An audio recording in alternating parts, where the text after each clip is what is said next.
Okay, let's see. Let's see if it's recording. And let's see if I can hear my own voice.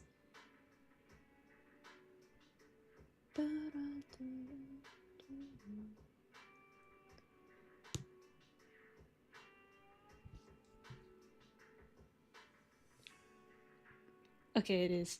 Good. Okay. What to do now? Does this sounds acting kind of weird. Need something? Go ask Okay, my hold on. colleagues. Okay, sounds better. Sometimes when I plug in my earbuds, my headphones, it kind of sounds echoey, so I have to unplug and replug it in. Okay. Now we continue the main story. We're gonna try to finish up chapter 5 as much as we possibly can, but I kind of doubt we'll get there because as short as the stories are, I'm really behind. Bill, Nicole called. She said Perlman's awake. Great. The cunning hairs are watching him in the outer ring, and they seem to have obtained some important intel. Important intel? Nicole said it's not convenient to discuss the details over the phone. She'll drive over soon to pick us up, and we'll head over to the outer ring to sort things out. And she told us to turn on the TV to watch the news. Bill, are you free right now? If you have time, let's move to the TV and watch the news and contact Nicole. I'm free. Okay, I'll contact Nicole, Bill. If you're free, turn on the TV and switch to the news channel. Kevin, are you aware of the connection between the Port Companion Hollow and our report today? Huh? Doesn't seem related, does it? Then how much longer are you going to keep filming it? Point the camera at me already. Citizens, I am currently at the southern edge of the Janus Quarter. From here, we can see a small part of our bustling new Eridu urban area. The municipal election is about to begin, and the streets today are busier than usual. In response to the increase in foot traffic, public security has announced it will implement round-the-clock security patrols. Citizens are urged to cooperate fully if they encounter officers on patrol. Speaking of officers, the first person we interviewed for today's special coverage of the election was one such officer. He's none other than our old friend, the hero who cracked the Vision Corporation scandal wide open, Inspector Bringer. Sus. I don't trust him. For the commander of Janus Quarter, That chin is too strong. Hey, who are you? How'd you get in here? This is a construction site. Staff only. What? Kevin, didn't you get a permit to film here? Is this a construction site? I just picked a spot that wasn't busy and had a good view. I don't know. Why, you little... Oh. Right. Please gather your equipment and come with me. Hey, wait, let me finish. Citizens, don't change the channel. We'll be right back with a special report on Inspector Bringer. Okay. That's the guy. He's one of the masterminds behind the Vision scandal. He's Sarah's partner, her protector, her secret ally, Inspector Bringer. I'm just a puppet, forced into the limelight. They're the real villains. You have to believe me. I'll violate that at the back door to random play. Phew! Made it. Why is traffic in the city always so slow? It's like half the speed of the outer ring. Maybe because the speed limit in the city is half of what it is in the outer ring. Don't tell me you've just been speeding this whole time, Nicole. What? Darn it. I have been going to the outer ring a lot lately. A good thing they can't give me a ticket because I always take my license plate off before I get back into town. What? That's way worse than speeding. Don't bring the traffic officers to our place. Relax. I double-checked. No one's tailing me. It's just me and my car. You all heard what Perlman said over the phone. There seems to be more to the Vision scandal. Whether it's true or not, that will decide our next move. I'm here to take you to the outer ring so we can come up with a plan. Why didn't you bring Perlman with you? Huh? If he's so so important, then why not just bring him back to New Eridu? Why come all the way to get us? Because they didn't want to make a new model of him. Wanted to, but it's election season right now, and security checks in and out of the outer ring are 10 times more strict than in the city. If what Perlman said is true, PubSec would definitely have arrested him on the way in. The enemies are out in the open, and we're in the shadows.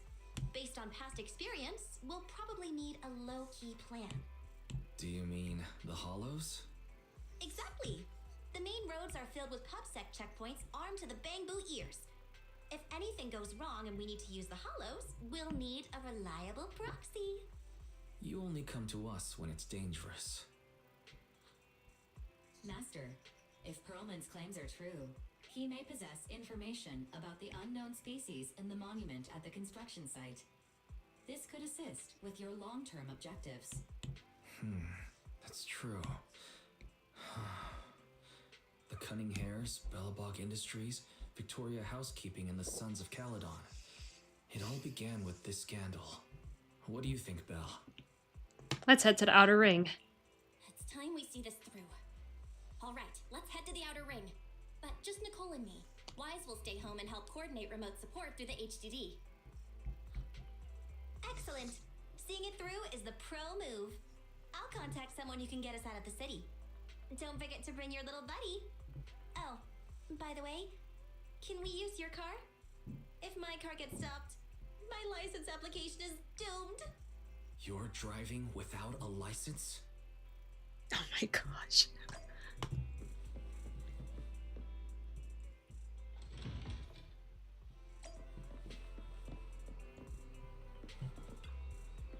Ready to go, Proxy? We're heading out. Are we heading out now?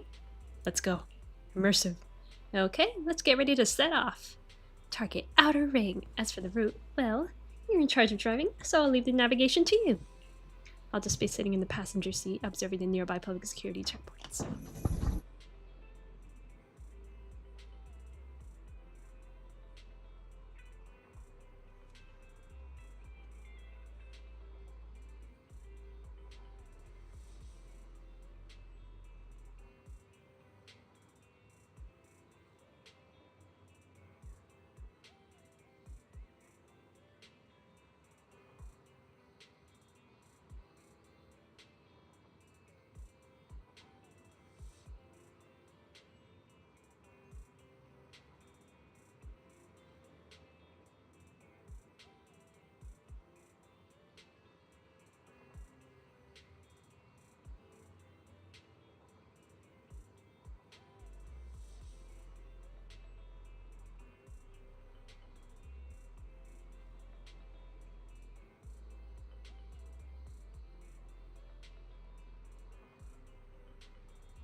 Sorry about that. Sister interrupted again. She has a real knack for interrupting my streams. I'm sorry. With my years of street experience, I'll let you know immediately if anyone starts to target us.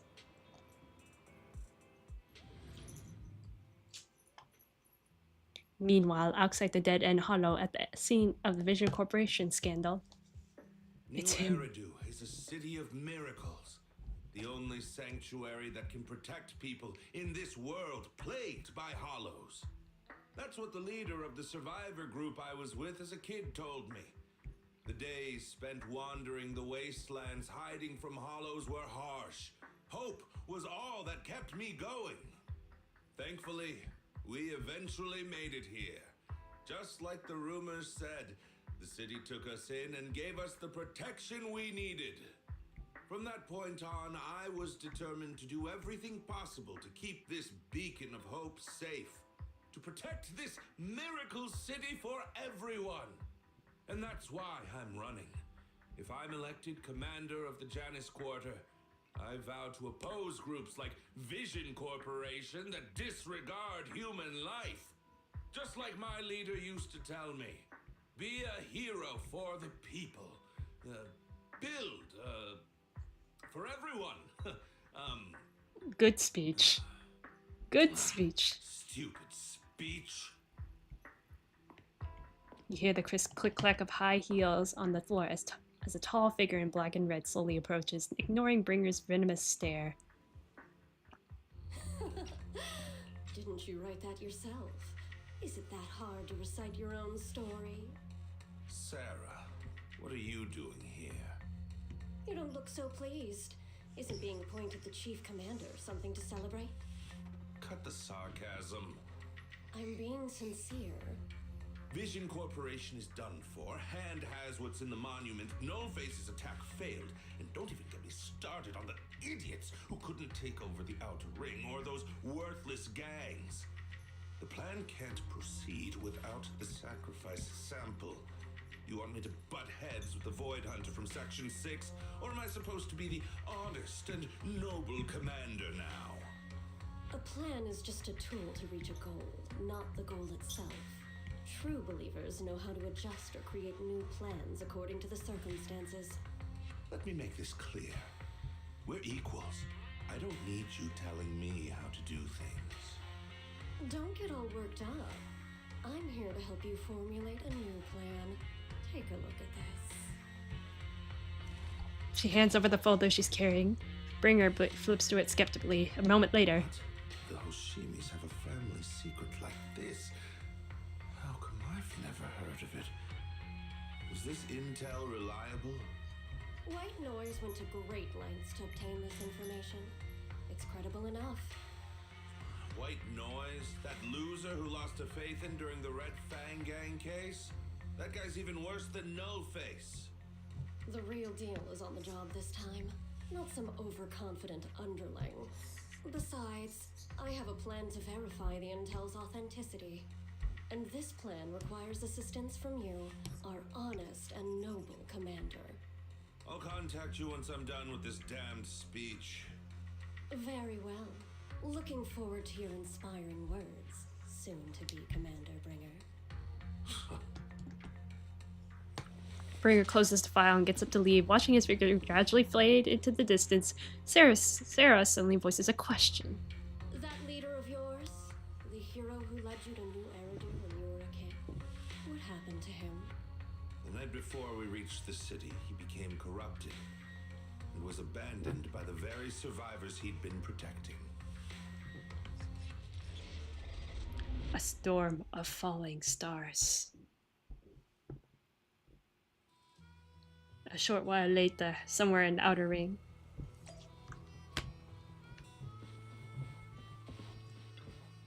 Finally, we made it here safely.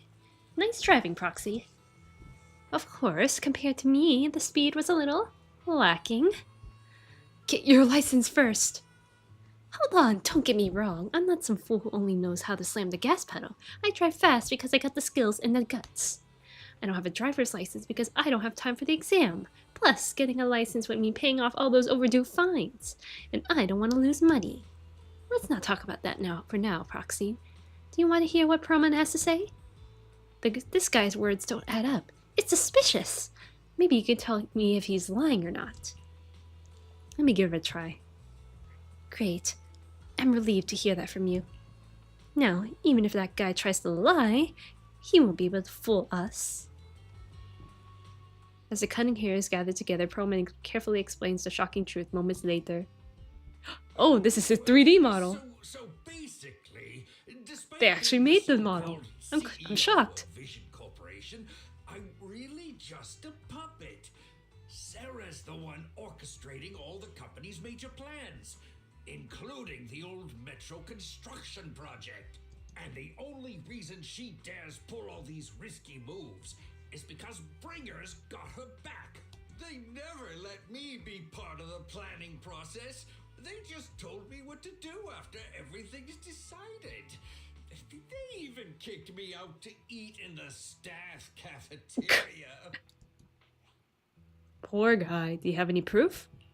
Do you have any concrete proof besides what you've told us? I do. I really do. I've been keeping an eye out when I realized their plans were getting dangerous. I may be the CEO in name only, but I'm still the CEO. I have to sign a lot of documents. I kept hard copies of every proposal and email related to the old Metro project that Sarah worked on. I put them together while they made me eat in the staff cafeteria. I hid those copies among various construction documents. If we can find them, we'll have evidence of her communications with Bringer, or the account numbers showing the transactions. Really? With proof like that, we can definitely make a case. Bellabog Industries, Kaleida. Right. The project went to Kaleida's Bellabog Industries after the scandal. What? You know that company with more bears than humans and more machines than bears? Well, great. That makes things easier. Well, since you know them, maybe they could help us find the evidence I hid. Didn't think you had that up your sleeve. Guess you do have some critical thinking skills after all. Wow, Wha- I'll contact Kaleida now. This is insulting. Nicole, sounds like the chubby potato was telling the truth. Oh, what do we do next? Taking the public security, man? Oh, but the bad guys are there. And with the elections happening, public security is everywhere in the city. We can't tell who might be connected to the bad guys. Just keep him here for now. Don't worry, unlike this potato here, I, Nicole, am CEO of the Cunning Hares in both name and skill. I've already got a plan. Ever played jungle chess? Hare eats mouse, wolf eats hare, tiger eats wolf, elephant eats tiger, and mouse eats elephant. My point is, there's always a bigger fish. A wise hare uses the tiger to eat the wolf. So if we want to take down the tiger, we'll need an elephant. An elephant? An elephant. There aren't many organizations in New Eridu that can match public security's influence. The Defense Force, White Star Institute, and... Wait, Section 6? do you mean... exactly. I'm bringing in the youngest and biggest elephant in New Eridu. What? Beep beep, a loud honk echoes as several chunks with the Leaps and Bounds logo drive into the open area. A cute, sleepy face peeks out from the driver's window. Right on time. Thank you for riding our special Leaps and Bounds shuttle. You have arrived at your destination. Wow, is this the outer ring? It's amazing! Section 6! Spinning, the earth is wobbling, and even the air smells dizzy. You're just car sick, Sudoku. Hold my hand and rest a bit. Asaba, are you doing okay? Is he car sick? Just need a minute. This driver's something else. I feel like I'm gonna... No, Saba, it's okay. Arranging a secret meetup in the outer ring on such an important day. You better have worthwhile intel, Nicole of the Cunning Hares.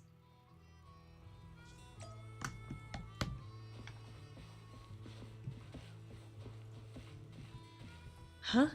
You're Hoshimi Miyabi. I've seen you on TV before.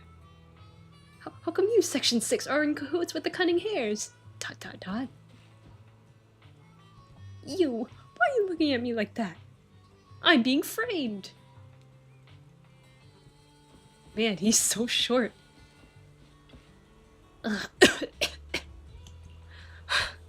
There's something wrong with that driver. I need some fresh air. Are you okay? Oh, you're I'm not sorry.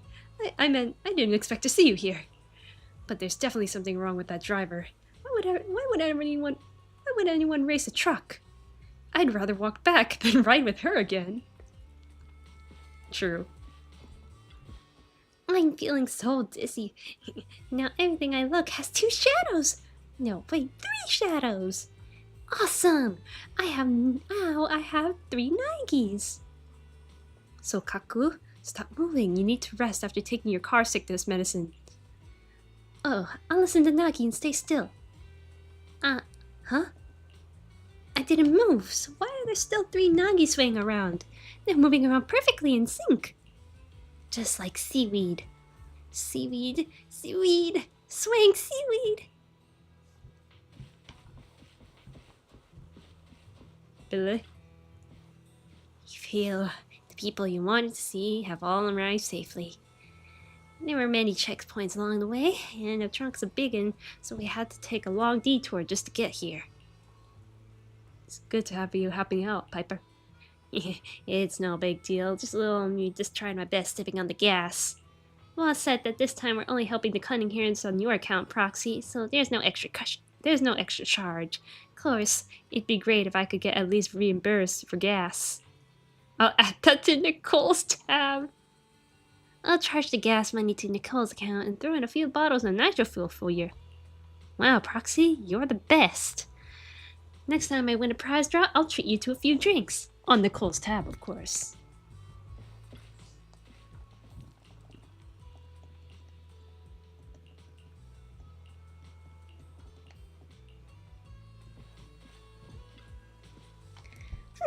What do you think? Are you impressed by my connections, Proxy? I, Nicole from the Cunning Hares, am quite a notable figure in New Eridu. Even the HSOS 6 are old friends of mine. If you're willing to give me a 20% discount on the overdue commission fees, I can introduce you to more useful connections. How did you find them? I'm more surprised that you can get in touch with Hoshimi Miyabi herself, through private channels no less. Nicole, have you been holding out on me? Told you I had powerful friends. In our line of work, connections are everything. As far as how I know that battle-crazed fox, that's a story from way back. When she first joined Han, she went on a mission and got duped big time. She even lost her precious family katana. For real? Did you help her see through the scam? I was the one who scammed her a katana. Oh, why are you looking at me like that? That was my first gig on the street. I had no idea who she was, and she was so naive. Anyway, I gave the katana back to her in the end, and through that, we got to know each other. Is bringing in Section 6 really a good idea? Don't worry, Proxy. That battle-crazed fox is a reasonable person. She won't give innocent people any trouble. As long as we tell her the whole story, she should agree to work with us against Bringer. Proxy, let's go talk to that battle-crazed fox about Perlman. Let's go. Great. This time, we'll definitely get this one. Section 6 demands to interrogate Perlman alone. The 4 executive officers corner him, forming a makeshift interrogation room in the open field. After some time... Is everything okay, Mia? Chubby Potato's laughing one minute, crying the next. Now he's bawling on the floor. What kind of questions are they asking him? Interrogations by the defense force have similar effects, but they usually use tools. Achieving this with words alone. These officers are very talented. ...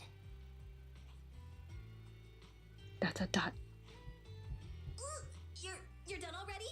That was quick. As expected of the elephant. Elephant? I'm a fox, Thyron. That's not important. How did the interrogation go? I wasn't lying, was I? There's more to the Vision scandal, and Bringer's behind it. You are accusing Officer Bringer of a criminal offense, but the witness's info only indicates another suspect. There's a big difference. Oh, thank you for your professional opinion, Miss Class Rep. But your fancy talk isn't helping us decide what to do next. I can't say I understand Yanagi's professional opinion either, but I have full faith in her judgment. We need to look further into the Vision case. Are you smirking? Did you just give me an I won look? Not at all. I was just adjusting my glasses. You must be mistaken. Bet you didn't have very many friends in school, Mia.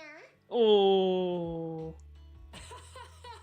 Deputy Chief totally strikes me as the teacher's favorite star student back in school. She does. Stop.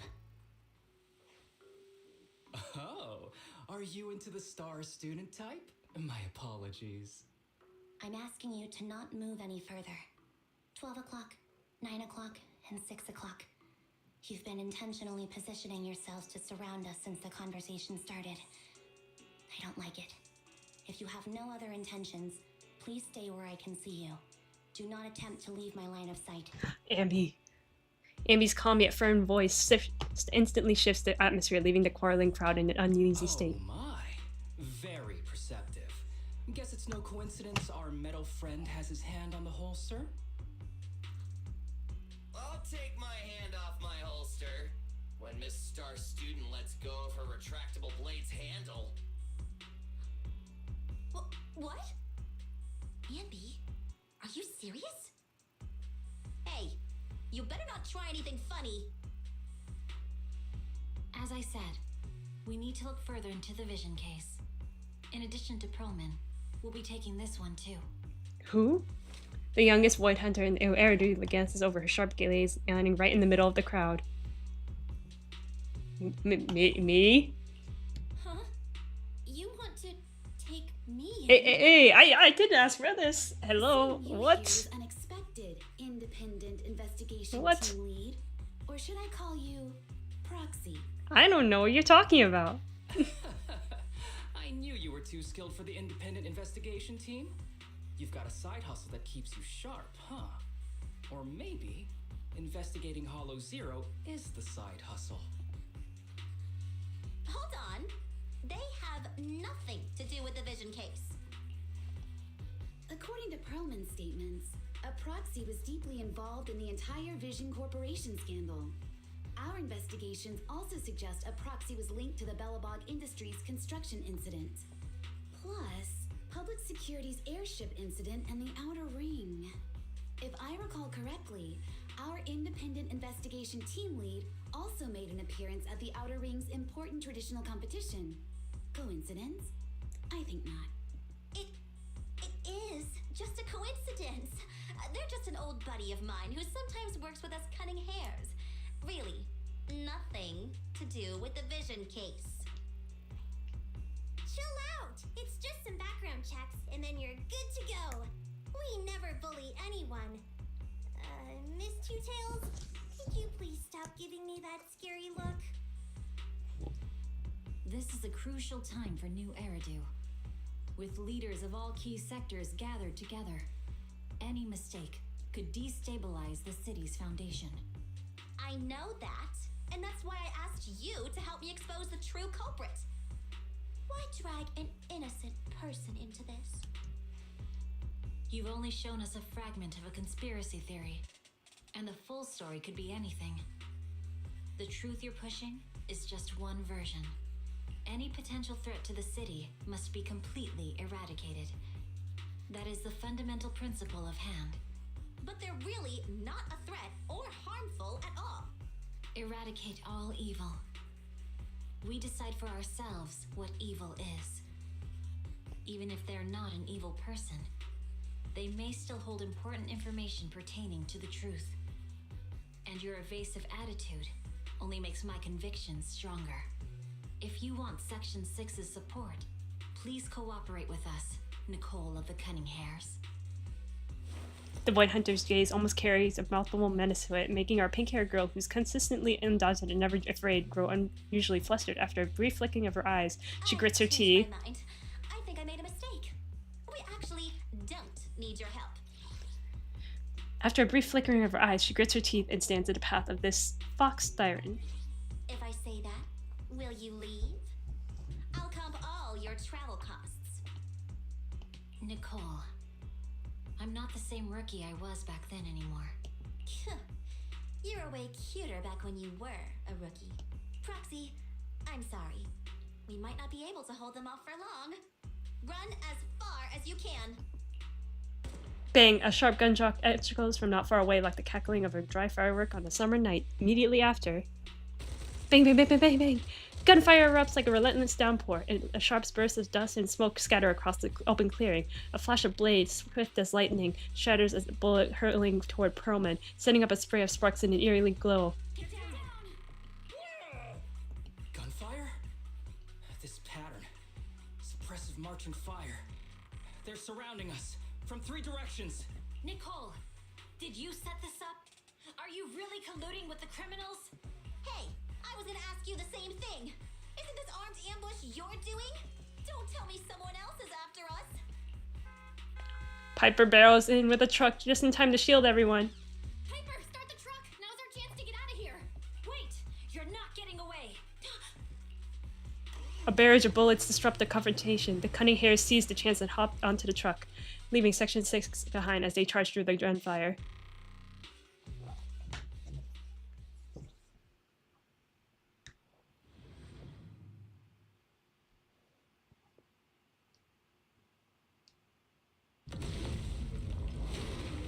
Uh-oh. That's not good. Where's Perlman?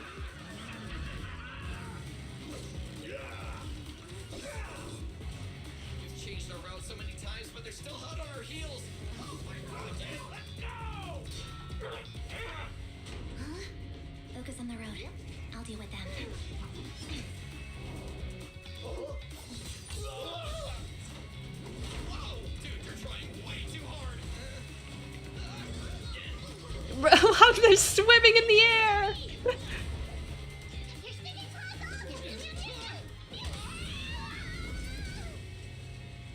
They're changing formation. Where's Nicole's backup?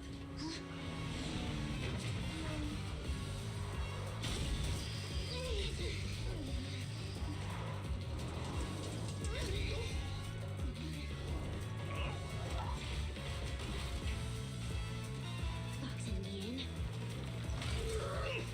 I've got you now. Break!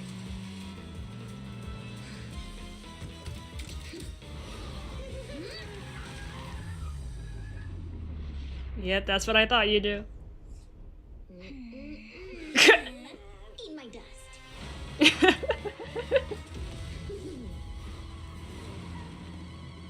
Piper, up ahead.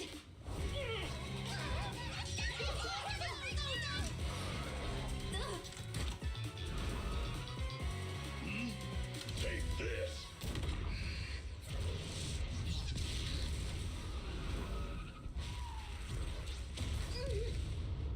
No, a tire!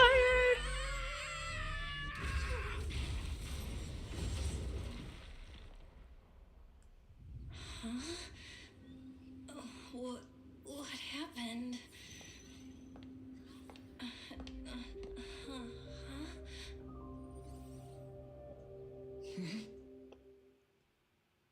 Sometime after the truck was attacked and lost control in an unknown outer ring hollow.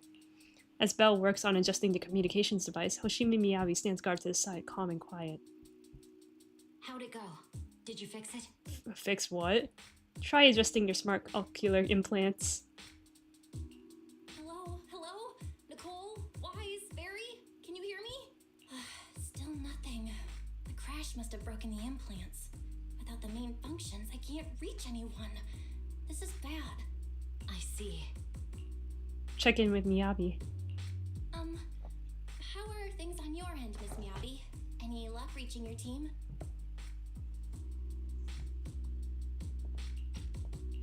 Nothing so far. I went after you alone after you drove off. My teammates might still be fighting the attackers outside the hollow. I see. Miss Miyabi, could you please let go of my hand? Why are we holding hands? No. I had to get past 11 motorcycles, 4 cars, and 5 soldiers just to catch up with your vehicle. It's pure luck I found you in the hollow. It'll be hard to catch you if you escape again. The Hoshimi family doesn't make the same mistake thrice. Thrice? Shouldn't that be twice? Shouldn't that be twice? Anyway, I promise I won't run off. Besides, there's nowhere to run to. Wandering the hollow without a carrot will just get us even more lost. In that case, let's sit down. The Hollow Survival Guide says it's best to wait in a safe corner for rescue. My teammates will come looking for me.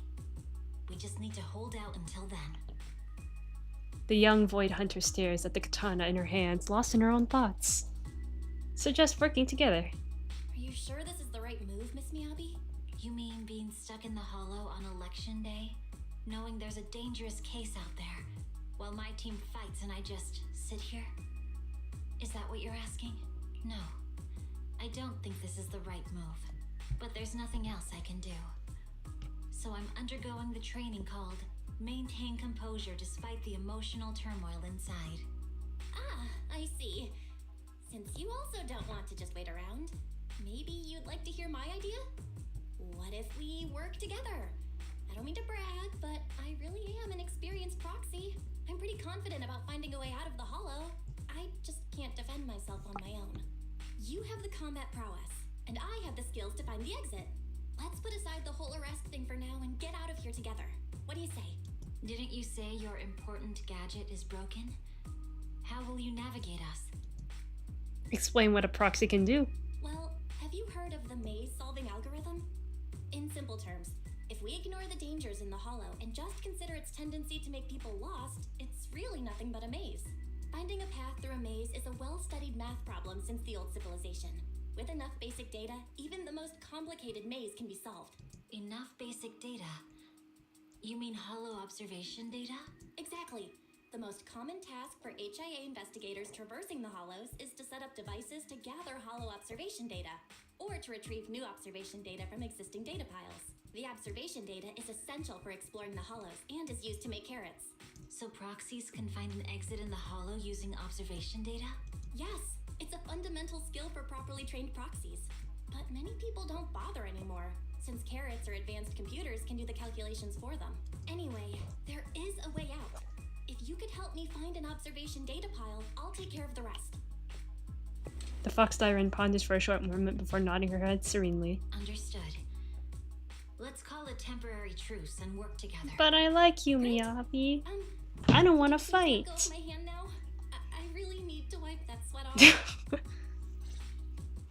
Ouch! My butt still hurts. Moving through the hollow in my physical body feels so uncomfortable. Leave any fighting to me. You just go at your own pace.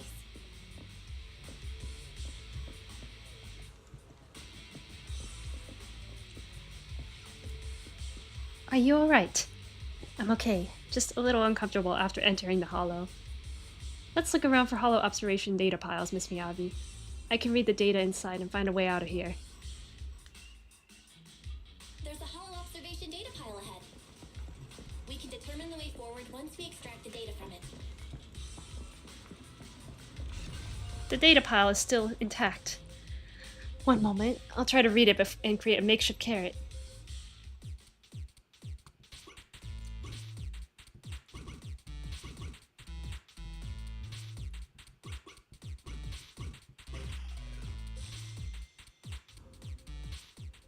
It'll take some time. By the way, your katana has been trembling and making strange noises. Is everything okay? It's nothing. No need to worry. Just focus on reading the data, Proxy. I'll protect you. Gotcha. I'll get started. I'll leave the rest to you, Miss Miyabi. Great. We have the data on the surrounding hollow. But this isn't enough to calculate an escape route. We'll need to find more data.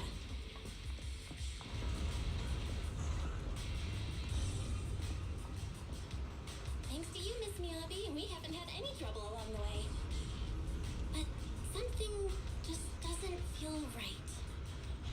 The ether activity nearby seems to be increasing. Your intuition might be right, Proxy. Is something wrong? The mechanism ahead should open the door. Leave it to me.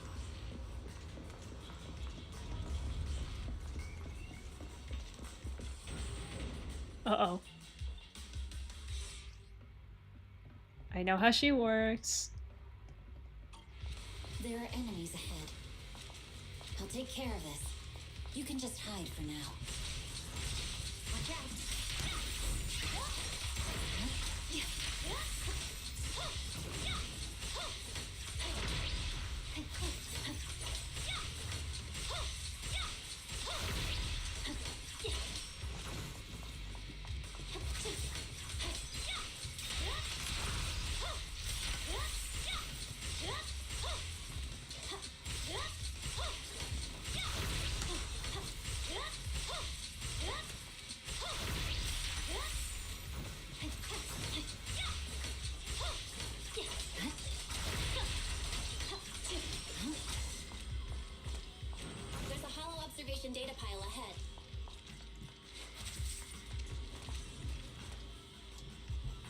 hollow observation data pile here controls the etheric extraction tower.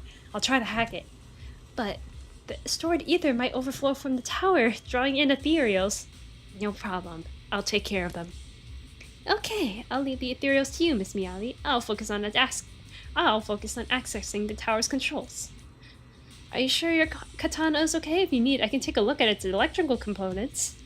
Don't worry, this is normal. Just focus on reading the data proxy.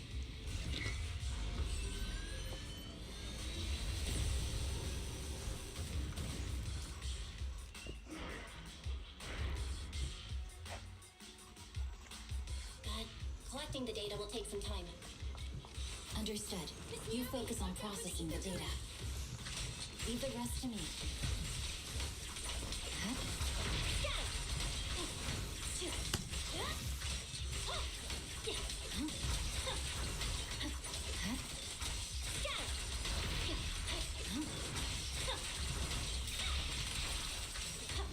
I'll open the diffuser. You can hide under it.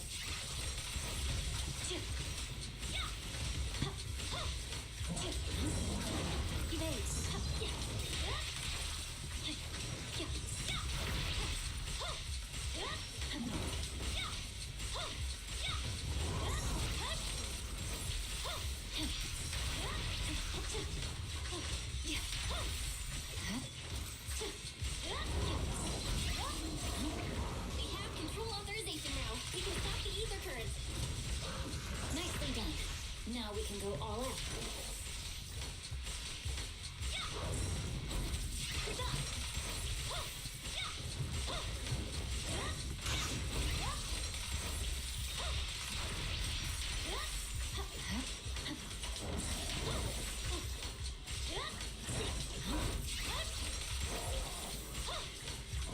I swear on my blade. We did it! Impressive. How's it looking?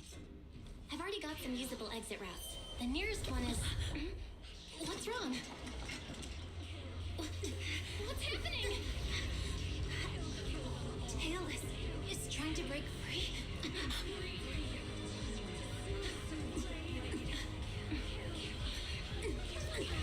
Come on!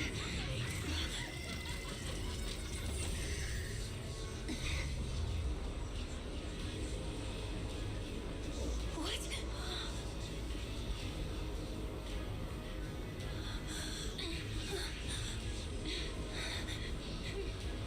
Miyabi! Miss Miyabi! What should I do? Can we seal it with the sheet? Miyabi! Hold it steady!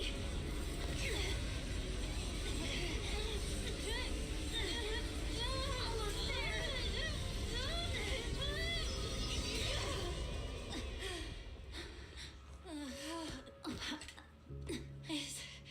Is it sealed?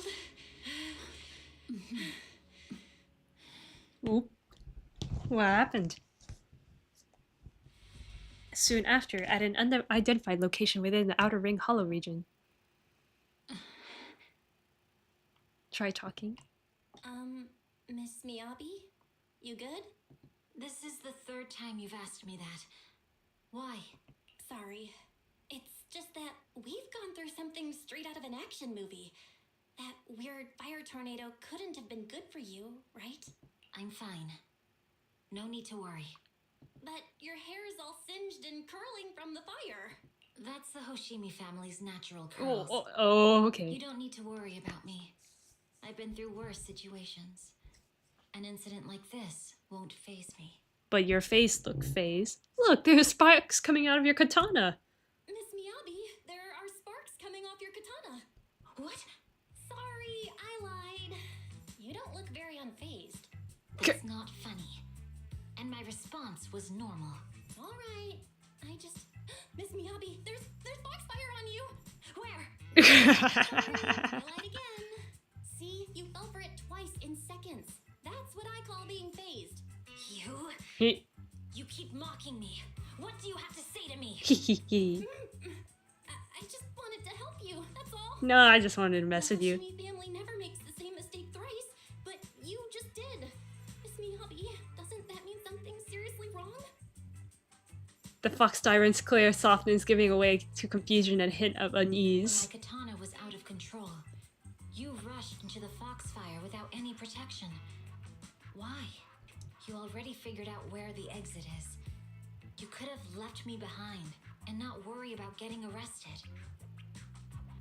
We're partners now. Because I'm your proxy. Even if we're just temporary partners, I promise to get you out. And that's what I'll do. Miyabi falls silent again, seemingly lost in thought. Then she raises her katana before her eyes. This is a Hoshimi family heirloom, wielded by generations to eradicate evil. It's never misbehaved once since my father made the scabbard for me. Not even deep within Hollow Zero's core. I don't know why it went out of control. Maybe there was some external influence. My father might have the answer, but I can't reach him until we're out of the Hollow. Besides, he's likely busy socializing with the mayor today, secretly swapping wine for juice. Reaching him won't be easy. Can I please take a look at the katana? Mind if I examine your katana?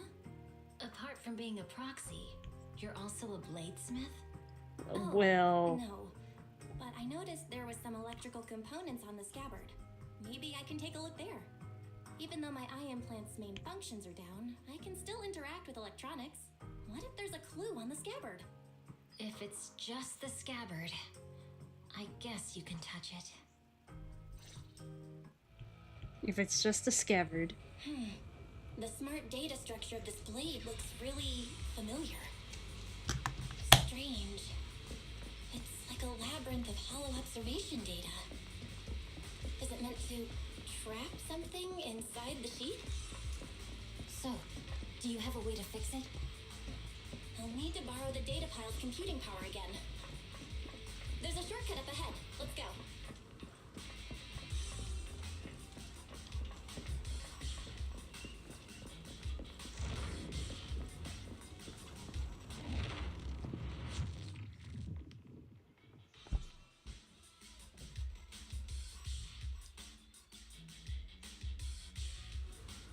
A defense mechanism? Did the enemy leave it behind? I'll try shutting it off. Okay, be careful.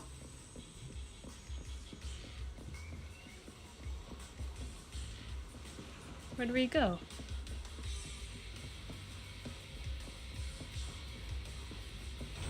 Huh? Why hasn't it completely shut down?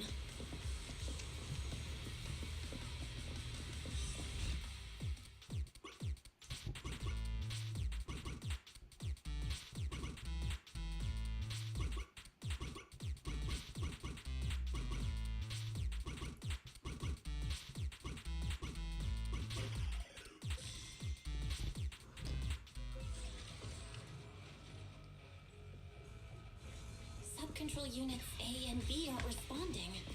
We'll have to go find them. Where are you, Miyabi? There should be 2 control terminals inside. You'll have to find a way to access them. Okay, I'll go take a look.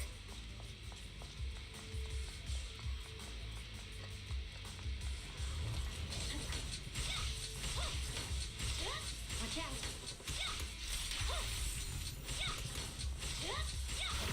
We've got enemies after us. Be careful, Miss Miyabi. Miss Miyabi, I have a theory about your blade. Go on. The internal data structure seems to be a labyrinth. With the help of some Is this the device we're looking for? might be able to solve it. Anyway, let's find the remaining observation data first.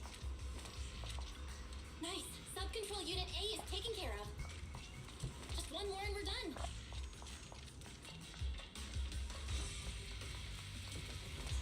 Sub-control unit B is done. We have all permissions granted now. Mechanism unlocked. Have we got it? Proxy, you said there's a way to fix my blade?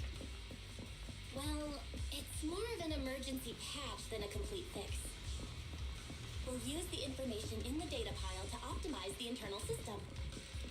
We can give it a try when we find the next data pile. All right. That doesn't conflict with our final objective. Thank you. The The last observation data pile should be nearby. Once we find it, I can try adjusting your blade.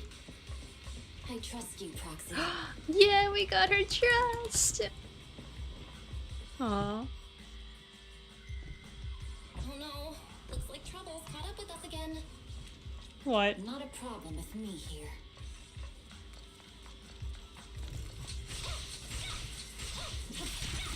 Evade. I'll use it to adjust the heat first, and then I'll find a way out. Don't worry, Miss Miyabi. We'll get it done. Okay, I'll leave it to you.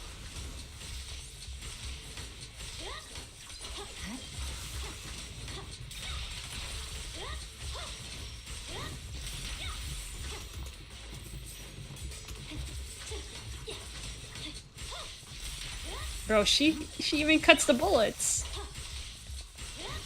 Hey, it's open. I didn't expect the alarm to be so loud. So, let's hurry. Take my blade, and watch out for enemy attacks. Hold on just a moment, Miss Miyagi. I'll recalibrate the Scabbard's data module. How confident are you fighting it, Proxy? Don't worry, Miss Miyabi. I simulated this several times I'm on the way here. I've got this. So just relax, let me try.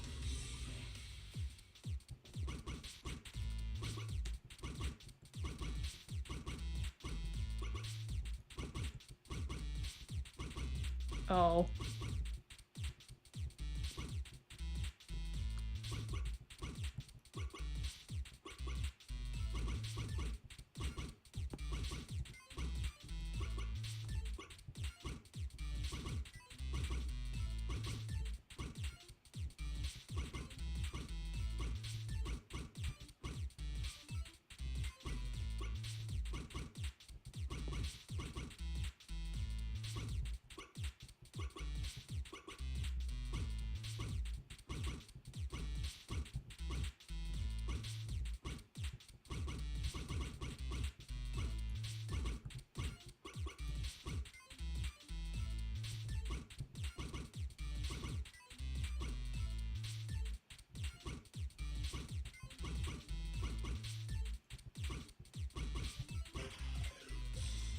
Okay, I got confused. Okay, it's almost done. Miss Miyabi, take the blade. Thank you. Leave the enemies to me. You go hide.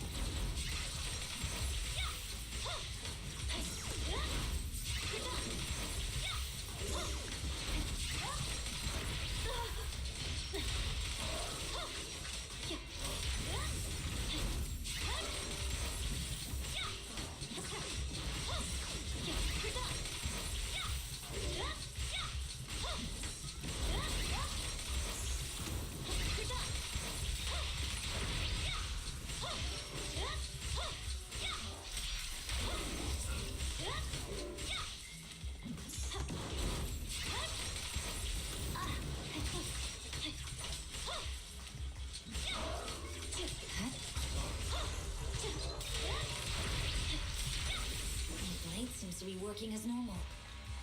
You can come out now, Proxy. Proxy? Proxy.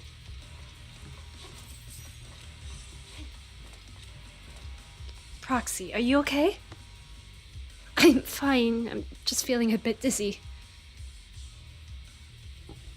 Overwhelmed by intense dizziness, the surroundings become blurred before your eyes. You gradually lose consciousness and fall to the ground.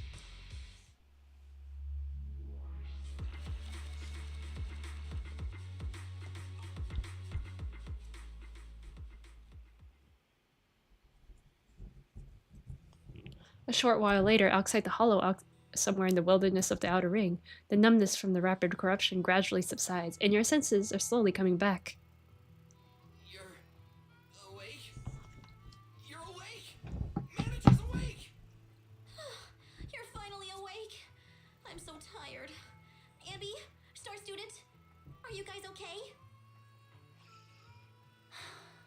I'm okay. Nekomata, there's some water inside the suitcase. Can you grab one for me? Belle, you're finally awake. How are you feeling? Do your eyes still hurt? Are you injured anywhere else? What happened to me? Huh. My ocular implants are working again. I feel dizzy. I have a headache and my chest hurts. And it feels like my face and mouth are burning. Is this real? Am I out of the hollow? Welcome back to the real world. You made it out. If you'd stayed unconscious any longer, your sibling would have yeeted my butt into the hollow. Welcome back, Master. I have calibrated your smart ocular implants via my first assistant, EOS. Approximately half an hour ago, the head of Section 6, Hoshimi Miyabi, pulled you out of the northwest side of the Outer Ring Hollow. Initial test results indicate that you were exposed to an extremely dangerous level of ether energy, triggering partial corruption. After leaving the hollow, the rejection reaction caused further complications, with a brief cardiac arrest being the most severe. Thankfully, the Cunning Hares and Section 6 provided professional emergency resuscitation. Okay. We just gave you some emergency care to pull you back from the brink. No need to get into the details. You'd better see a doctor for a more thorough anti-corruption treatment after this. Oops. Have you made it up with Section 6, Nicole? Are you in Section 6 on good terms now, Nicole? And where's Miss Miyabi? Is she okay? Right at that moment, a cool, familiar voice spoke up from behind. I'm fine. Don't worry about me. And I mean it this time. Asama! Suspected of the chief, busting out of a hollow carrying someone affected by corruption and showing no symptoms herself. Asaba, did you get the captives to talk? Yeah, they confessed, but nothing too helpful. The only thing we know for sure is that our guess was right. Did I skip an episode or something? Hang on. What are you guys talking about? I'm not following. I'll fill you in. After your car crashed into the hollow, we got surrounded by those heavily armed mercenaries and had to take them out first. During the fight, we ran into the remaining Section 6 members. Huh. The bad guys were chasing after us, and we were chasing after Chief Miyabi. She went into a hollow, and we bumped into the Cunning Hares. It was a tough situation, so we joined forces to take down the mercenaries. Just when we were ready to head into the hollow to find you, Section 6 got a message from Miyabi saying you were with her, and that you were in danger. We hurried over here and found you lying on the ground, and Miyabi... You can skip that part. What? Are you embarrassed? That's not very like you, Fox. If you keep talking, I'll tell everyone how you perform the emergency medical care. Ugh, fine. Long story short, we rushed over and saved you. She carried me bridal style back to you. And agreed to hold off on arresting you until further investigation is complete. And she'd cooperate with you as an ally until then.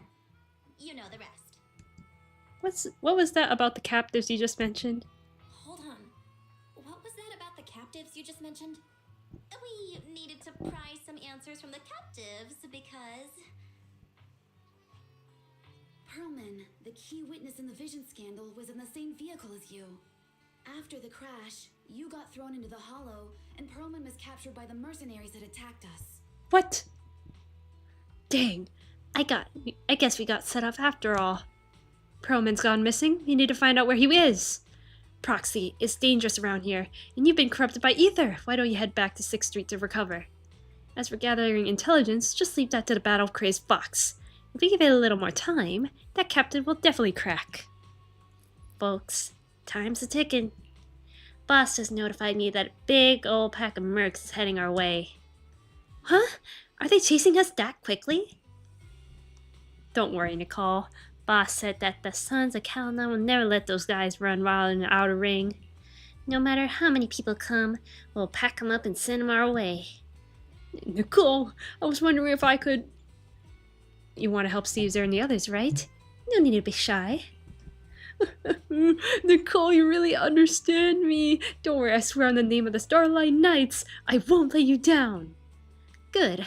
Then let's split up and take action.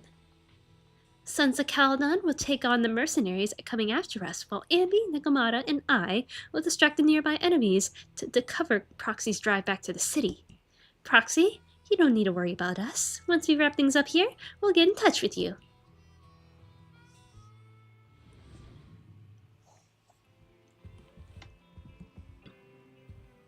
Belle, you're back. I'm so glad. Why's outside of relief, a hint of fear still in his eyes.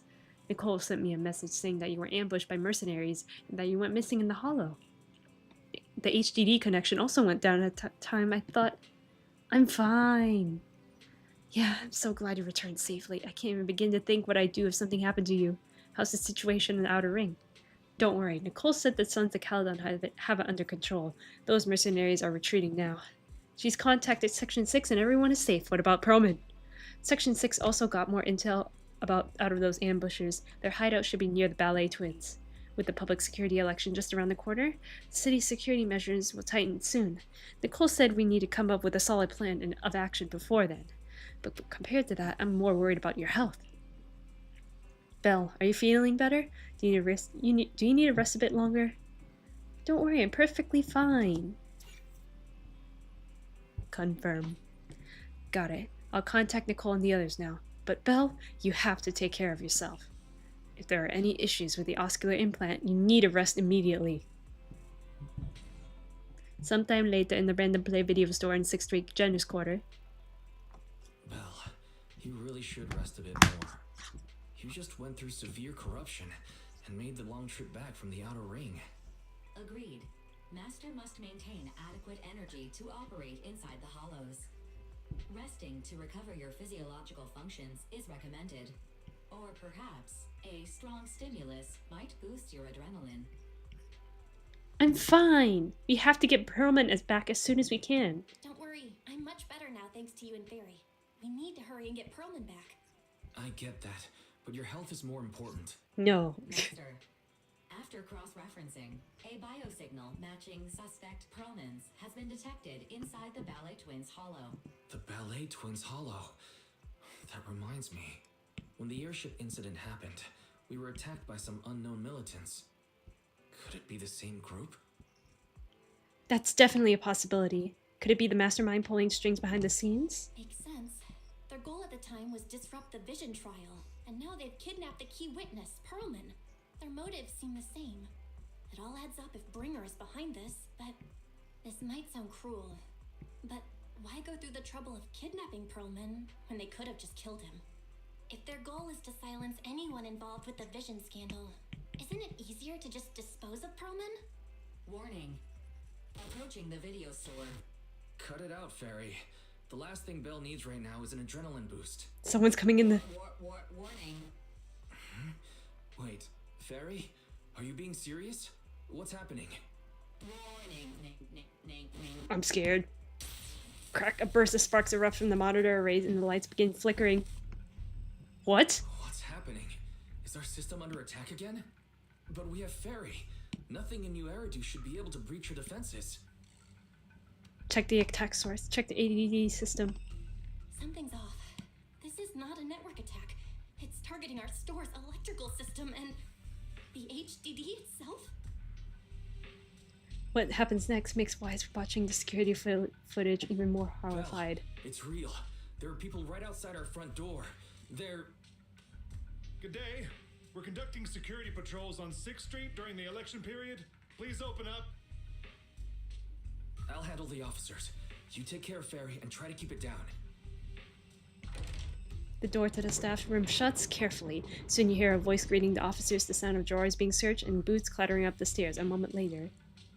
Nothing unusual upstairs. Please be careful. You're welcome to look around, but don't damage our collections. What's inside this room? It's just a storage room, filled with personal items and old equipment. Could you please open it up so we can check? Is that really necessary? As you can see, we're just an ordinary video rental store. I get that, but this is just a standard procedure during election season. We hope you understand. Please cooperate and open the door for inspection. Uh-oh. If you won't open up, I've no choice but to do it myself. Uh-oh. Wait, hold on. Please cooperate.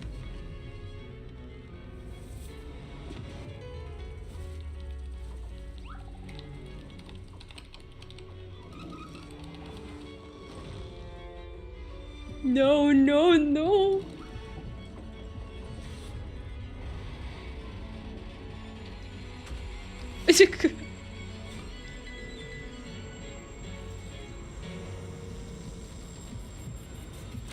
Hold it.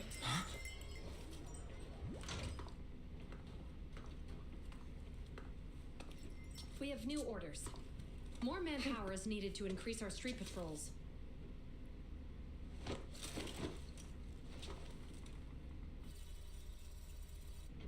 The special response team will take over 6th Street's inspection from here. Good work today, officers. The street patrol supervisor is expecting you. Be sure not to keep him waiting.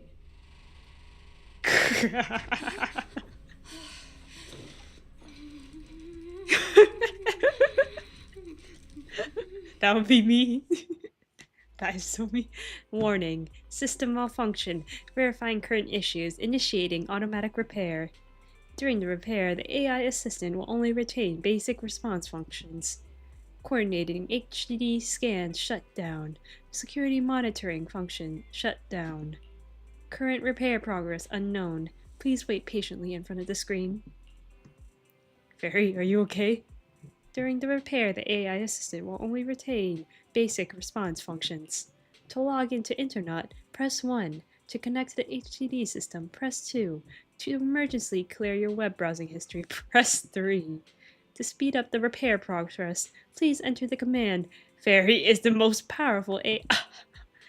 Fairy is the most powerful AI. Correct. Inspired. Fairy speeds up the repair process by 0.01%. Current repair progress unknown. Please wait patiently in front of the screen. What the?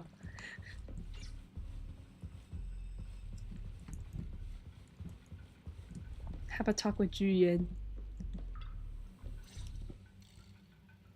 Okay, application approved. The security patrol for this area is now officially under our team. You can relax now. Thank you, Qingyi. Now, manager, please explain what is going on. Before we get into that, can we ask why you and Qingyi are here? As you know, manager, I have a good relationship with your AI assistant, Fairy.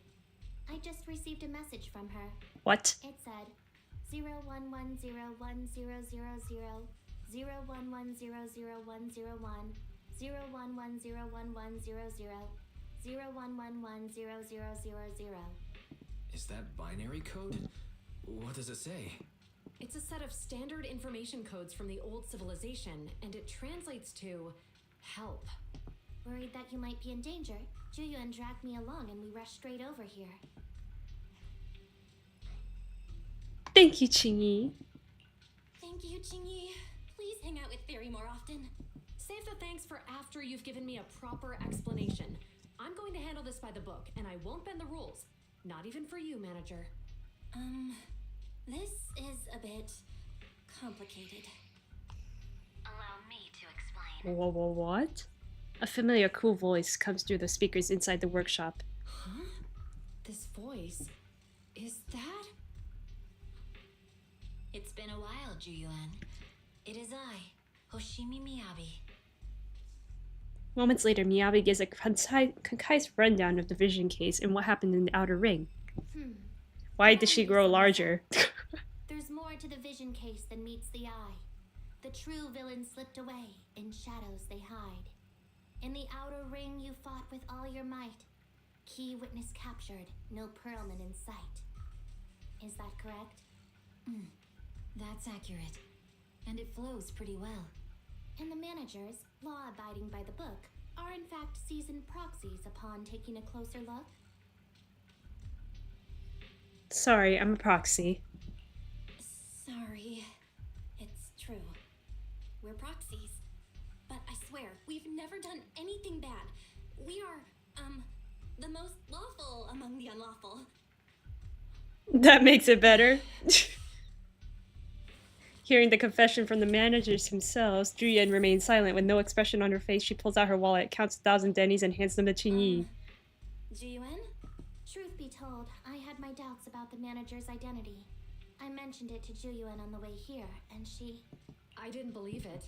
I was convinced the managers wouldn't deceive us, so I was willing to bet on it. Oh, you guys were betting? I was wrong. Immediately apologize. Jiyuan, I'm so sorry. We really didn't mean to. Enough. Let's focus on the main issue. You do realize you're leveling serious accusations against Springer, who's about to become commander of Janus Quarter during the election, and you don't have the key witness or any evidence. By protocol, I should bring you into the precinct and inform my superiors, but the leader of Section 6, who's also one of the current Void Hunters, Hoshimi Miyabi, is willing to vouch for you. Maybe I'm a fool who's easily deceived, but I trust Miyabi's skills and expertise. So, does that mean? I'm not going to escalate this to my superiors until the day's over. You have enough time to secure your evidence. In the meantime, I'll be looking into this myself. Thank you, Jian. Thank you, Jiyuan. Thank you for believing in us. Don't thank me just yet. If my investigation shows you're lying, like I said, I'm not going to bend the rules for you, proxies. Jian asks Qingyi to stay and keep an eye on the video store, then leaves without going back.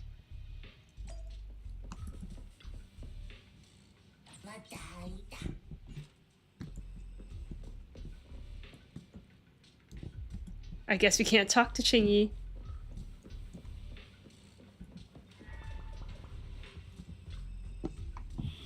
Oh, it's okay now.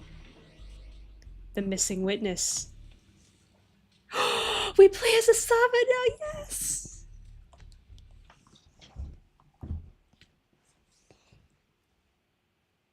Let me play. I need a Saba. I need him. Moments later, at the ballot twins are low. Ah, you're online, Proxy. Can you hear me? Is everything okay with Officer Juyuan? She just left. Jiyuan went back to the precinct to verify our intel. She asked Qingyi to stay and watch over the store. We did accuse her direct boss and mentor of being a criminal mastermind, so it's understandable she'd be upset. I may not know you or Officer Julian that well, but I'm pretty sure it wasn't the accusations against her boss that upset her the most. It's my fault. We have been doing some self-reflection on that. I know Juyuan. She would never do anything that perverts the course of justice. And she's easy to persuade. All you need to do is look her in the eyes, take her by the hand, and tell her your thoughts gently. The closer you are, the better. You can give it a try once she's back, Proxy. Oh, so we're flirting. Chief, where'd you even learn that? Yeah, where did you learn that? Juyuan's mother. I've tried it, and it's very effective. Back to the matter. Let's get Promen back. Guys, even though the HDD took a hit, thankfully, Barry still managed to track down Perlman's biosignal. Let's go get our chubby little man back. Let's get him back. Please don't die, Promen. We already had another grown man die. We don't need that. Asaba, it's him. The mercenaries' rendezvous point is just up ahead. Perhaps we can get info on Perlman there. There's a lot of enemies There's a nearby. mechanism nearby. Be careful.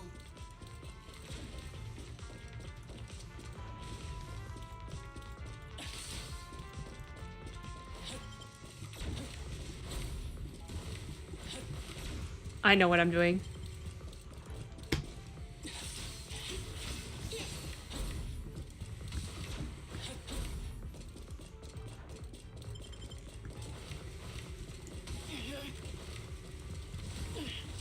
I know what I'm doing. There are mercenaries everywhere. This is more enemies than I expected. Being this heavily guarded, it must mean Perlman is nearby.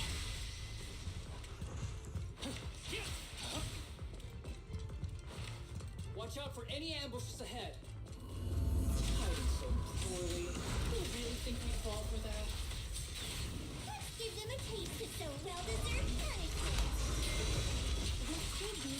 central area. Will likely be heavily defended. The enemy's attacks are getting more intense. They're not very tough, though, so they go down easy. Not good. Huh? Jeez, are you hurt? My training takes spilled more bullets on my previous record in under a minute. Hiya. A joint effort. Don't worry, I'm terribly weak. My heart is a mirror. Watch out.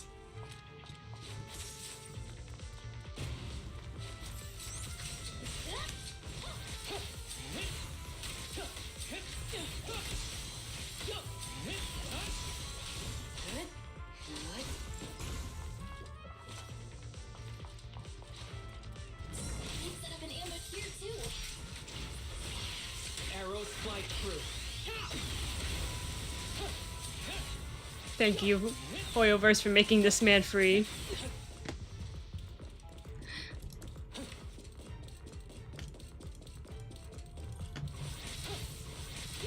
I'll handle it.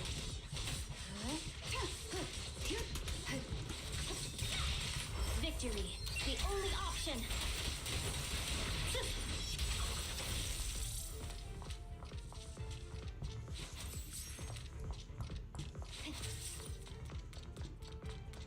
Belle, the rendezvous point is just up ahead.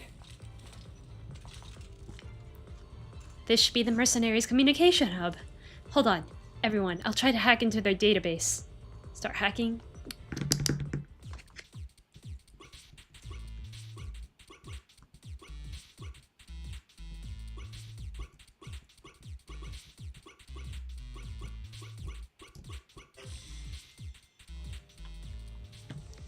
Just as I expected. This is gonna be tricky. What's wrong, Proxy? The database level is too low, and Promin's location data isn't here. I need to go to the other hubs to get advanced permission to shut down the defense mechanism. I see. It looks like the enemy's defenses are pretty thorough. But don't worry. I've located several fissures around here through the hollow observation data in the database. You can use it as a shortcut to save time, Miss Miyabi. The spatial fissure is right over here. We need to find Perlman quickly.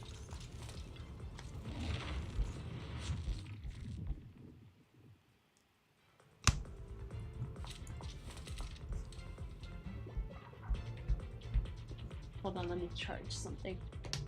My iPad. It's not easy drawing while doing this at the same time. Is he... The enemy is all dark and no fight. Are they even trying? I'm out here working hard, so why do they get to slack off? Okay. I'll pay. Who wasted energy arguing in a place like this?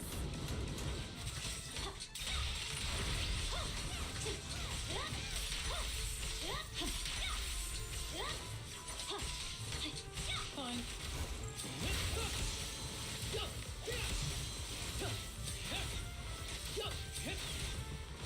You may withdraw, Asaba. Okay. The mercenaries' rendezvous point is just up ahead. Why is no one on guard? This feels too easy. It works for us. There might be some clues about Perlman at the hubs here. Hold on, everyone. I'll try to hack into it. Start hacking.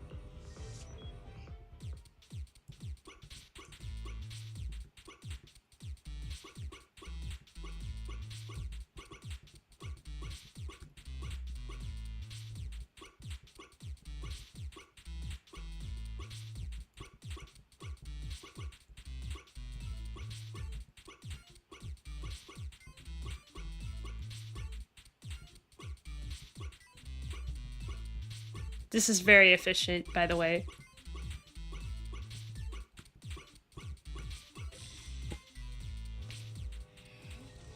Got it! I located where Perlman is being held. Looks like it's not far from here. That's great, Proxy. Let's go now. Hold on. I still need security permissions to shut down the defense mechanism. Huh? Wait a second. The system settings seem a bit off. Looks like someone deliberately tampered with them. This will take some time to handle. Everyone, please wait a moment.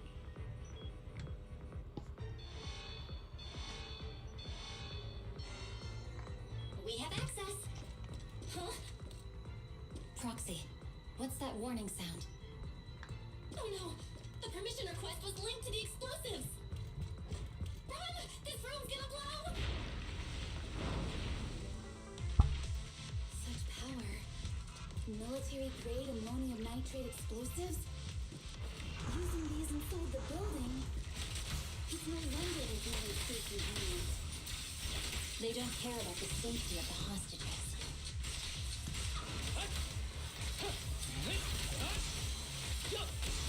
Enemies are gathering up ahead. I'll look for a detour. No need. We'll just break through. Ambush! Don't worry, I'm terribly weak. Awaken!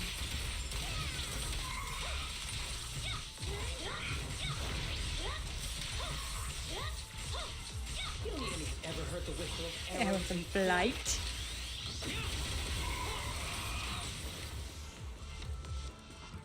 What the? This area's about to collapse! Forget it. Let's just ignore this mess.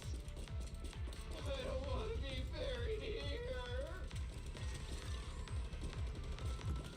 Colin's locked inside. We need to get rid of his guards quickly. No! Please don't kill me!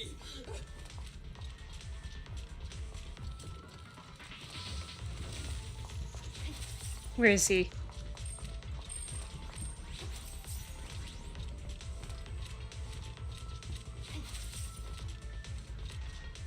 Ah, perfect timing. Hurry, get me out of here. This place is about to blow. We need to leave now. Stay close, Pearlman. We'll get you out now. There's a risk of explosions nearby. We have to get out of here. I don't want to die! Quit being difficult, old man. If I fall down, we're done for. Is he carrying it? Fissure nearby. We can use it as a shortcut to save time. Oh no! Oh no! Oh no! He's gonna explode! Proxy, is this the way out of the hollow? Complicated. Dot dot dot. He's not responding either. Come on, let's get out of here. Such provocations don't go unanswered.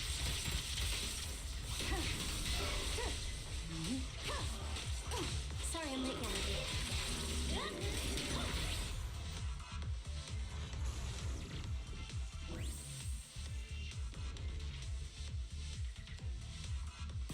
A fissure gleams not far off as the explosions grow closer. The HDD's ear-piercing warning comes again. HDD voice output failed. Activating backup output. Warning. Danger is detected on the path ahead.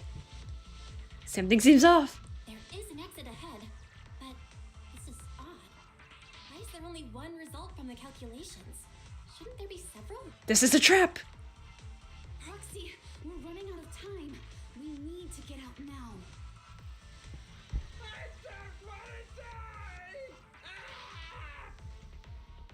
The explosion causes the surrounds to collapse. Out of desperation, everyone charges to the fissure. The light from the fissure overwhelms their senses. The eerie, heavy, ominous feeling inside the hollow abruptly disappears the next moment. Oh, isn't this a surprise? Huh? Bringer. Pearlman, the culprit of the Vision scandal, who sabotaged the Witness's airship to escape to the Outer Ring, who snuck back into New Eridu during this critical election period, is now apprehended on the spot by public security. And appearing alongside suspect Pearlman, assisting him in entering and exiting the Hollow, members of Section 6 of HAM. As the acting commander of the Janus Quarter, I'm requesting that you all come with me to Public Security Headquarters for an explanation. Shall we? Chief Hoshimi Miyabi, You're suspected of improper dealings with Perlman, the notorious criminal. I need you and your subordinates to come with me. It's over. It's over. It's all over. Just a moment, Inspector Bringer. It appears there's been a serious misunderstanding on your part. Section 6 is alleged to have had unreported private contact with an important suspect. However, those actions were undertaken solely by Chief Hoshimi Miyabi. Huh? What? As members of Section 6, we noticed our superior's misconduct and rushed to confront her, just as you arrived. Are you trying to say you have nothing to do with this? I'm the acting commander. Do you think I'm an idiot? I wouldn't dream of it, Acting Commander Bringer. I'm merely stating the facts. If there's any disagreement, we can report to Internal Affairs. Every cloud has a... What was it? Huh? Oh, you're asking me? Wrong answer. Huh? What are you doing? What? Hoshimi Miyabi, what are you doing? He got it wrong, so I threw him into the hollow in a fit of rage. Yanagi is right. I do what I want. This has nothing to do with them. My actions just now serve as proof. Take me if you want. Uh-oh. But only me. You! It's almost time for the speech. No need to dwell too much on it. Best to leave it at that. All right, very well. I'll grant you that. As the acting commander of the Janus Quarter. Chief Hoshimi Miyabi of Section 6. You are suspected of endangering public safety. And shall be arrested immediately.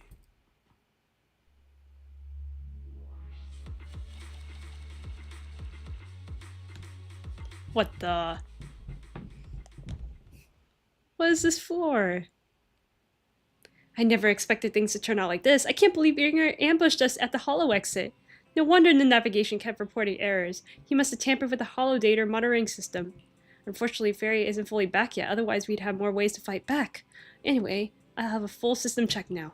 How's Section 6 doing? Don't worry, Section 6 just sent a message saying they lost Bringer and are trying to locate Perlman now. But we have to recalibrate the system, so real-time navigation won't be possible. We can only give a rough estimate of Perlman's potential locations in the Hollow and let Section 6 search for him on their side. But Yanagi said the Hollow operations are their specialty, and they'll take care of locating Perlman. No update on the Miss Hoshimi's side yet, though. Even though Bringer has taken her, she should be okay. She is a point hunter, after all. You're right. Anyway, you should get some rest, Belle. I'll handle the system maintenance and search for Miss Hoshimi's location while I'm at it. Wise skillfully checks the HDD. After a while, the communicator starts ringing. Belle, Yanagi just messaged us that they found Perlman. They've hid him in at Belobog Industries to keep him safe from Bringer and got him working on gathering evidence of Bringer's dealings with Vision Corporation. That was fast. Yep, Kaleda and the others are also helping look for the files, so we should have results soon. But to avoid Bringer, Section 6 has cut off all communication signals at their safe house, leaving just us with a special line. Yanagi asked us to contact them when we can do to plan our next move. Bringer will still has Miss Hoshimi, after all. I've tried everything but can't track her down. Who knows what Bringer's going to do with her? Belle, whenever you're ready, we'll contact Yanagi and see how things are on their side. I'm ready! Okay, I'll contact Section 6 now. Just as Wise sets up a remote call with Section 6, a familiar figure rushes in. Is it... Guys? Can you reach Section 6 now? Are they with Perlman? There's something important I need to confirm with them. Relax, Julian. Section 6 just found Perlman, and I'm about to contact them now. I'm setting up the call now. I'll patch you in too. Not long later, Wise successfully gets into contact with Section 6 and explains the situation. I'm really sorry, everyone, but we're currently unable to track down Miss Hoshimi's location. Understood. I reached out to my director and some friends in the media. Seems they haven't heard anything about Hoshimi Miyabi being arrested or Perlman reappearing. Hello, can you hear me? It's Juyuan. This is urgent. Please confirm something for me. Is Perlman with you right now? Check the back of his neck. Please look behind his ears or at the base of his hairline. Do you see a small wound? What are you doing? Now hang on, my hair. Ow! Easy. Uh-oh. Yes, Officer Juyuan. There is indeed a small wound on the right side of his hairline, approximately half an inch long. How did you know? For high-profile cases, the precinct sometimes puts small tracking chips on suspects when they're detained to stop them from doing anything dangerous. I found out that the chips used on Perlman and the other suspects in recent cases have broad-range tracking capabilities, and they've been active this whole time. What? A tracking chip? And it's been active this whole time? Even after the airship crash? That's correct. Well, hang on. Does that mean that the precinct could have tracked this guy down anytime they wanted? If the lead investigator wanted to, yes, they could have easily found Perlman from the moment he entered the outer ring. Yet they never tracked him down. The precinct records show that he's still missing. Our entire operation was based on one assumption, that the mastermind was doing everything to stop us from revealing the truth, to eliminate Perlman, and to cover up their crimes. But if they always knew where he was, then what was the purpose of all the pursuits, ambushes, and interceptions? Didn't the bad commander take Chief Miyabi outside the hollow to weaken us? And if we guessed wrong? If we were mistaken, then that means Bringer didn't take Miss Miyabi to undermine us. He must have taken her for a different reason. A different reason? Don't tell me. He wanted the chief herself. But that doesn't make any sense. She has nothing to do with the case, and nothing seemed off with her. Plus, who in their right mind would try picking a fight with a Void Hunter? Unless they're looking to get themselves killed. There's something odd. Her katana. Hang on, I just remembered something. The strangest thing happened while we were in the Outer Ring Hollow. You quickly fill everyone in on what happened with the katana inside the hollow, leaving them with even more questions. Serious? That crooked commander's target really is our chief. But why? Doesn't matter. They took Miyabi right before my eyes. I'm such an idiot for allowing this to happen. I must report this to the director immediately. Everyone calm down. Shouldn't we figure out where Miss Miyabi and Bringer are first? Miyabi is being transported in a public security vehicle. I can track it. As for Officer Bringer... He's over where the vision scandal was exposed, just outside the Dead End Hollow. Remember that place? How do you know that, Qingyi? Because he's giving a speech there today. It was on the news. They said it's happening as scheduled, with many eyewitnesses from the vision scandal and concerned citizens attending. Let's split up. Guys, let's split up. We'll search for Bringer and look for Miss Miyabi at the same time. Okay, I'll go find Miyabi. Please guide us out of the hollow right now.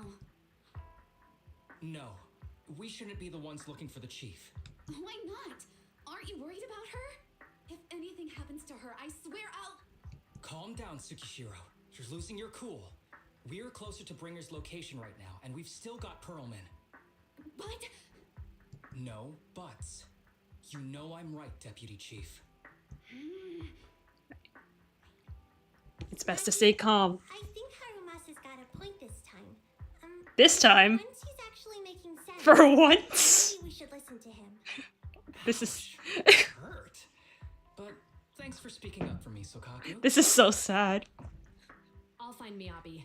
Look, Harumasa's always right. It's good to take breaks. It's good to stay cool. Security officer, I won't attract attention. Miss Tsukishiro, Miyabi and I go way back. I understand exactly how you feel. I promise, I will bring her back safely.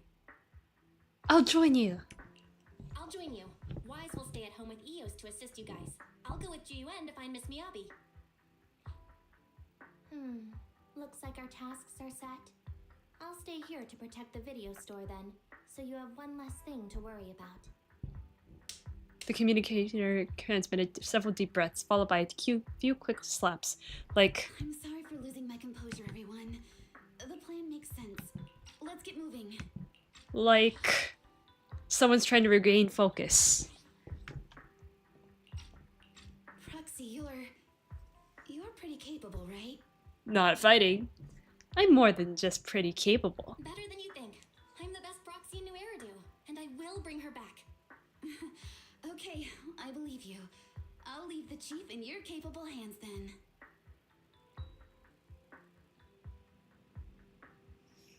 Belle, Julian is waiting for you at the parking lot. I think she wants to talk to you about searching for Miss Hoshimi. But I feel like she's not in a good mood. She might still be upset since we hid our identity from her.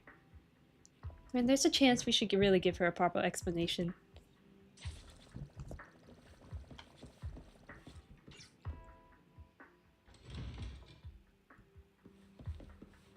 Come on, Julian. What do you gotta say? You're here. I'm looking into the transport vehicle's location. We'll head out once I get word. Julian stops talking after that. An awkward silence settles between you. Try to talk. Julian, are you still mad?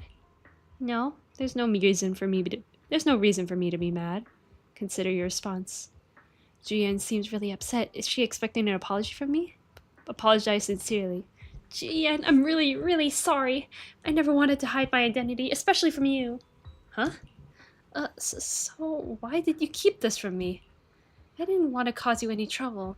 You're an elite officer, and I'm a proxy operating in the shadows. What if the truth drove us apart, or even made us enemies? No. I play by the rules and respect law and order, but I don't follow them blindly. I know the difference between right and wrong, and would, of course, do what is just. If you consider me a friend, then you should have more faith in me.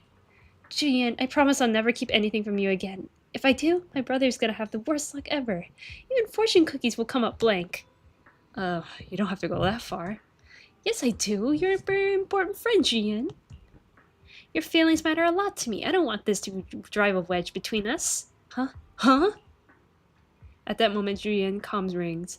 A little flustered, she quickly picks it up and moves away to check her messages. Manager, I asked Officer Chen to locate the currently active transport vehicles in the Janus Quarter, and they're heading north. I believe Miyabi is on one of them. We need to move now and intercept them. With the PubSec car, we can use the express lane. But there are checkpoints everywhere, so I might not be able to bring along a regular citizen like you, Manager. Take my bamboo. Take my bamboo. We can still stay in touch that way. It'll come in handy in emergencies. Understood. I'll head out now. As for our conversation just now, let's continue after we get Miyabi back. A short while later, near the 14th Street, a PubSec car hurtles down the street, siren blaring. Task Force Patrol Squad. Are we gonna seatbelt too? Do you copy?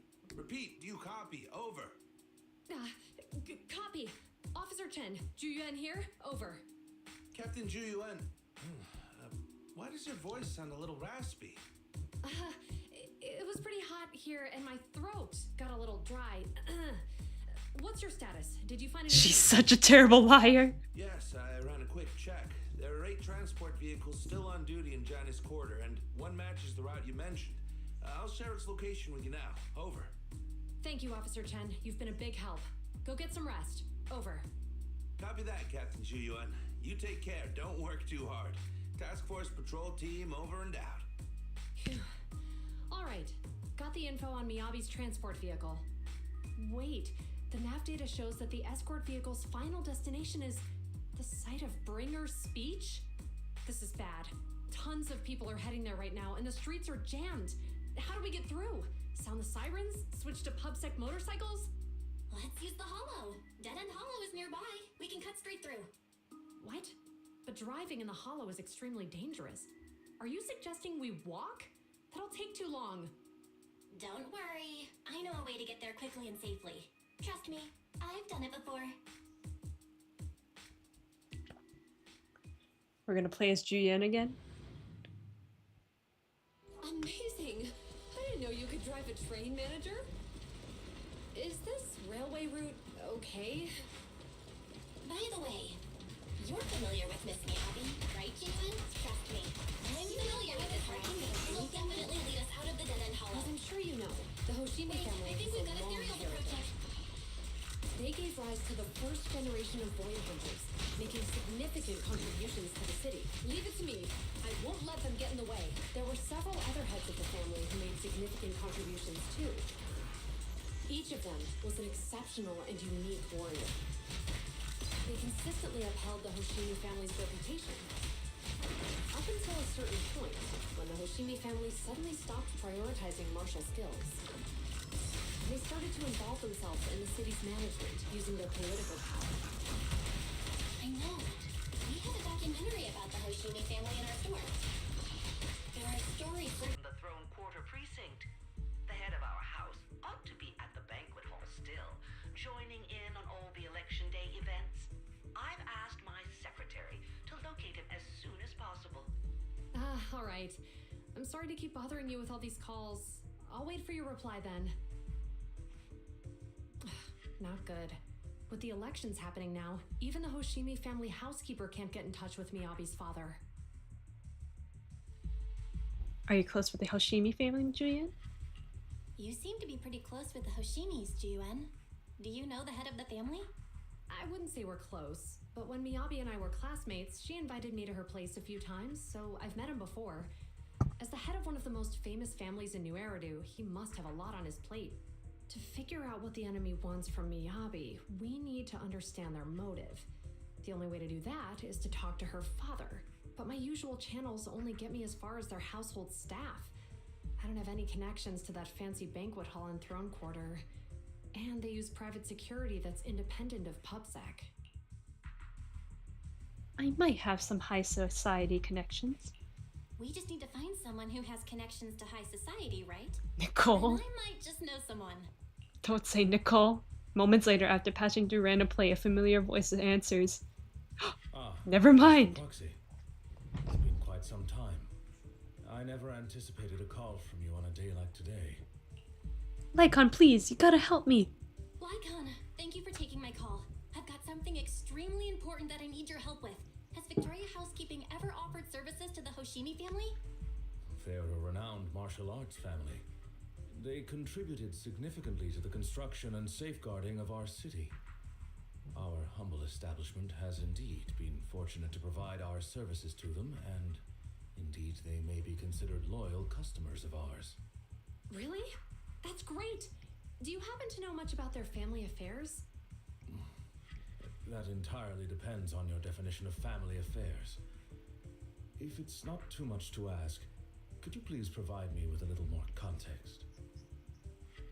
Julian gives Lycon a quick rundown of the situation.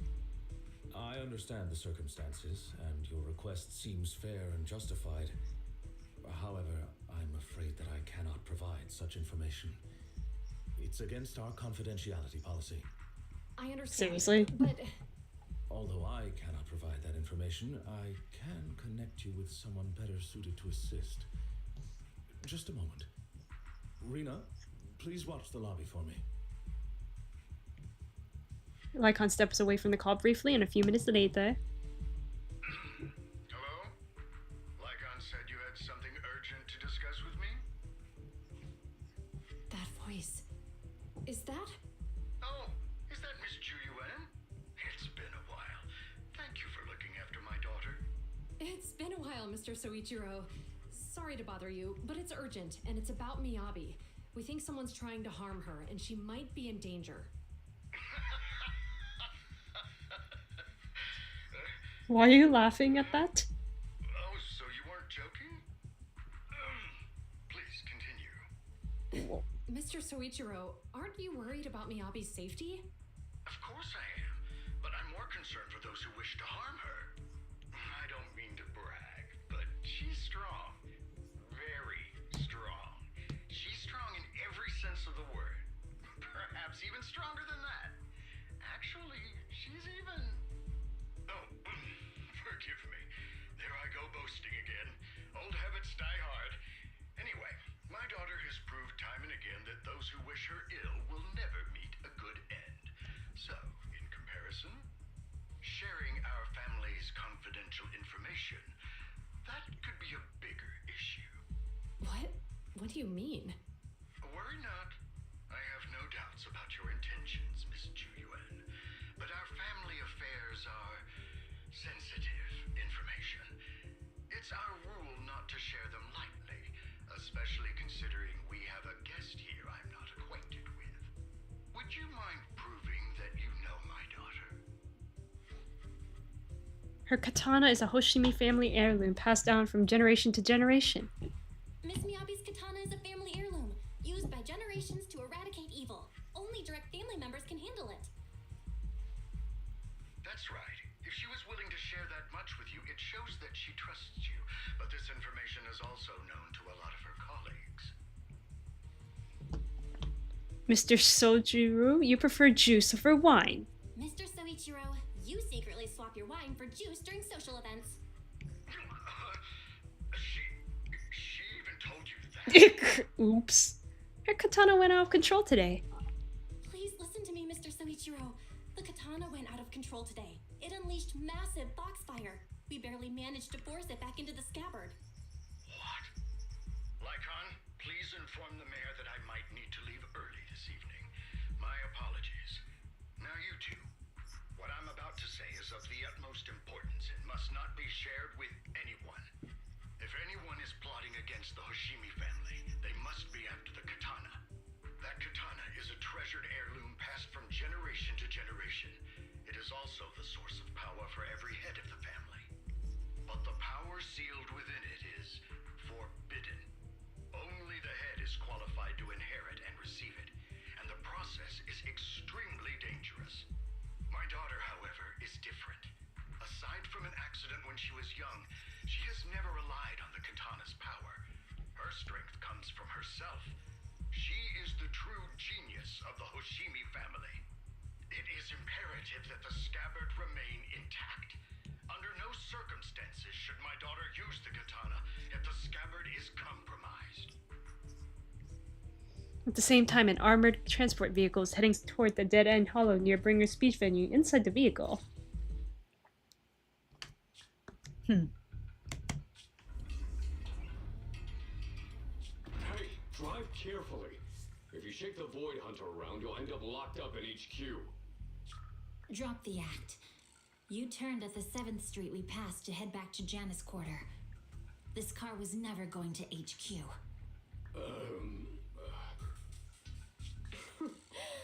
So you've known all along. Are you sure you want to calmly let us do as we please? The schemes of villains are always unique. I might as well stick around and figure out your real objective. Besides, you alone pose no threat to me. Even with you unarmed? Yes. I don't need a blade to deal with you. Indeed, we really aren't worthy. After all, this is a treasure passed down through generations of the Hoshimi family. It has slain dangerous ethereals, legendary warriors, the remnants of the old civilization, and the evils of the new era. The cursed blade, Tailless. You... 7 generations of swordmasters have established the Hoshimi family's prestigious standing today. Most people think the Hoshimi family's bloodline is inherently superior, but in fact, the true source of their power is this blade. Except for you, Hoshimi Miyabi. You're the rare talent born into the Hoshimi family, truly blessed in the art of swordsmanship. How do you know about the Hoshimi family? Because the target of our evil group is you. Nullface may have botched the mission, but he still managed to obtain your deep sync modeling data. What? Thanks to that, I get to witness the true form of the cursed blade. It is indeed so beautiful. This monstrous energy is exactly what we need. What? You're right. No one can threaten you. So we'll make you the threat. Release Tailless!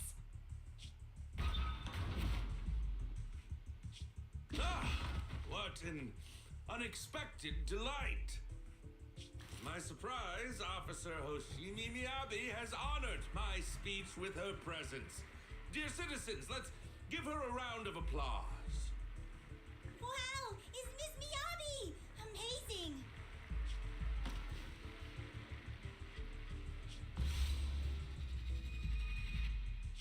Miyabi!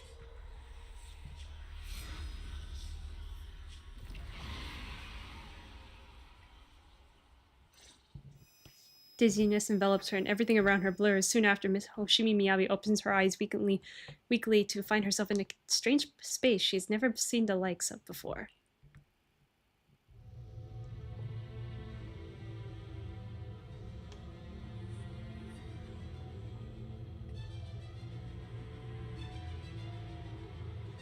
Mel, you can keep us away from the outside world. Am I? I was clearly... It feels like the foxfire is burning me. There are enemies here too? After defeating the enemy, my body has surprisingly recovered a bit. Am I supposed to defeat enemies to recover? It scatters upon being cut. It's obviously not a physical entity.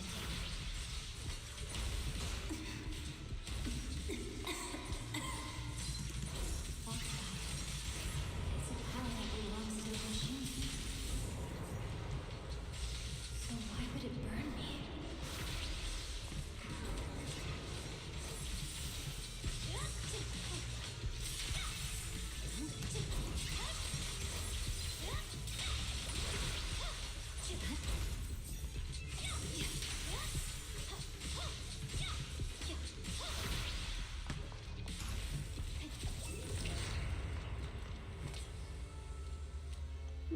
Why is there blood? You can't shake the feeling that this place looks familiar.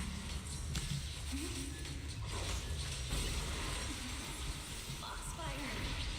It's burning even more intensely.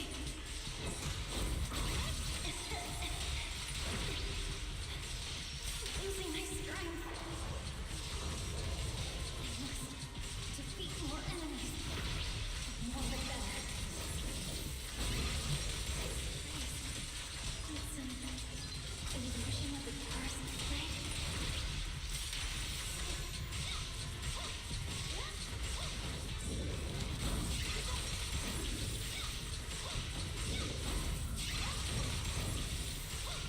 Attack! Are you gonna continue doing the same animation?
Okay. Strange whispers.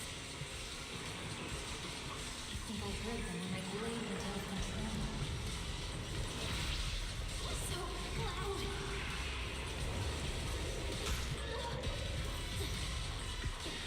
Is it going to change again? This feeling. Uh-oh. Why is it turning blue? In the illusion, countless monsters surge forward like a tidal wave. Miyabi relentlessly swings her blade, cutting down the ethereals, pushing herself to the brink of total exhaustion. Kill. Kill. Countless voices evade Miyabi's mind, gnawing at her sanity. It feels like as if swinging her blade without thinking is the only way to escape.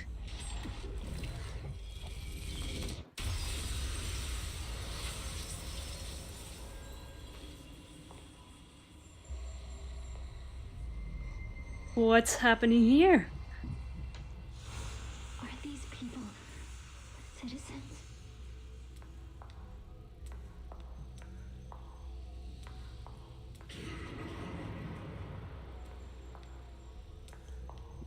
What? How could I? I will never wield my blade against the innocent.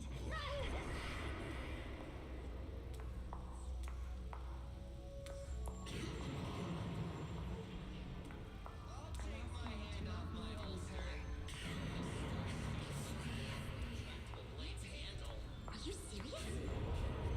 Hey, you better not try anything. What is going on?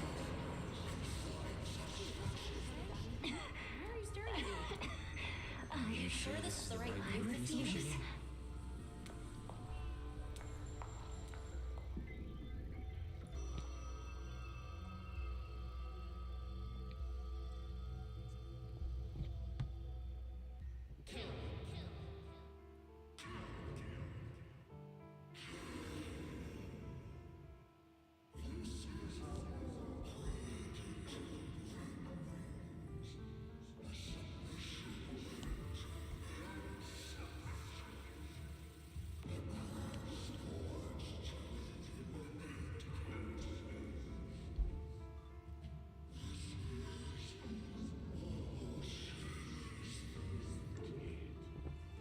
Is this also how you coaxed my mother back then? Did you convince her of this fate the same way? Is this how you turned her into the sacrifice? She's the sacrifice?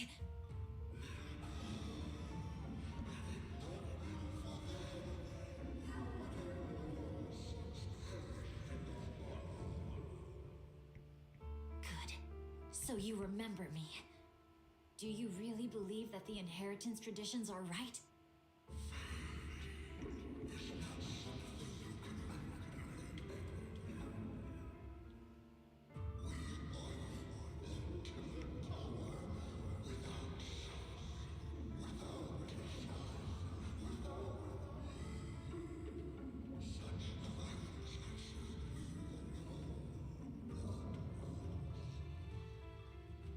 No. But I have a proposition. I understand that you had to make difficult choices to survive the era of hollow calamities. But times have changed. Past sacrifices were made, so there would be no more sacrifices in the future. The Hoshimi legacy shouldn't just stop at inheriting this blood-stained gift. If outsiders are capable of bypassing the rules and taking your power, then what's the point of clinging to this cruel ritual? Therefore, let's cooperate. That's right. I've always been aware that I'm not the type of heir the Hoshimi family needs. I don't have my grandfather's keen judgment, my aunt's resourcefulness, my father's knowledge, or my mother's sharp mind. But I have swordsmanship. It's the one thing in which I'm genuinely gifted. From now on, if you heed me, I'll rewrite the fate of the Hoshimi family in my own way. Be my blade, one that slays only evil, and I'll repay the injustices that forced your sacrifices. My mother was the final sacrifice you'll ever receive. From this day forward, under my command, I'll turn you into a legend which is truly unmatched by anyone.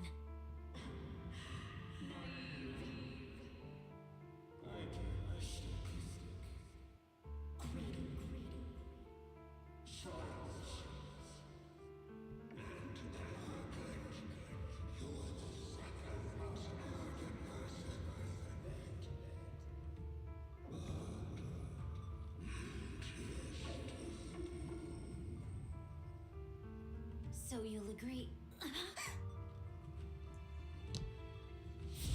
Before she can finish, the subdued foxfire bursts into fierce flames.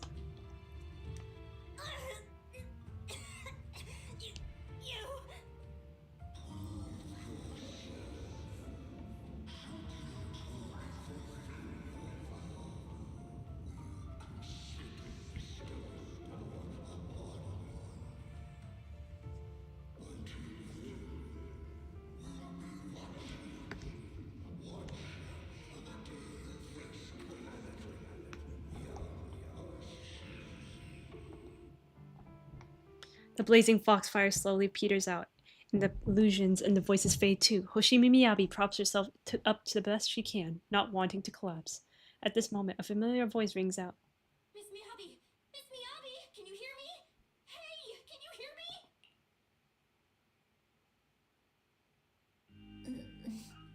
Proxy? Yes, it's me, Miss Miyabi. You're finally awake. How are you feeling? So, that golden light was you. Thank goodness I didn't draw my blade. The citizens, did I hurt them? Rest assured, Miyabi, you didn't hurt anyone. When those strange flames appeared in your eyes, the manager and I knocked you into the dead-end hollow. You were swinging your katana the whole time, but only at the ethereals coming at us. Just now, you suddenly froze. The flames on your katana disappeared, and we were able to get close. I see. Thank you. I almost made a terrible mistake. I feared if my blade had harmed those dear to me, hurt innocent people, Miyabi's voice is weak, as if recovering from a severe illness. Her furrowed brows finally relax as tears trickle down her face. Miss Miyabi. The invincible Void Hunter. The rest of Section 6 has The invincible Void Hunter sobs so softly like an ordinary girl. arrived at the speech Aww. venue, and it's a total mess. Looks like Bringer's trying to get away.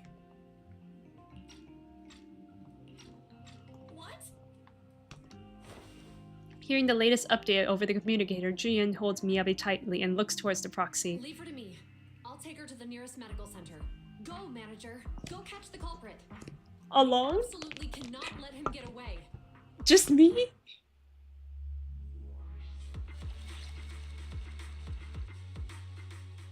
That's crazy, just me? In the video store, the siblings are flustered. The connection's gone. What's happening? Let me check the error logs. Looks like a massive surge of active ether caused EOS Eternal modules to malfunction. Maybe it's because of the cursed blade. It might be because Miss Miyabi's katana went out of control. It's happened before. EOS was exposed to a surge of ether at a close range. Its internal communication module might be damaged. Everything's a mess right now. I wonder how Miss Miyabi is doing. Worry not, manager. Julian sent a message saying that she's taking the young lady from the Hoshimi family for treatment, so you can set your mind at ease and focus on dealing with Bringer. Where's Bringer now? We haven't heard from Section 6 yet. At that moment, a familiar petite figure rushes in. Proxy! Yanagi from Section 6 asked me to contact you. Kaleido, what brings you here? Not long ago, someone from Section 6 suddenly showed up with Perlman. They said we have key evidence of Bringer's involvement with the Vision Corporation case and asked us to watch over him for a while. With that guy's help, we went through the documents thoroughly and managed to compile the evidence of financial dealings between the Vision Corporation and Bringer. I never would have thought that Bringer is the one behind all this. Yanagi told us to send the evidence to a public security commissioner through a special channel. She's already leading Section 6 to go after Bringer. How are things going? They left in a hurry and only gave me a designated communication channel, Proxy. Try using it to get in touch with her. Okay, connecting now. Yanagi, can you hear me? Hello? Proxy. We're still at the speech menu. It's all thanks to Velobog Industries for sending the evidence against Bringer to the commissioner. He immediately suspended Bringer and called him back to NEP's HQ for investigation. But it seems like Bringer doesn't plan to hide anymore. His men deliberately caused chaos, even crashing into cars to make their escape. The crowd went into a panic and it almost resulted in an accident. By the time we got there and brought things under control, he had already gotten away. We couldn't catch him. All we found at the scene was your bamboo. Dang it! We were just too slow. We didn't make it on time. Still, Perlman has given us an important piece of intel about Bringer's whereabouts. Bringer might have gone to Port Elpis. It's that old cargo dock on the city outskirts, swallowed up by Hollow.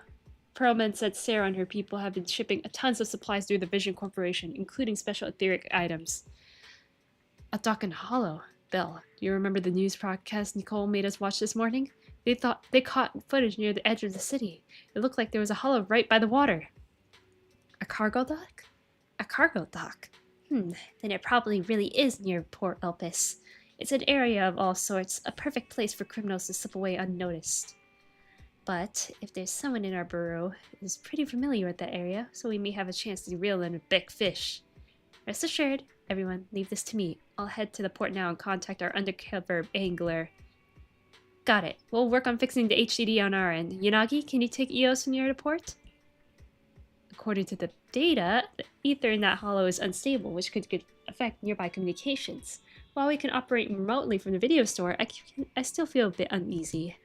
Just to be safe, let's take the portable equipment and work near the port. You can also recalibrate EOS connection module while we're at it. Near the port? Alright! I'll reach out to Ben and update them on the situation here. Great. We'll make our way to Port Elpis after we wrap up things here. This time, we won't let Bringer slip away again. The group arranges to meet up at Port Elpis. After ensuring no one suspicious is nearby, Qingyi leaves the video store. Belle, Qingyi just messaged her informant has found Bringer. Looks like Proman's intel was accurate. Bringer plans to use the hollow near Port Elpis to smoke himself out of Janus Quarter. Got him. This time, we won't let him slip away again. Yanagi said that once we're ready, we can go find them at Port Elpis. The HDD is pretty much fixed, and the portable device is good to go. We'll head out as soon as you're ready. Leave it to me. Got it. Leave everything to me. Go ahead and stabilize the HDD connection. I'll be back as soon as I'm done adjusting the biocom module. We have to go there physically?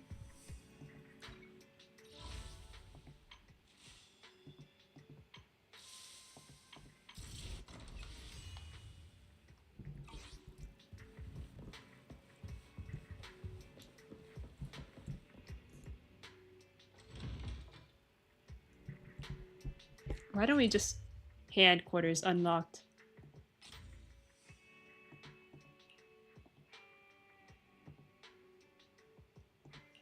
Go!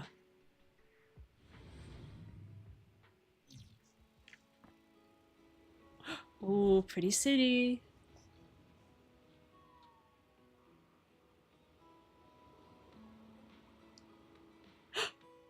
We're here with Asava! Wait a minute, what are you doing here? Manager, this is Jane Doe, Public Security's undercover agent. Oh, what a surprise! So our helper is actually the manager. I'm surprised too. I had no idea Miss Jane was an undercover agent from Public Security. Really? You had no idea? That's the wrong answer, you know. Jane is an undercover agent with us. No one else in Public Security knows her identity except her direct superior. That's right. Sometimes keeping even your own people in the dark is the only way to stay safe. Just now, a big fish took the bait I set. My informant told me an anonymous individual is looking to ferry the throne quarter from here, offering an exceptionally high price.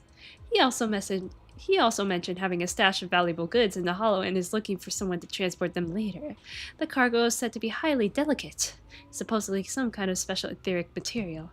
After Qingyi contacted me, I acted as the contact person to take on this big job using a fake identity. It's Bringer! You got the answer right this time, Manager.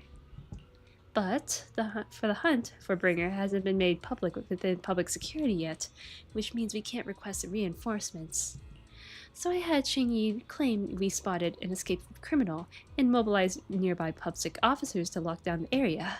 You tricked even your own colleagues? If you can't fool your own, how will you fool others? Not that everything's ready, it's time to reel in our big catch. Right now, Bringer should be inside the hollow, at the place we agreed upon, waiting for this contact to get him out. I'll send you his location, Manager. Time to give our former deputy commander a little surprise. Talk with Asava, give me Asava. Proxy, you're here. The Port Elpis hollow area is right across from here. Qingyi said their undercover agent posed as the smuggler's contact and tricked Bringer into the designated spot in the hollow. We're in control this time. There's nowhere for him to go now. Even so, it feels like Bringer chose this spot to smoke himself out for a reason. Didn't Proman mention that Bringer had stashed a lot of smuggled goods here? Since he wants to take them, there might be something fishy about all this. Asava's right. We might be just extra cautious this time. Proxy, is your navigation bag boost still working? I've checked over EOS remote module and it should be fine now. Communication on the portable HDD is also ready, and it seems stable for now. Perfect. Proxy, let's get ready for the operation. We're counting on you for navigation in the hollow. Let's do it. Bringer? I won't let him slip away. That's right, we should teach him a lesson. No need to rush, he's not going anywhere. All we need to do is wait for the proxy to get the equipment ready. No time to lose. Let's get moving. Let's move out.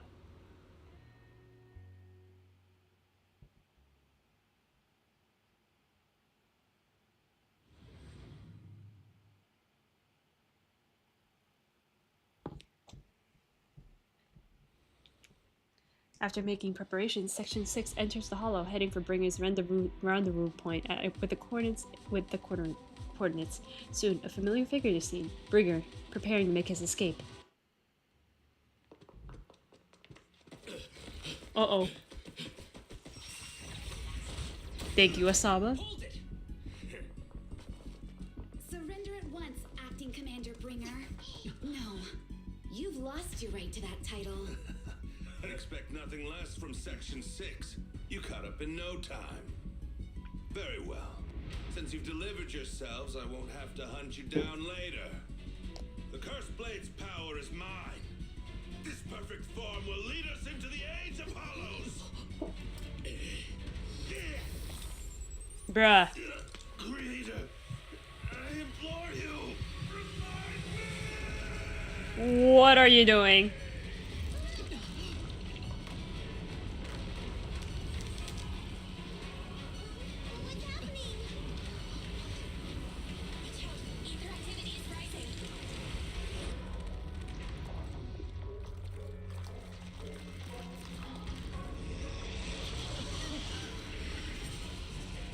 Oh, it's my least favorite boss. What?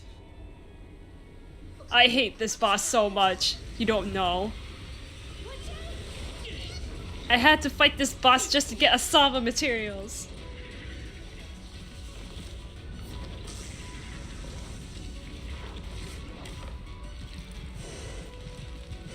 I don't like you. Bringer turned into an ethereal. Why would you do that? I don't understand. Why? Something strange is appearing. Be careful, everyone. I should know what I'm doing.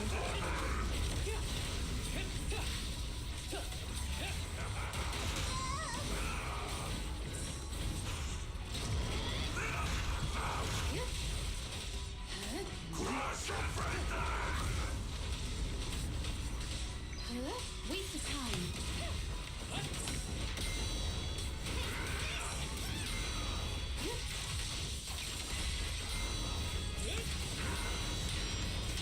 Stop!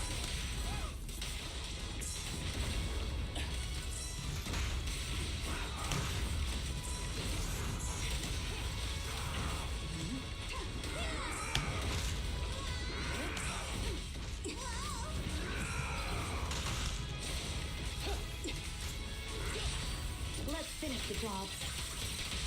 You're gonna get dizzy. This arrow will hunt you down.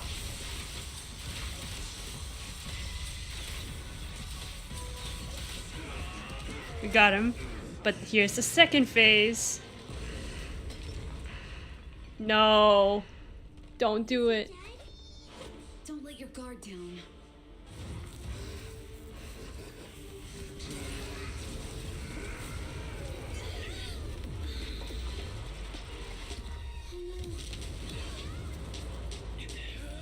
No, Eos!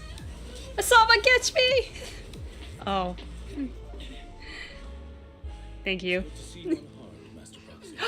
It's you guys. Do you know each other? Yes. Unfortunately, now's not the time to catch up.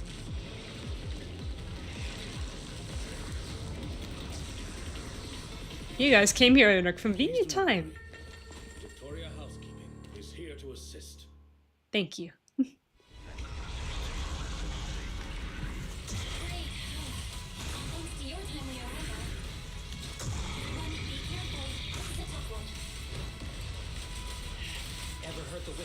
Arrows and blight. Such provocations don't go unanswered. I can also become an Asura!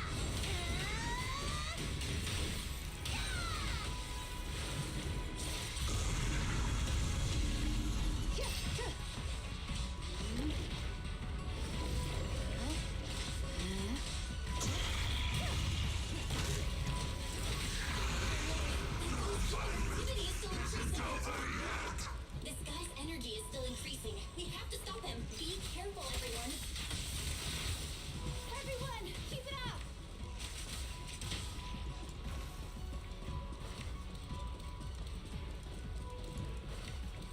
Just why would you make yourself turn into a hand? Should we take a detour? No, just chainsaw your way through. No need.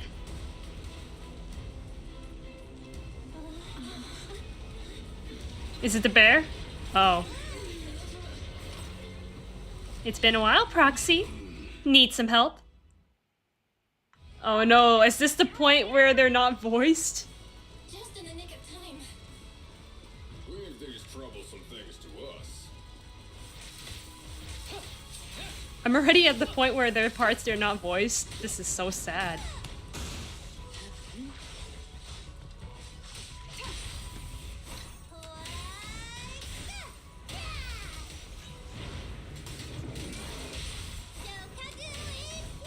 I thought her lines got replaced already.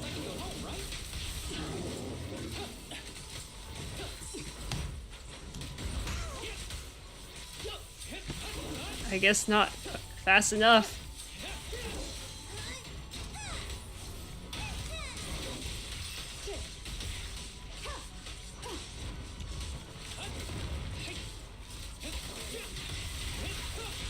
It's pointless with this. Hey, you wanna play with me?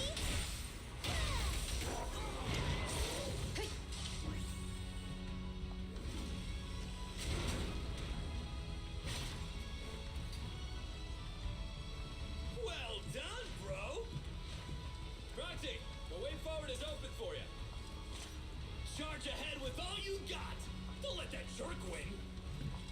Thanks, Anton. We won't lose. With the power of friendship. That's the spirit. Okay, the power module is fixed now. Great, this child is good to go. Come on, Proxy, give it a try. Thanks, Grace, you've been a huge help.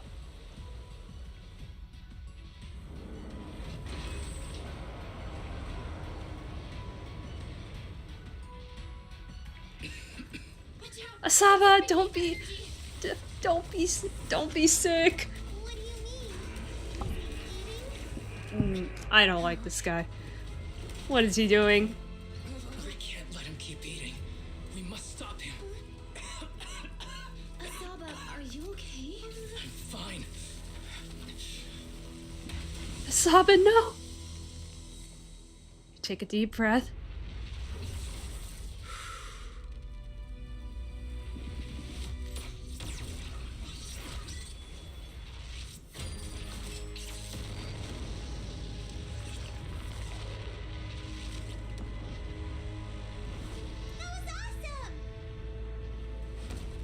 It's not over yet. Saba, stop. Proxy, do you copy? It's the pink-haired lady's voice. Hello, can you hear me? May the Creator refine you.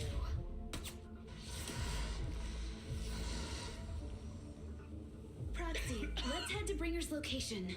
Wait, what's happening?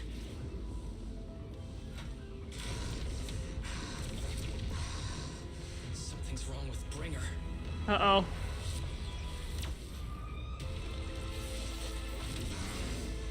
I don't like that.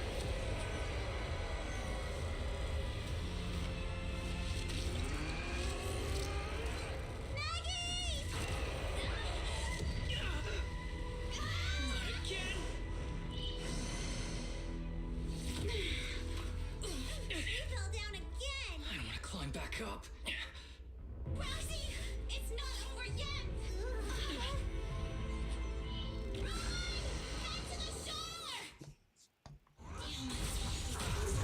Stop! Stop!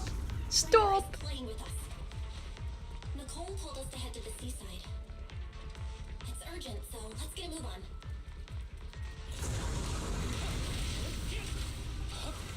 Saba's tired.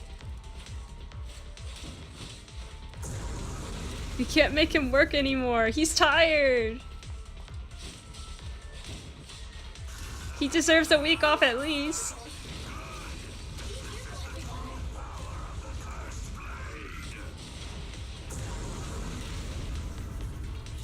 This should be the place Nicole was talking about. Why isn't anyone here? Stop!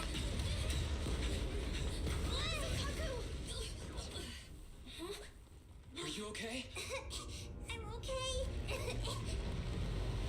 He's here.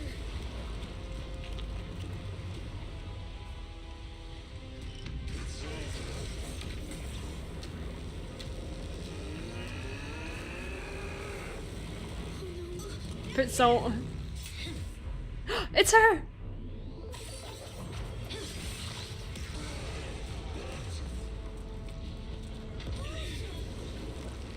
Leaps and bounds. Special delivery. Thank you, Caesar. Sorry for the wait, everyone. Took your time. So fast! That's the Overlord for you. So, you are the culprit? Good. We can finish up our training for catching suspects quickly. We got a whole team now.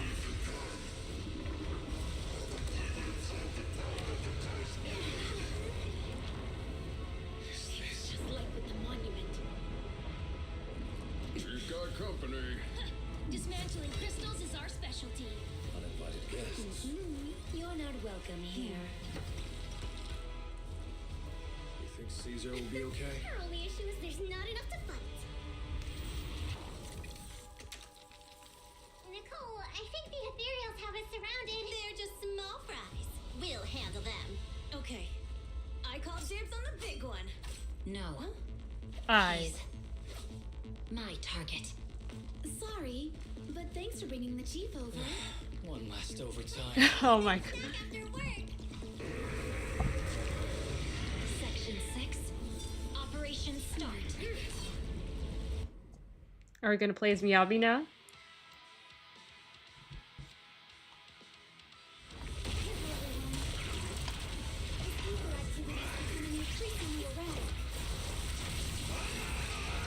Why is this weird thing so disturbing? Everyone, watch out for those strange eyes. Analysis indicates strong ether fluctuations there. That might be its weakness. There's more and more of those strange things. Ether activity is rising. Oh no, watch out everyone. His ether activity is still increasing. I'm putting the foot on him. We should be able to stop him. This guy's attack won't stop. Watch out, everyone!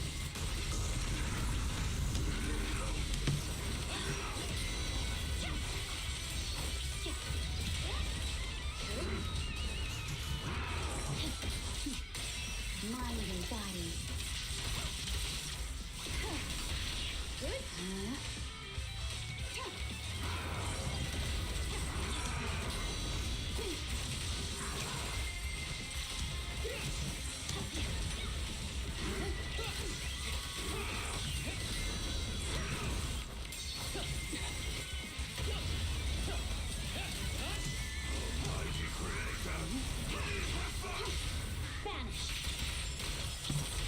After this, I can go home, right? Got him. Is there another phase? So much power. We're not afraid of you.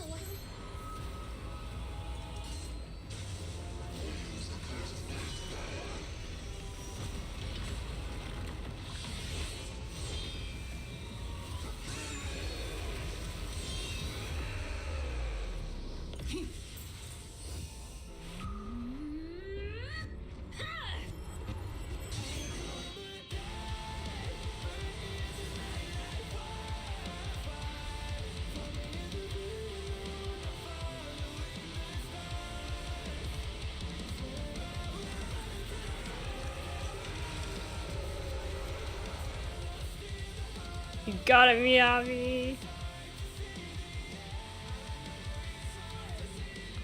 Seriously? Talk about showing off.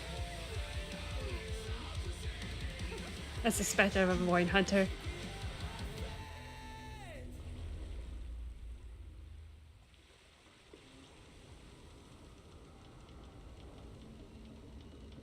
The test is complete. Elixir P07 confirmed effective. Bringer has completed his mission. May the Creator refine him. The events in the Port Elpis Hollow have come to a temporary close. Old friends and new have gathered, enjoying a new, well-deserved what?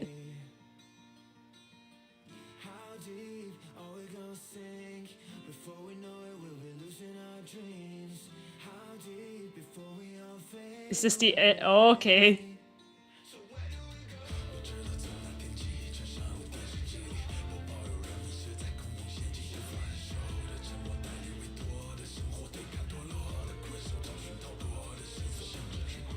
Get as many challenges as love letters? That's crazy.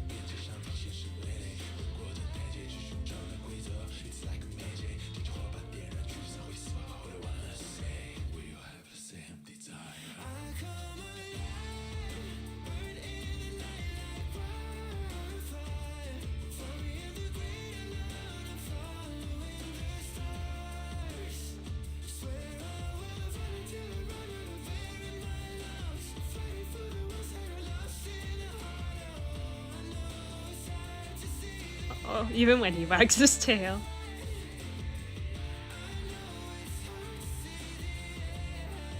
Life in the city is like a grand stage. One show comes to an end and another begins. However, new Eridu's curtain never falls. Not now, not ever.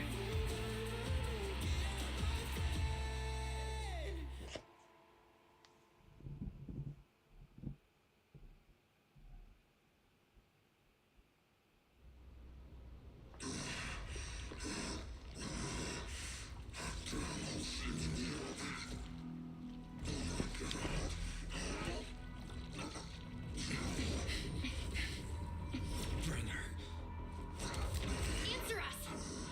Where did you take our teacher? Carol Arna. The day the old capital fell, it was that giant white hand that took her away.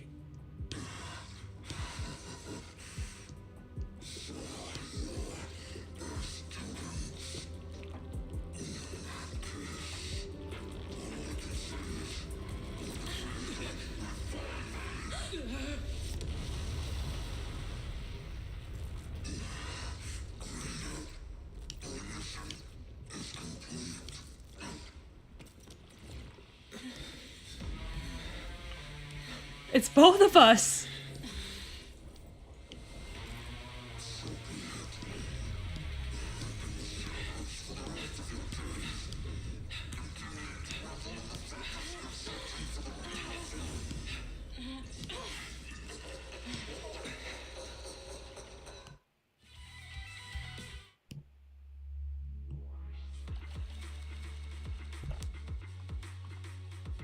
Huh. Yeah, I guess you won't tell us.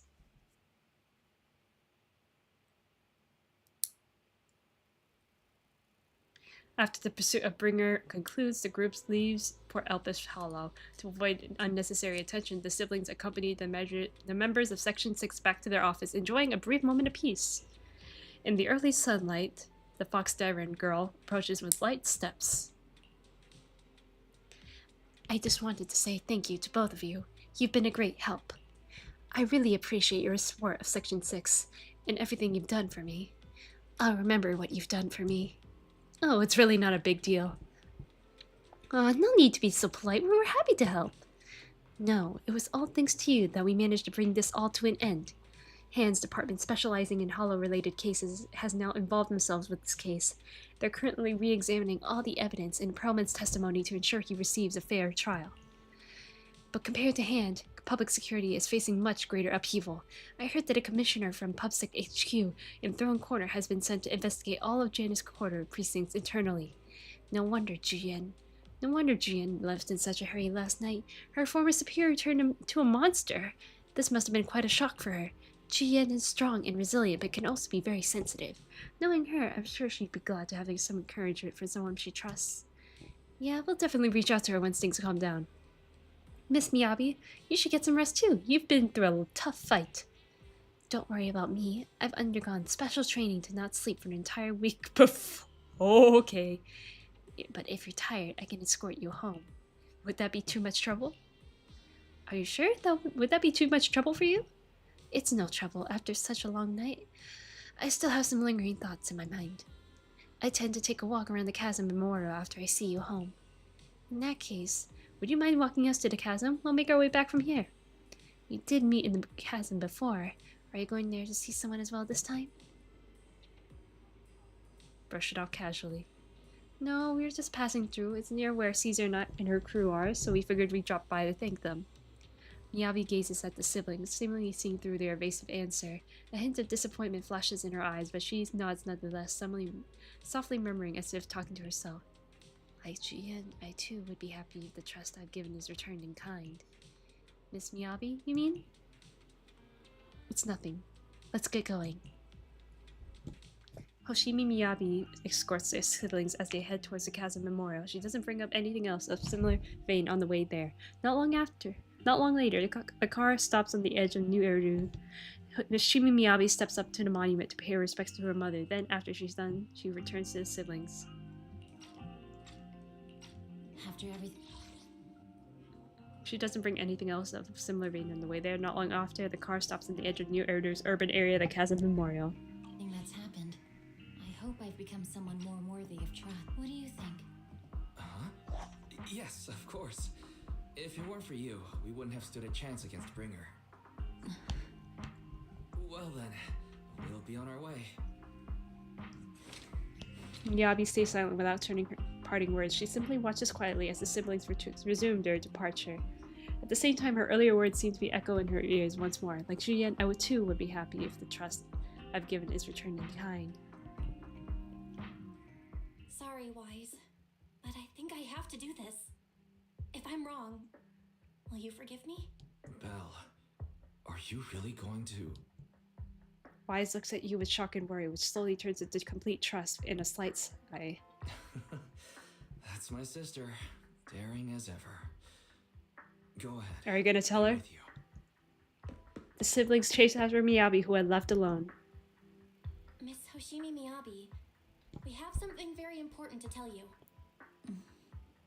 11 years ago, our home was in the old Minerva quarter of Eridu, at the end of Main Road number 7, the Helios Academy. The person who raised and taught us, her name was Carol Arna. We are the students of the guilty from the fall of the old capital. Please listen to me. Our teacher was innocent. There's more to the story than you know. What do you mean? Tell the truth. On the night of the disaster, Helios Academy was attacked by unknown forces. Armed groups we'd never seen before. Monsters, and a giant white hand. Almost identical to the one Bringer summoned. I know this is hard to believe, but I swear it's true. We've been trying to find out what really happened. With your help, I'm sure we can find the real culprit. Miss Miyabi, would you be willing to continue working with us? Miyabi's eyes remain calm and serene. She reaches behind her head, carefully undoing her hair. Her dark hair cascades down as she removes her hairpin and hands it over. She had crafted the piece herself, drawing inspiration from her mother's treasured possession. Take this. It's a token proving you're under the protection of the Hoshimi family. The hairpin handcrafted by Hoshimi Miyabi and modeled after a relic of her mother's was originally Kitara's possession she never parted with, according to the Hoshimi family rules, which such private items may only be entrusted to certain special people. Aww. Even if you're proxies, you're my proxies. You're mine? You believe in us? Does that mean you believe us about the fall of the old capital? The real story behind the old capital's fall could be far more complicated than we understand. Whether there are hidden truths or not, we have a lot of investigating to do. But at least, we're partners, seeking answers together. You don't mind our identity? You really don't mind that we're students of the guilty? Eradicate all evil. As for what is evil, I'll determine that myself. So we're not evil to you. A few days later, one night in the video store, everything around is quiet as if nothing had ever happened. Soft music is playing. It's a time-sleeping reminder from Fairy. Ever since her system was repaired, she seems to have gone more clingy. Belle, Miss Hoshimi had just sent us a message saying that public security has terminated their investigation into us. She told us to take a good rest. The remaining matters will be handled by Section 6 in Juyen. As for our teacher's case, she is also doing her best to help with the investigation. However, Section 6 is currently dealing with the aftermath of the Bringer incident, so it'll probably be a while until everything settles down completely. Anyway, we can finally take a breather. I can finally get a good night's sleep. Haha, good job! As the unsung heroes who resolve the crisis behind the scenes, I feel like a good night's sleep isn't nearly enough of a reward. Master, I can't sleep. Fairy, do you need to sleep? The HDD does have a sleep mode. I wonder if that counts as sleeping. I can't sleep because of my shortcomings. As a Type 3 general-purpose integrated AI, I failed to defend against the attack of the nun system I inhabit, and was of no help in the critical battle. I was far inferior to the second assistant, and have lost the prestige of being the supreme assistant. My self-esteem is on the verge of the collapse. I need my master to pet the power button to help me get back up and running. After Fairy's recovery, has her personality changed a little? Touch the HED power button. Thank you, Master. My self-esteem may not have increased, but I feel happy. Without my assistance, you still overcame numerous obstacles and defeated formidable enemies. You proved yourself through your actions, validating the title of Phaethon. I am proud of you.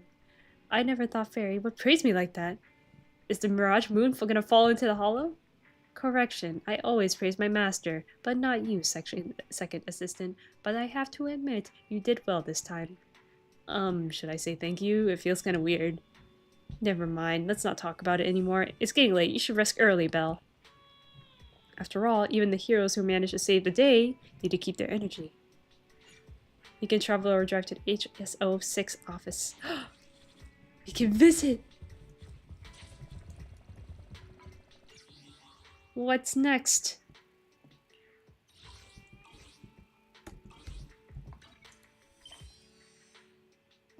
How far have we gone?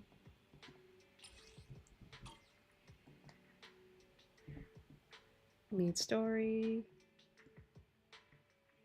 I don't recognize that. What is this?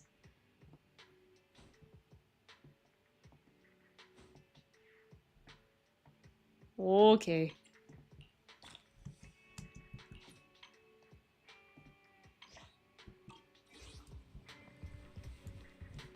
What next? Okay, Wise has nothing to say. Good. I'm tired. Okay. Where do you want me to go? Section 6 office unlocked. Okay. While I wait, while I go get some rest in the bedroom, I'm gonna get some water. Okay, I'm in the room now. I'm gonna get some water. I'll be back.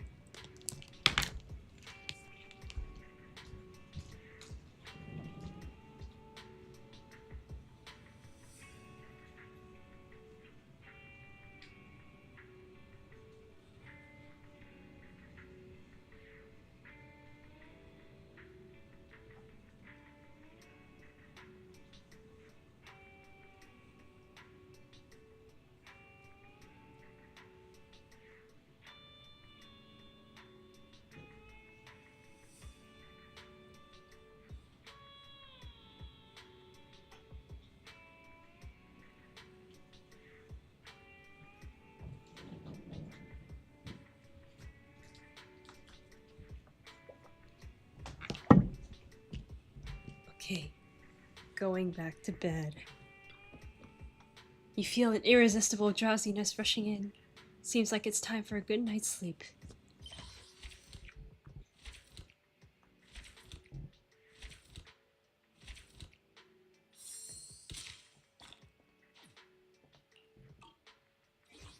After completely relaxing, you quickly fall into a deep sleep. You rest comfortably and now your mind feels exceptionally clear.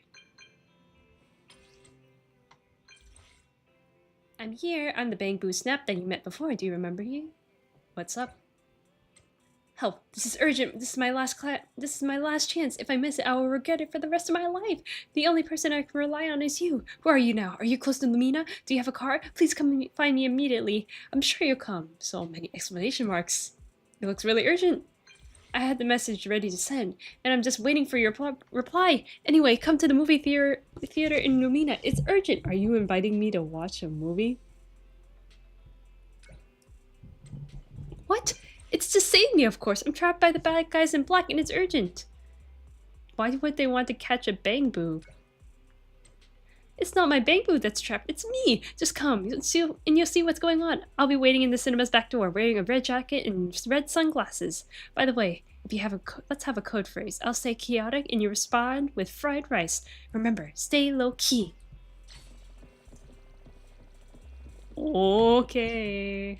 Where do we go? Movies? Absolute Cinema?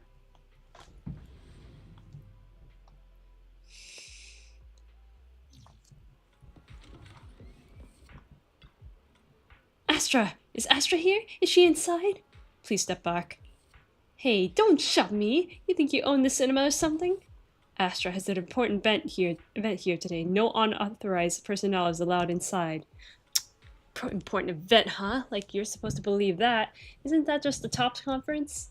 Why is Astra even performing at your boring conference? Don't you know what day it is? Move aside. We're not just some random fans. We're here to hold Astra's birthday event.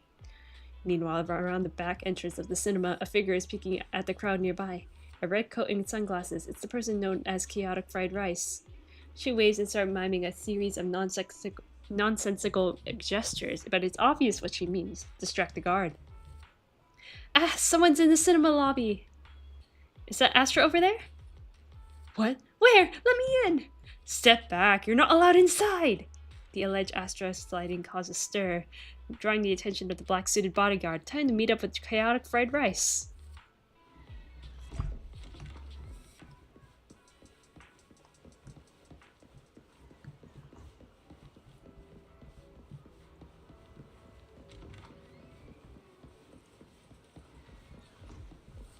Oh, it is Astra.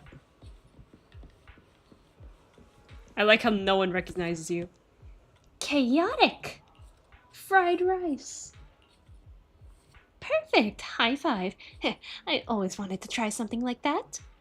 Gotta hand it to you. You got here fast. Now everyone's caught up with the chaos at the front. It's time for us to sneak away. Sneak away? Why don't you just walk out? Obviously, because there's a reason we can't just stroll out in the front. I'll fill you in once we're out of Lumina Square. Let's try to avoid the crowds, especially those bad guys in black. My car is parked in the parking lot. Perfect! You're just full of good ideas, aren't you? Oh, my courageous knight in shiny armor, lead us to the parking lot. Things are gonna be much easier once we get out of Lumina Square.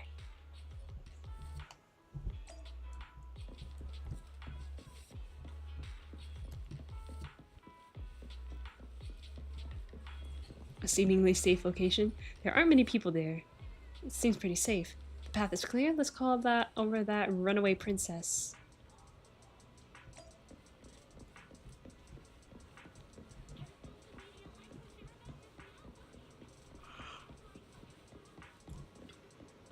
There are many people here. Let's call over that fried rice princess. Why is she there?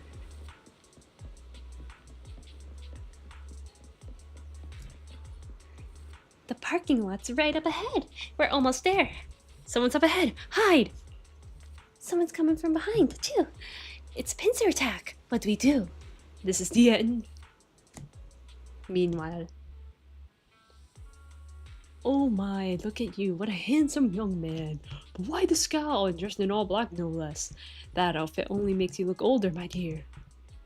You got the latest issue of Trendsetter right here. You should take one. You might find it helpful. Have you seen someone who looks like Astra Yao around here? Like what? Esther who? Someone famous? I'm an old lady. Just describe her for me. Black hair, red eyes, tall, slim, and her expression is cold, like she's a queen or something. Oh, that lady. You saw her earlier. She was heading towards the metro. The guard mutters something into his radio and starts sprinting towards the metro. You think you hear him yell something like, "Save me a copy of Trendsetter," as he dashes off. Alright, they're gone. Come out, you two. Thank you, Granny Eve. Eve, your name's Eve too. Huh. Feels like I'm being saved by Eve. I don't know who you're gotten mixed with, but be careful, Belle, Astra. Wait, Granny, you just gave away my real name. Oh, so your name is Belle. Nice name. It really rolls off the tongue. Wait, Granny, I'm not Astra. Didn't you just say you didn't know? I was just trying to fool that guy. I see you on magazine covers all the time. How could I not recognize you? There's one difference, though. You look far more energetic in person than you do in the photos. All right, enough chit-chat. You better get moving before those guys realize something's off and come back. Yeah, thank you, Granny Eve. We better get to the parking lot now. Do you know a safe place where we could go? I could really use a break. Let's just head back to my shop then. You can tell me what happened on the way. What is this? And so you head out of Lumina Square with chaotic fried rice. Shortly after, inside the Random Play video store. No bad guys on our tail. We can finally take a break now. They really don't look like bad guys to me. Are they really bad guys? Honestly, they looked more like bodyguards to me. Trust me, they're not bodyguards. There's only one person who can be my bodyguard. Was Astronaut voiced before? Why is her mouth not moving? Finally thank you properly. I'd never have made it without your help. Congratulations! You're officially at the top of Fried Rice's best online buddies list. Anyway, I don't want to drag you into any more of this, so I'll be going solo from here. See you around, and I'll remember to send you a thank you gift later. A thank you gift? I happen to have a poster here. About that thank you gift. I happen to have this limited edition family poster here. Could you sign it for me? Oh, sure thing. I can even write a personal note. No, wait. What? Oh my! I just noticed. The main girl in this movie looks a lot like me. Huh. Just to clarify, the actress on the poster, Astra Yao, yeah, that's not me. Though people do say we look alike. What's with that face? You don't believe me? Can you at least sign it? I'd like to believe you, but nope, not at all. I really want to believe you, but even Granny Eve at the newsstand wouldn't buy that. So you're not buying it. Then I guess I have no choice but to play my trump card now. Yeah, you're right. I am Astra Yao. That's your trump card? So, your trump card is just owning up to it? I mean, why not? I actually think that being recognized is kind of cool. But I made a deal with my manager. She said when you're out on your own, you have to stay low-key and wear a disguise. This is such a sad disguise. I was really breaking the promise. I did try to disguise myself, but your sharp eyes saw right through it. That's not on me. Anyway, back to the plan. Our next stop, Port Elpis. Wait, what plan? Wait, Port Elpis? What plan is this? Weren't we going to just sign the poster and say goodbye? That was the friendly, anonymous online friends version of the plan. But now, plans have changed. What? You know who I am, and you helped me escape from Lumina Square. Which means you're now acting against Tops. An insignificant little video store owner kidnaps a superstar backed by Tops and ruins their important event. Looks like we're in this together now. What? You kidnapped yourself, not me. Kidnapping a superstar? You're the one who... Wait, is it too late for me to send you back to Lumina Square? Oh, it's too late. You're now officially invited to join me on my one-day escape plan. I'm gonna ditch work, run away to Port Elpis, and finally make my way to Reverb Arena. I'm really looking forward to going to Reverb Arena. I hear there's a really cool event happening there. But do you know how to get to Port Elpis and Reverb Arena? I couldn't seem to find them on the Metro map. Yeah, I know the way. We can just drive there. Yeah, but we don't need to take the Metro. We can just drive there. Great! I'm counting on you. I'm gonna go pop by the record store across the street for a sec. There's something I've been meaning to check out. Let me know when you're ready. What the? Without waiting for a response, Astra adjusts her sunglasses and strides toward the record store, as if those sunglasses really helped hide her identity. Port Elpis and Reverb Arena, and there's an event going on. Well, since there's nothing urgent at the moment, I guess there's no harm in taking a break right now. What is this?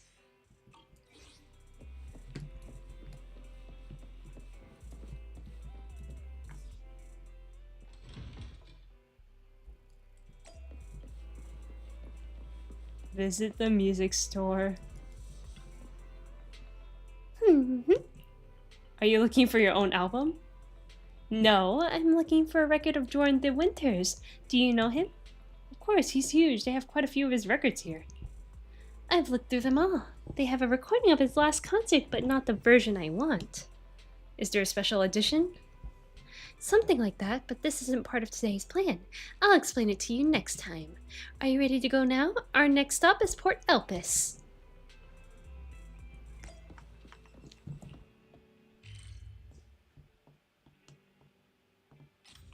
Where do we need to go? The sea breeze arrives first with a greeting, delivering clouds that seem small enough to swallow in a single gulp. Under this warm embrace of the blazing sun, the cries of seagulls mix with the sound of waves, churning out creamy white foam. This is Port Elpis. Upon entering the port, Astra excitedly dashes toward the fisherman's domain. Better catch up with her.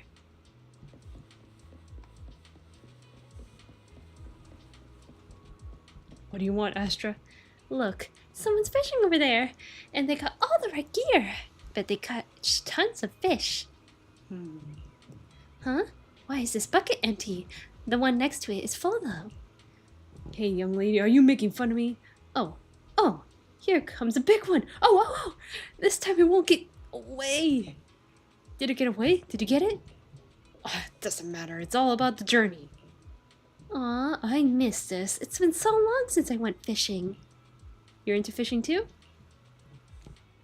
Yeah, I tried it a few times for work. Fishing is so fun and simple.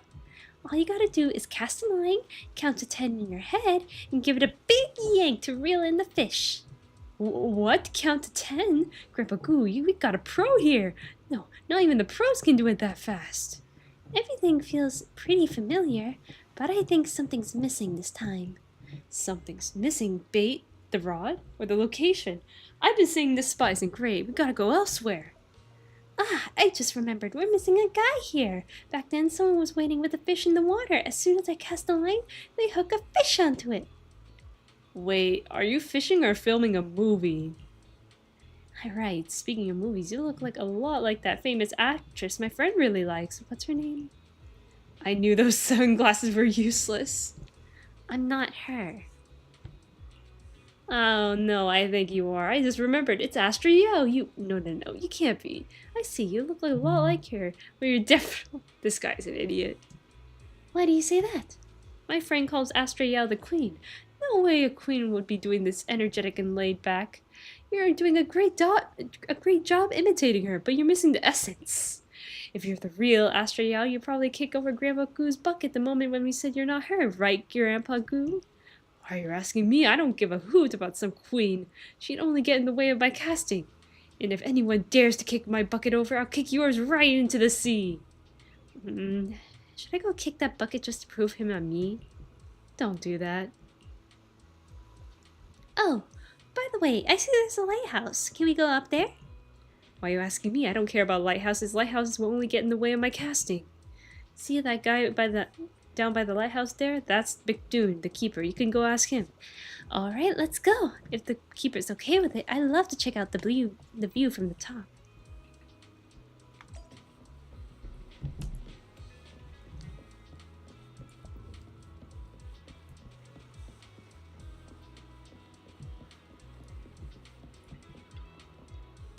You want to go up to the lighthouse? Sure, but the wind is pretty strong up there, and there's nothing worth seeing.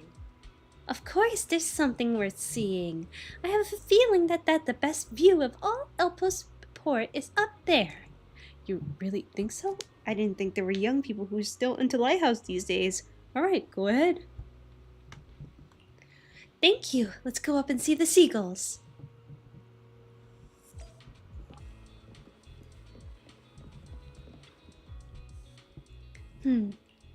Astra quietly gazes out into the sea, deep in thought. Her lively expression fades as if she's returned to being the person on the posters. What's wrong?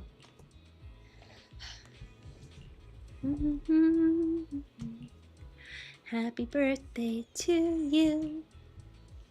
Today's your birthday, right? Yeah, that's right. Just for today, I don't want to sing for anyone I don't like, no matter what. And Eve isn't here when I need her. I know the bigwigs at top see a lot in me, and I know those people in black suits, they just want to take me back to where I'm supposed to be. But I just want to be a little selfish today, or rather, maybe I just want to see if I still have the guts to say I want to be selfish at all. Seems like I'm not on your people I don't like list. Of course not. I'm really happy about all the decisions I made today, especially asking you to help. I'm pretty confident I could have escaped without a problem just on my own, but it wouldn't have been this much fun. As a reward and token of my gratitude, you're my only audience today. I'm honored. The Queen? When did people start thinking of me like that? You're really different from how you are in movies. Of course, work is work. It's different, actually. Sometimes I also wonder if I've gone too far. Maybe this version of myself that you see today is just a facade for self-comfort. I'm 1 year older now, but it feels like nothing's changed. Sometimes staying the same is just as important. Guess you're right. I hope I'll still have the same courage to be this selfish on my next birthday. And of course, I'll need your help then again. The wind's picking up. Let's head down. The next stop, also our last stop today, will be Reverb Arena.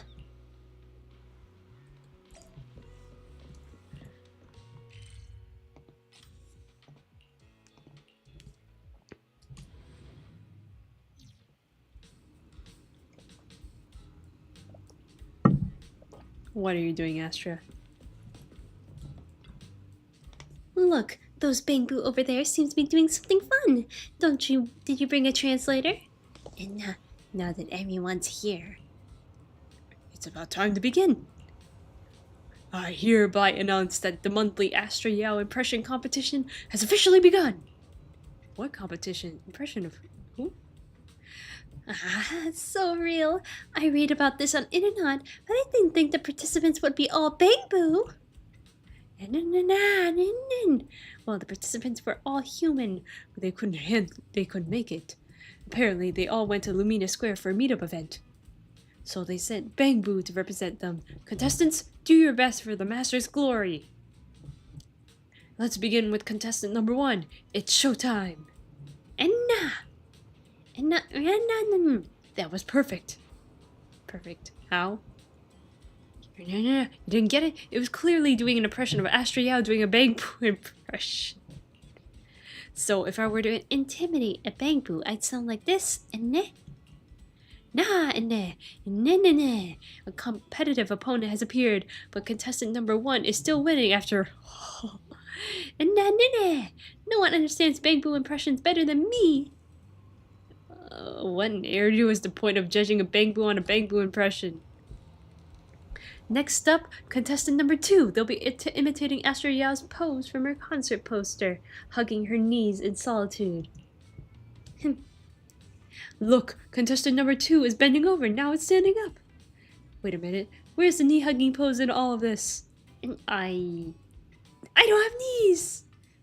What a critical mistake! Pretty Boo's choice of poster sealed its fate. If it had chosen lying down pose, it wouldn't have lost so badly. Now for our final contestant number 3, Style Boo. Today, they're doing an impression of, oh my, it's perfect! The classic Astra Yao outfit. Red, white, black, and yellow. Flawless! The only thing that's similar are the colors. Wait. Can I enter this competition? Look at me. I'm wearing the same colors today.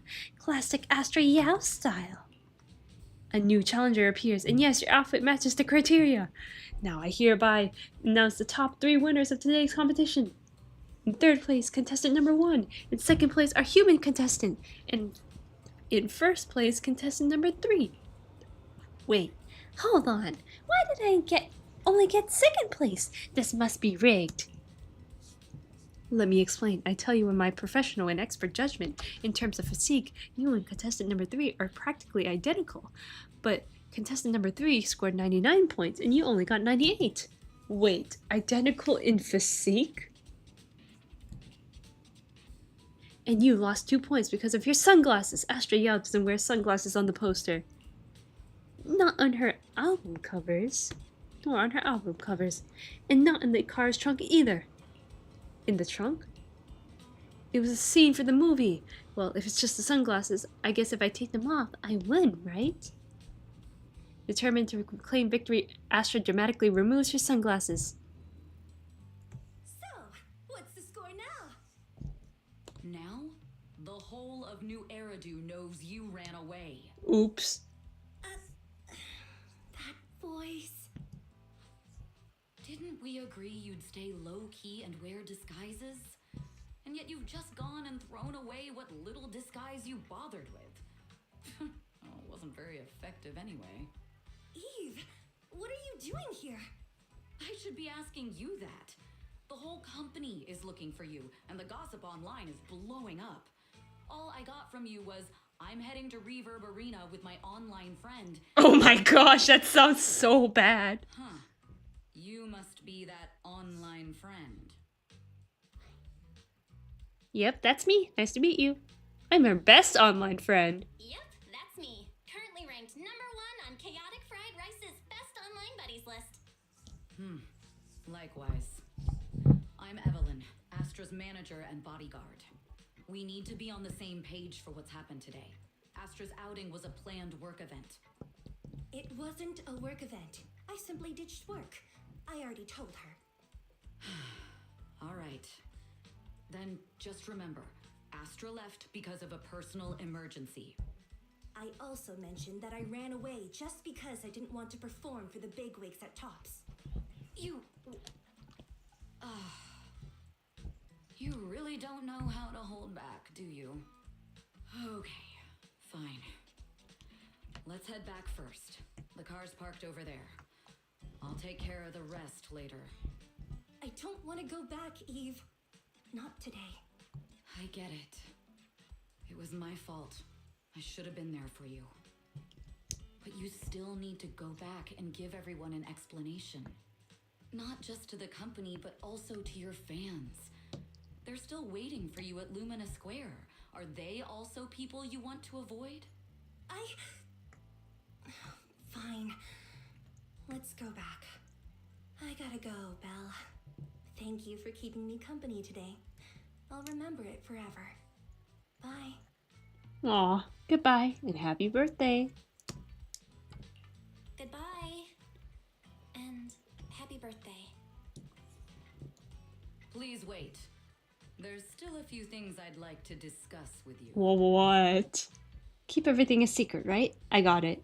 It's to keep everything a secret, right? Don't worry. You don't have to tell me that. I know what to do. Even if just for Astra's sake. Yes, we need to keep it secret. But there's another thing. Thank you. I also want to thank you. That was a long silence. He was a little off this morning, but I had a special assignment as well, so I had to leave after dropping her off at the cinema. I planned to make it up to her after the event with a proper birthday celebration. But the next thing I know, I get a message saying she's heading to Reverb Arena. Lucky you were there for her. She's in a much better mood than she was earlier today. You've done what I couldn't. Thank you. Don't mention it. No need to thank me. I'm really happy to get this chance to spend time with her. I'll definitely treasure the memories we made today. I need to go now. And please, everything we talked about has to stay secret. What secret?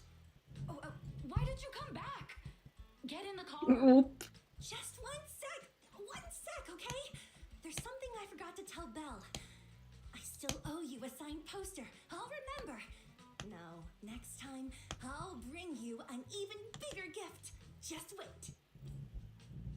In the end, Astra left with Evelyn by her side, but who knows, maybe one day you'll see them again.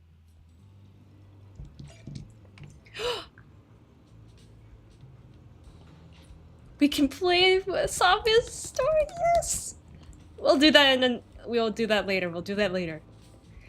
If I have time. It will be the first thing I do in ZZZ if I have time.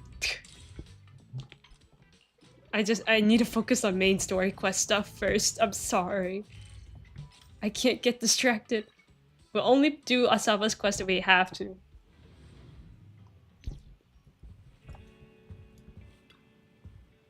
Belle, the video store just received a reservation. Seems to be a big client. They even paid a large deposit up front. We take reservations now? We signed in with a new software for promotion under Nicole's recommendation, remember? It added channels for reservations and deposits. I didn't expect such a big order to come in so quickly. Wait, our big client's reservation is just in 5 minutes. What's the point of a reservation then? Maybe it's for making a payment in advance? Anyway, let's welcome the customer first. We're counting on them for this month's electricity bill. Electricity bill. Poor Wise. It's him! Apologies for the intrusion. I'm Hugo. Let's just say I'm something of a collector. I've heard your video store is the most classy one in all of New Eridu, and I must say, it absolutely lives up to its reputation. The ambiance here is understated yet refined, elegant but still cozy. It's so soothing, like a steady beacon in the dark. Oh, okay. I've also noticed some well-known individuals frequenting this place, including elite members from PubSec and HSO. Your achievements at such a young age truly impress me. Yep, that's right. Oh, you give us too much credit. Oh, you give us too much credit. Trust me, I'm being honest. I do find your store quite special. So, I guess the rumors about this place are true. Children of Devils. Children of... What are you talking about? I'm not following. What are you talking about? I'm not following. Am I imagining it? Or do you seem really nervous all of a sudden? Children of Devils is an old movie I've been searching for, but it's so niche I can't find a copy in good condition. Or perhaps, did this movie remind you of something else? Just surprised there's a movie we haven't heard of. You're imagining it. I'm just surprised there's a movie we haven't heard of. No worries. Like I said, this movie is rather niche. Despite the word devil in the title, it's actually about vampires. Like you? I'm sure you already know. Vampires were a popular fictional concept back in the old civilization. Typically, they are pale-skinned, well-dressed, exuding a mysterious and dangerous aura. Like you? But beneath their immaculate facade lie lethal fangs for draining human blood. Like you? You kind of look like one. You kind of look like one. I'll take that as a compliment. Too bad vampires don't actually exist in New Eridu. Unless... And I don't feast on human blood. In fact, if anything, I'm hypoglycemic. What? Anyway, back to the movie. It's about a man who unwillingly turned into a vampire, and after years of plotting, finally kills his evil father, and ultimately dies in the process. Hypoglycemic. Wait, let me search this up. Oh, I'm gonna cry. It keeps bringing me to Google. Stop. I'm looking at Safari. hypoglycemia, a condition in which the body's blood sugar level goes below the standard range.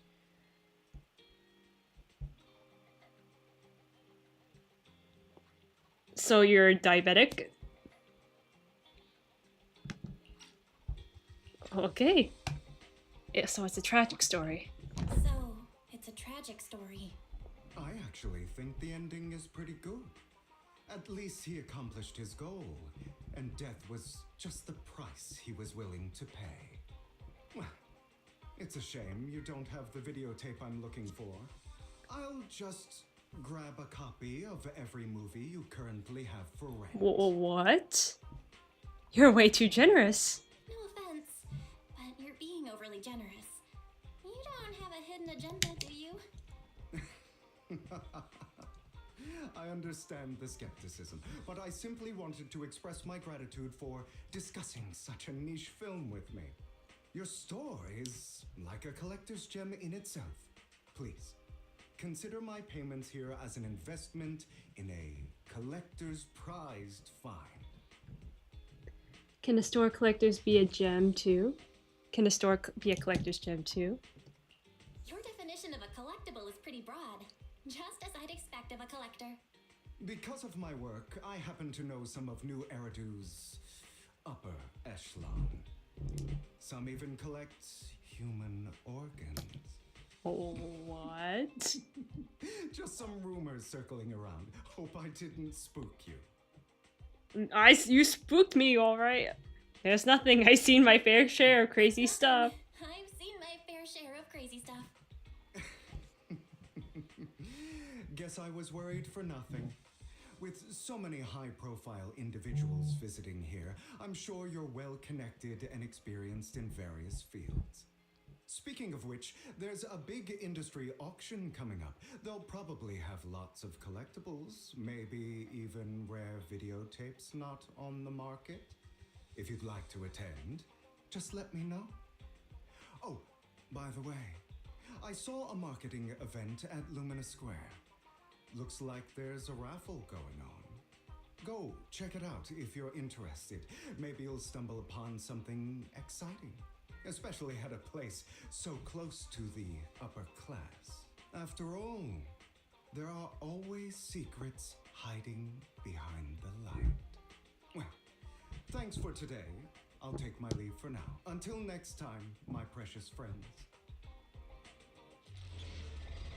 Chapter 6. Bury your tears with the fast. Belle, this Hugo sounds a bit odd. He seems sus. Have we met him before? This must be how people with delusions of grandeur talk. Now that you mentioned it, he definitely sounds like the holier-than-thou type when he talks. Anyway, his generosity is still appreciated. This money is enough to cover for our electricity bills for several months. Looks like we're pretty lucky today. Speaking of luck, didn't Hugo mention a raffle event? Right. He mentioned there's a promotional raffle event for the auction in Lumina Square. Bill, are you not going to? I'll try my luck today. Alright then, since we made so much today, you can go ahead. Just try not to lose too badly. I'll win! Alright, Belle, I'm sure you'll win the grand prize. I'll watch the store today, so come back then.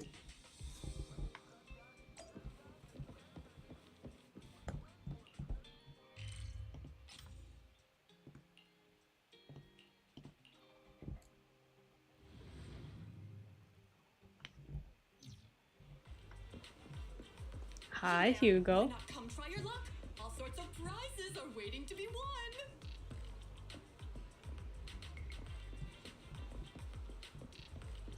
This is voiced? Hi there! Are you here for the raffle? We're a bit busy right now, so please head back to the back of the line to queue. Hi, Hugo. Manager, so you came after all. Here too. Luck is always unpredictable, and that's what makes it fascinating. Whenever I get the chance, I can't help but want to test it. There are quite a lot of people here. Seems like everyone's very confident about their luck. At At that moment, a figure suddenly appears and forcefully inserts itself in the front of the line. Hey, young man, what do you think you're doing cutting in line? Cutting in line? Do you know who I am? So, clearly you don't understand anything at all. See that poster right there? That's Master Hartman, the current head of our family. The very raffle event you're participating in is sponsored by Master Hartman. Apart from this, our family is also involved in many charity events. And you're quite persistent, are you? In short, since our family is hosting this event, it's only natural that I have the right to priority access. Who authorized this? I'm just here to work, but we haven't received any instructions on priority access. I've never met anyone so insolent in my life. Just wait, one phone call is all I need to... Wait, where's my wallet? Where did my wallet go? I see. No wonder you came over to talk to me. You were just trying to distract me, then steal my wallet. Little thief. Who, me? That's right. You're the one standing closest to me. Now give me back my wallet. It's not a good habit to falsely accuse others. My intuition is spot on. I knew you were fishy the moment I saw you, and now you've finally shown your true colors.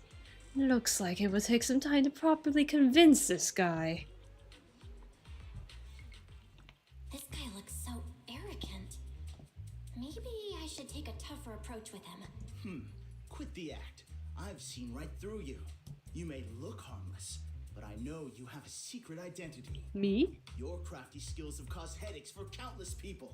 Not to mention, you're revered in your field. Everyone knows who you are. Your true identity is a member of the most infamous band of thieves in New Eridu, Mockingbird. Actually, I'm more famous than Mockingbird. What do you know? My true identity is even more infamous than Mockingbird. What?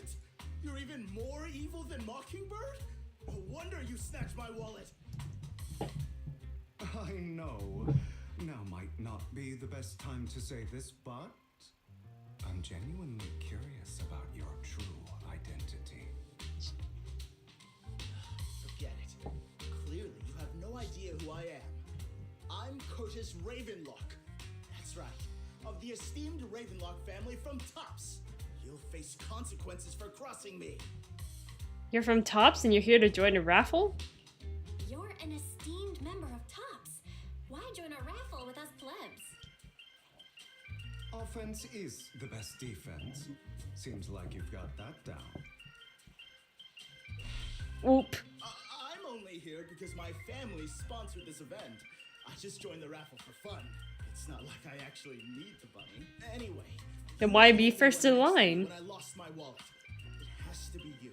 Just admit it. Reason with him with an intimidating tone. Listen, you can't just throw accusations around. You'll be held accountable for what you say. I did not steal your wallet. But if you insist that I did, let's go to PubSec together. Of course, if you can't prove it, I'll be pressing charges against you. Press charges? That's a bit too extreme, don't you think? Nah, I like revenge. Looks like you found the right approach to deal with people. Hugo, why are you the third wheel in this? In any case, my wallet is missing. It had a ton of Denny's, so someone's got to answer for that. Can I can help you look for it? I can help you look for it. You might have just dropped it somewhere. Impossible! If my wallet had slipped out, I'd have noticed. Nice attempt, but it's not very effective. I guess. Clearly, your accusation is baseless, Mr. Ravenlock. Your outfit, while elegant, shows unironed creases and noticeable signs of wear. You've likely worn it for a long time. Plus, the wet ink on your cuffs suggests that you rushed straight here from your workplace.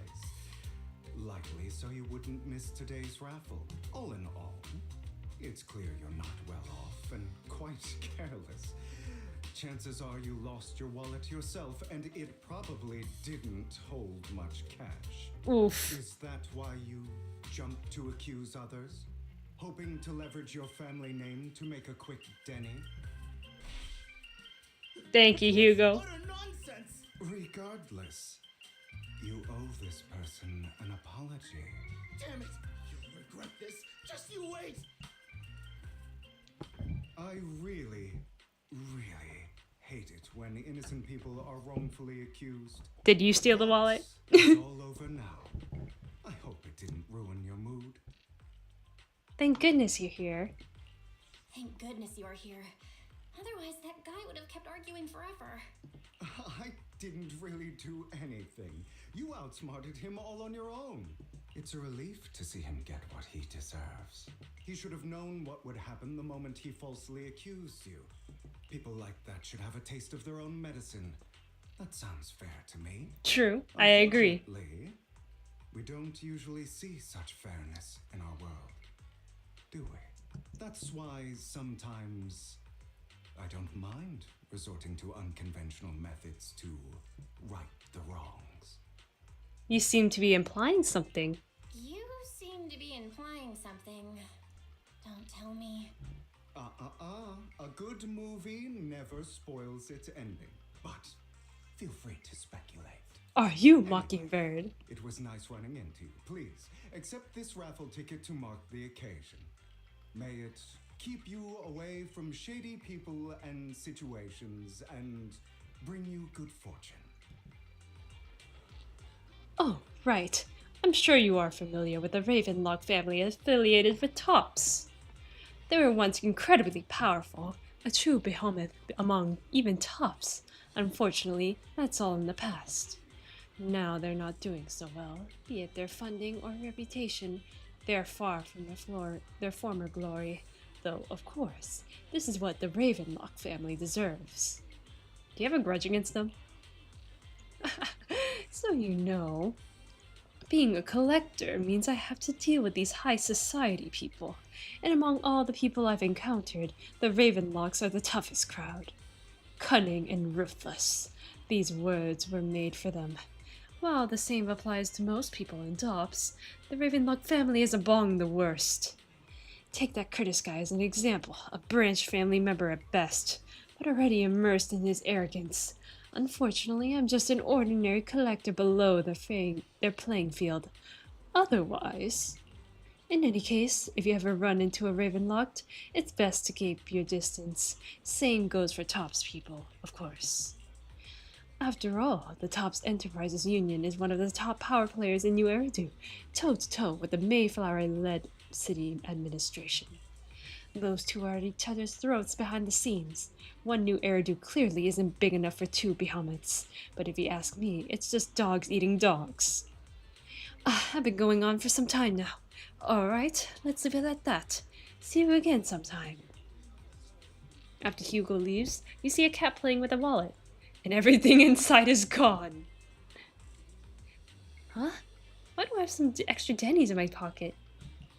Same here, I don't think I brought this much with me. Oh my, could it be that some kind-hearted person has given us money? Oh, karma. You also tentatively reach into your pocket and feel the raffle ticket that Hugo gave you earlier. In any case, there's a prize to claim. Obtain. Raffle ticket. Anyone else want to redeem prizes? Wow, thank you and your friend for earlier. We could have been stuck with that guy otherwise. Oh, right, you came to claim your prize. You see, your ticket is... It's the grand prize! The only grand prize of this raffle has been won. Is it me? The ticket doesn't lie. That's right, today's grand prize is yours. Congratulations. I guess this is what they call good deeds get rewarded. The prize is 50,000 Denny's. Please keep it safe. Thank you.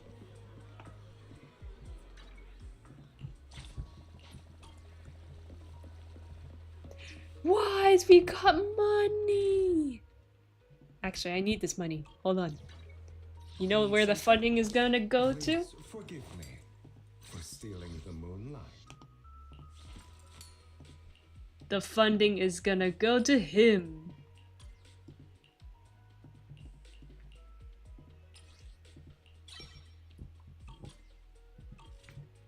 Is it a max? It's not Max? I'm gonna cry inside.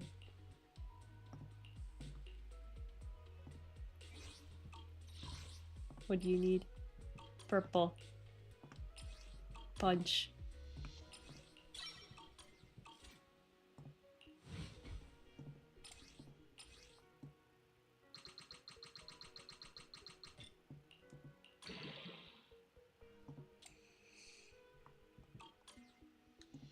But you need this.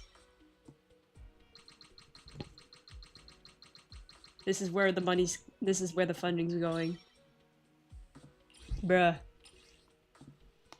Double bruh, oh my gosh.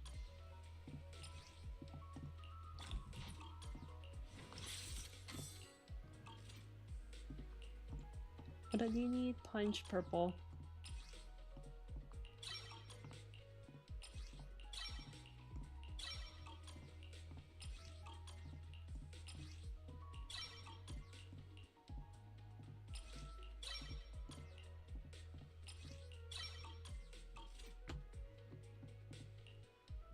Let's start the experiment. You want to test my hammer?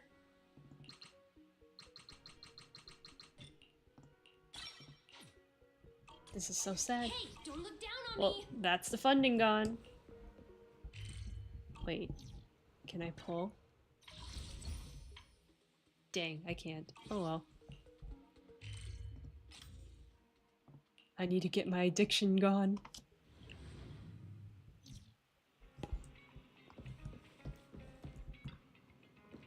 What? You actually won? And it's a grand prize? That's right. But the grand prize is only 50,000 dennies. That's underwhelming. Well, though, from a moral standpoint, shouldn't we share some with Hugo? You make a good point. But then again, we don't have Hugo's personal contact. I guess we'll have to wait until we run into him next time. Belle, the news just mentioned the Bringer investigation outcome. It seems that the Commissioner regards everything as Bringer's personal actions. I was hoping PubSec's internal investigation would expose more big names. Seems a bit sus. Yeah, you make a good point after all. The Exaltists are involved, and PubSec probably doesn't want to disclose more details. I still feel like there's some terrible secret behind all this. Belle, your phone just rang. Maybe you should check who sent the message. Let's go.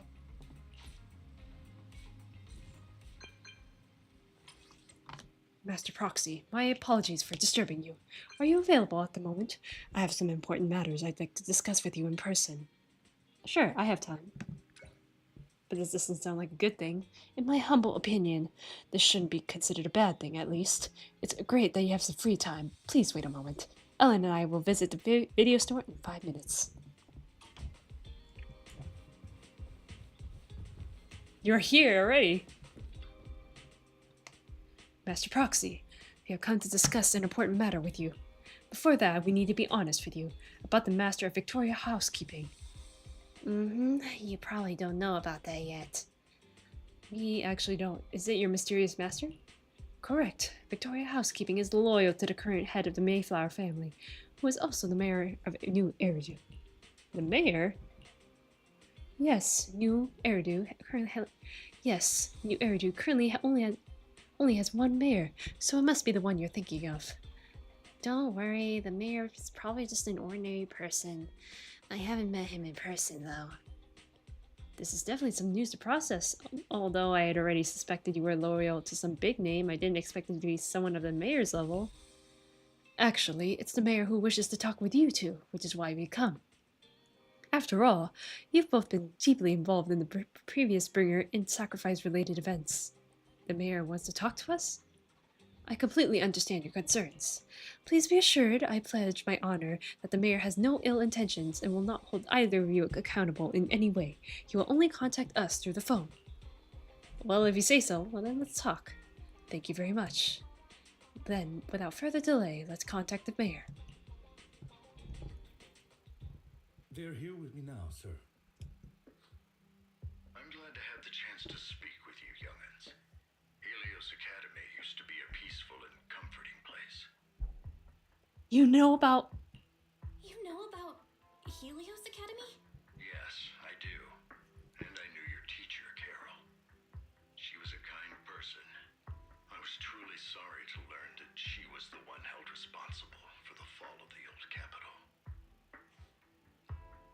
She was innocent. There was more to the story. She was innocent. There has to be more to the story. I hope so too. It's just that the fall of the old capital still weighs heavily on us all. But I believe you just got caught up in all of this. I'm sorry for what you've been through over the years. It must be tough. So he knew. We'll find the evidence to clear her name. Sooner or later, we'll find the evidence to clear her name. Then I sincerely wish you success. The real reason I reached out to you is to tell you something very important. Something about your eyes. My eyes? Some of the data Kara left behind. She spent much of her time studying ways to minimize the side effects of your eye implants. Teacher. Teacher, she was always looking out for us. Yes, which is why I believe this was her final wish. As her friend, I want to see it through. Simply put, your eye implants are directly linked to your brain, and their functionality depends on your body's limits. As a result, the HDD system takes up a part of your body's capacity. This leads to certain issues, the most notable being that it suppresses your innate ether aptitude. I brought in a team of specialists to analyze Carol's data samples, and after some effort, they created a plan to upgrade the HDD system. After the upgrade, the HDD system will operate with significantly reduced power consumption, allowing for a substantial boost in your ether aptitude, or rather, a restoration to its original level. Do you mean we'll be able to enter the hollows ourselves? Do you mean that once the HDD upgrade is done, we'll be able to enter the hollows ourselves without use? Exactly. You'll likely experience some discomfort at first, but you'll get used to it over time. I'll have the specialists from Marcel Group continue monitoring your physical condition to reduce the burden on your body and help restore your ether aptitude more effectively. Thank you. You're actually sharing such advanced technology with us? Thank you so much. No need to thank me. If anything, you should thank Carol. Furthermore, from what I've learned, the power within your eyes goes far beyond this. That's why I waited until now to tell you. Perhaps the power within you could affect all of New Eridu. But you must understand, power is a double-edged sword. It can be used against enemies or allies. As the mayor of New Eridu, I must ensure everyone's safety. So I hope you'll forgive my caution. I've been observing you for some time. That said, I'm confident to say that everyone at Victoria Housekeeping speaks highly of you. Miss Bell and Mr. Wise are both kind and honorable individuals. I believe they'll use their power for the right cause.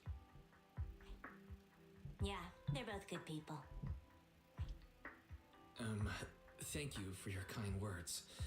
Even though we have no idea what this power is. You're not just saying that to get our hopes up, are you? Of course not. It's just that I don't have much information right now. I'll let you know as soon as I do. Well then, I'll let Lycon assist you with upgrading the HDD system. Rest assured he'll guide you through everything. You should be able to follow him with your knowledge. Well, that's good. If you would follow me. Lycon begins working on the HDD system. He knows! After a while, you feel almost as if an invisible after a while, you feel almost as if an invisible binding within you has been undone.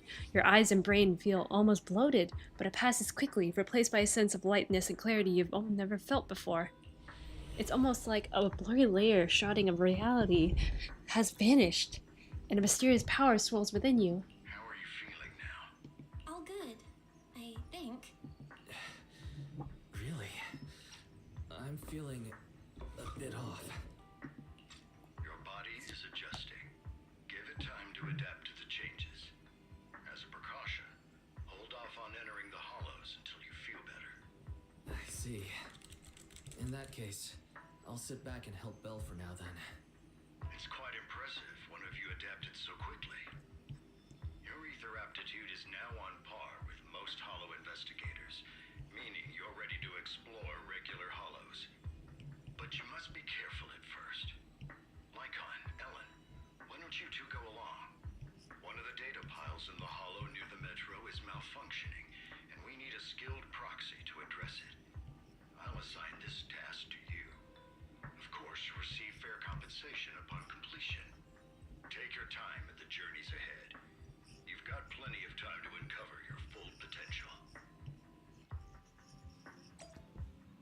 Lycon? Master Proxy, if you're ready, let's enter the hollow together. Please be assured, Ella and I will protect you and will not let you get hurt. This will be fun. I'm excited.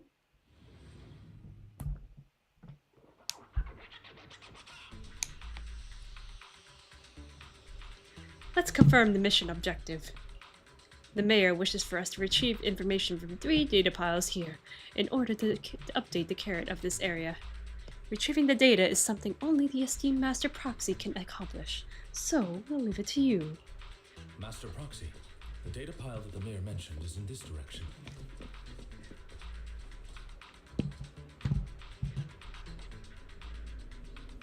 Let's keep moving.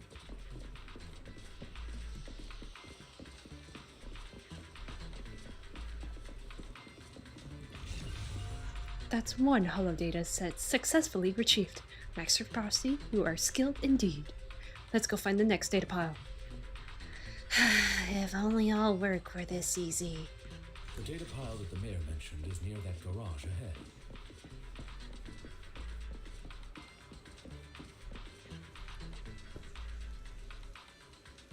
What a pain. There's nowhere else to go. We'll have to move the train. We'll have to move the train. Okay. Master Proxy, it seems that this laser console requires a passcode to unlock. Based on currently available information, it's difficult to determine the origin of the passcode. Perhaps we've missed something. Let me try. After manipulating the console, you successfully hack into its system. Although you can't directly crack the passcode, you learn that the clues are hidden in the nearby area. You relay this information to Lycon and Ellen. So the information was hidden in the console. Thank you. Good thing we have the proxy here, or we could be stuck right now. Time is of the essence. Let's start searching for clues related to the passcode in the surrounding area. We should search for the passcode nearby to disable the laser, and then move the train. Master, the string of numbers should be the passcode we need. Doesn't this visual effect seem a bit sloppy? Master Proxy, let's put this string of numbers into the console right now. I get it now. We should be able to enter the passcode now.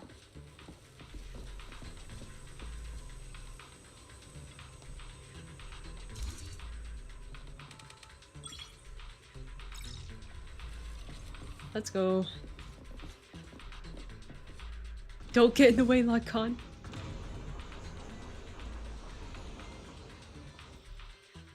How are you feeling now, Master Proxy? Fantastic. I'm tired. Fantastic. Never been better. I'm relieved to hear it. If you feel any discomfort, please let us know at once. Yeah, I'll carry you on my back if needed. Thank you. I want you to carry me right now. Really? I want you to carry me right now. Let's finish the task first, Master Proxy. Why not? You've always had a sharp mind, and now you've got the muscles to match. Thanks for the compliment. Thanks for the compliment? No, I was just thinking. When will you pick up some fighting skills? Yeah, why not? If you can fight, you can handle things in the hollow all on your own. That'd be pretty neat. Yeah, please. Do it, Belle. You need to fight. You can't just keep relying on others. It's really sad. Wise too.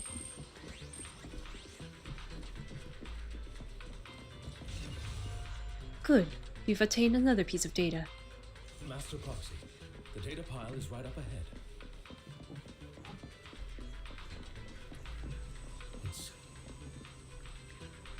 Enemies are approaching. Master Proxy, please focus on obtaining the data. We'll handle the combat. Worry not, Master Proxy. We'll ensure your safety. Thank you. Sorry, I still need you guys to protect me. When will we be able to fight? Can the main characters actually fight?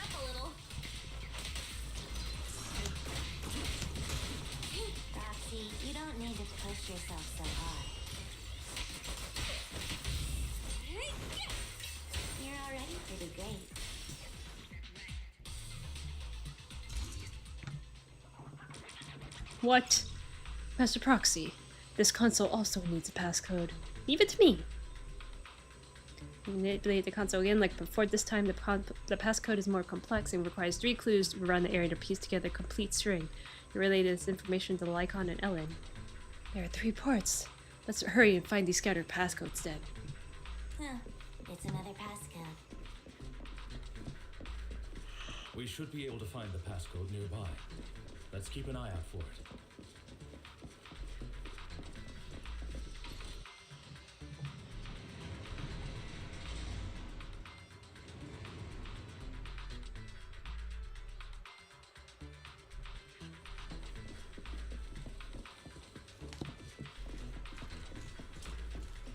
Maintaining the data piles in the hollows requires a proxy with the utmost professionalism.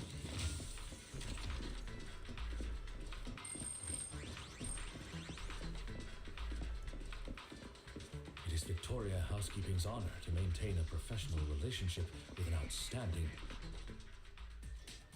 Oops. Get lost! My apologies.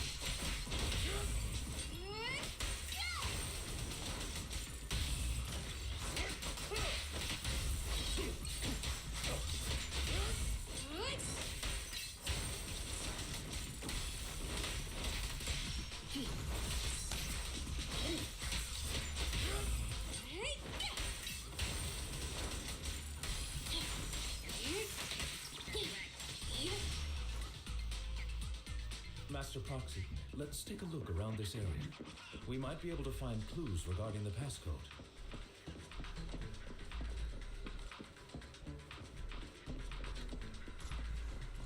Another line? This should be it. Huh. We need another passcode. Oh well, let's check the other side.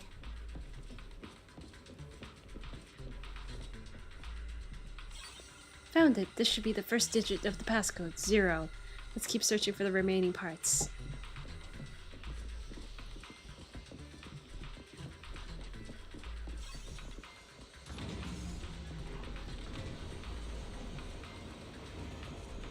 Proxy's moves seemed more fluid in that lap.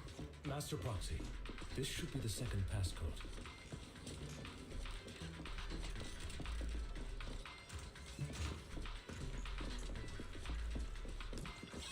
Good.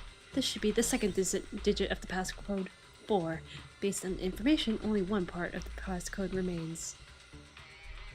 Master Proxy, we've been in the hollow for quite some time.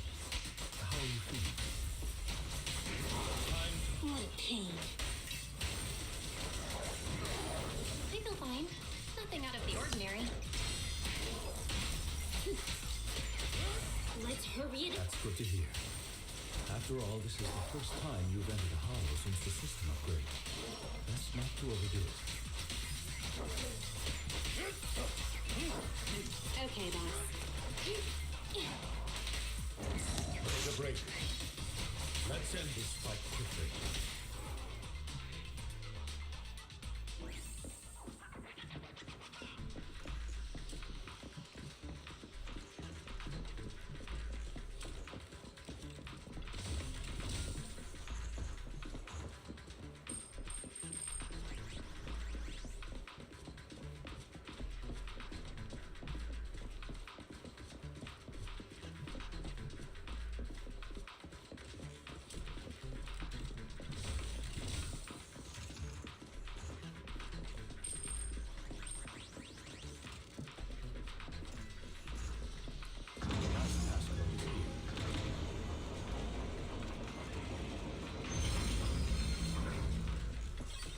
Here's the final part of the passcode, 51.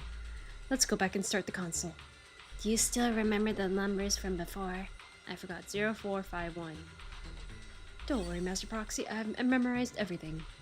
All right, that's all of them. Let us return and open that lock.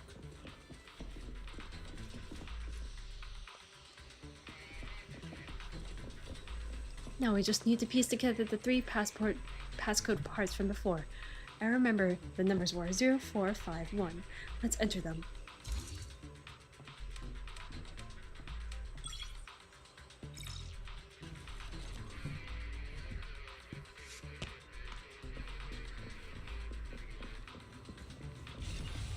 This is the last piece of data.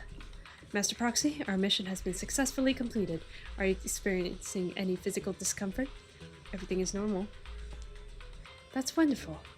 If that's the case, let's leave the Hollow and report the mission results to the Mayor.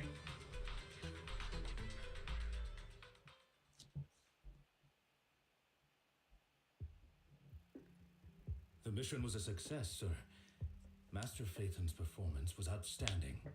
Excellent. You truly are exceptional. I'll be frank.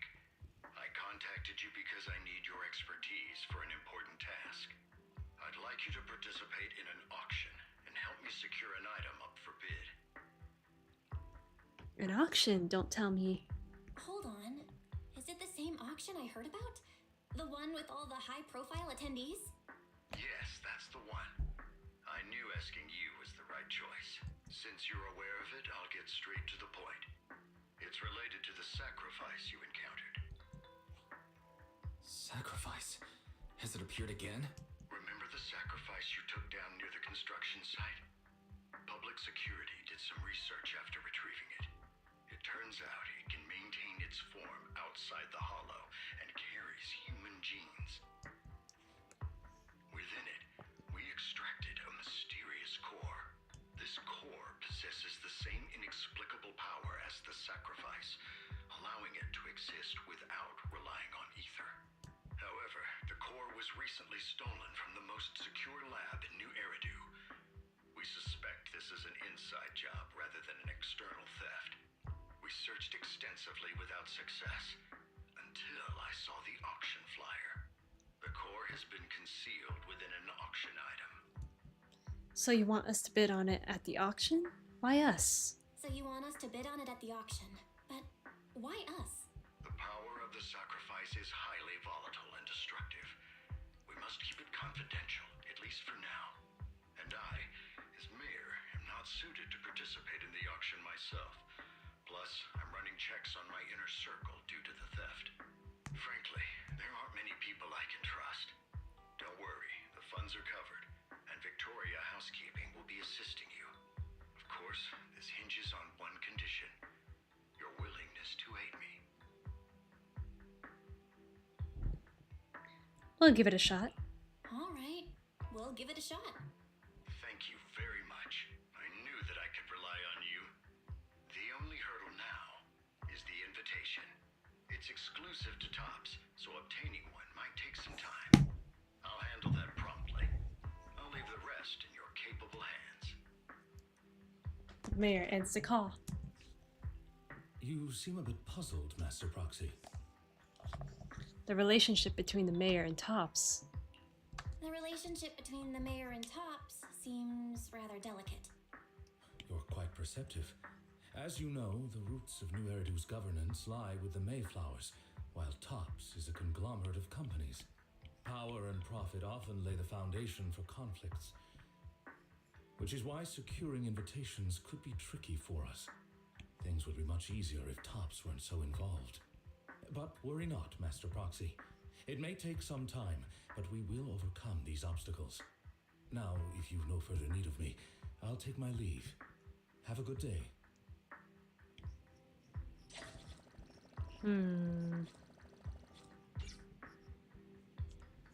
What now?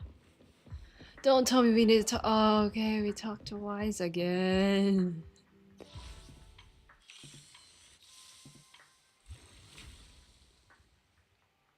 Okay, now we can go fishing. But I'm set.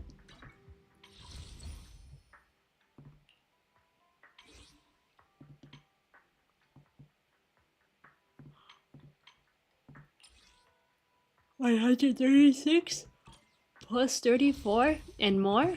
You're set. Didn't that collector Hugo mention if we wanted to attend the auction to give him a call? But he didn't leave us with his contact information. Odd, right? If he wanted us to contact him, why not leave a number? Did he just forget? Maybe we overlooked something? Maybe he left the puzzle for us to solve. Maybe he left a puzzle for us to solve, like in the movies. You've been watching too many movies, Belle. We need to separate fiction from reality. Come to think of it, Hugo did leave us a raffle ticket, and said something weird. He said something cringy like, there are all these Cringy? secrets hiding behind the light. Wait, don't tell me. Oh, okay. You hold up the ticket to the light and a string of numbers appears. It's literally behind the light. I get it now. This guy watches too many detective movies. Anyway, let's try contacting him. It's you, the manager of my favorite video store. Glad you've cracked my little puzzle. I've been waiting for you to contact me. I was worried I might have left a bad impression. Actually, I have a favor to ask about the auction you mentioned. Actually, I have a favor to ask. About the auction you mentioned. Could you secure 2 invites for us? Ah, so you'd like to attend the auction? I'd love to assist, but unfortunately, I have some tasks at hand. You want us to do them? If you two can help me with my current task, I should be able to find time to get the invitations you need. Okay. What kind of task? What kind of task? Is it something I can handle? Nothing too dangerous, I hope. Don't worry, I would never put you in danger. Let's discuss the specifics in person. I'll wait for you at Dew Gardening Shop in Lumina Square. He's gonna put us in danger, isn't he?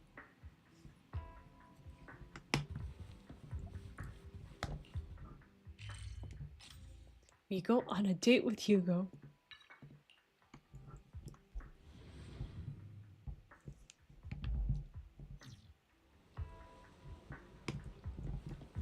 Hugo! Oh, what? To get to the point, I need you to shadow someone for me. Record and tell me everything they do and say. And that someone is Hartmut Ravenlock. The head of the Ravenlock family. That's right, him. I've already got his schedule. Soon we will be meeting with someone nearby. I need to know the exact details of their exchange, please. Of course, for your troubles, I'll take care of the auction invitations you need. May I ask why? To be honest, based on my sources, the Ravenlock family appears to be plotting something rather sinister. You are a complete stranger to him, which will make everything easier. Relax, it's nothing illegal. You just happen to be in proximity and happen to overhear some things. Even if someone from Pub 6 shows up, they won't have anything on you. Besides, you already have connections in Pub 6, don't you? You know that too? Well, I'll be waiting for your good news then. No! I missed some voice lines! No! Hello there. I didn't expect that blonde gentleman to be your friend as well. Do you know him? Of course, he often comes to buy flowers, and he's always very generous. However, he always buys flowers for memorial purposes set there for his deceased loved ones. He seems like someone with quite a story.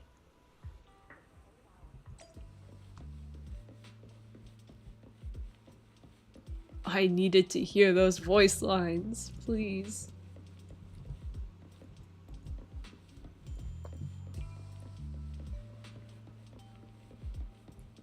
Another waste of my precious time.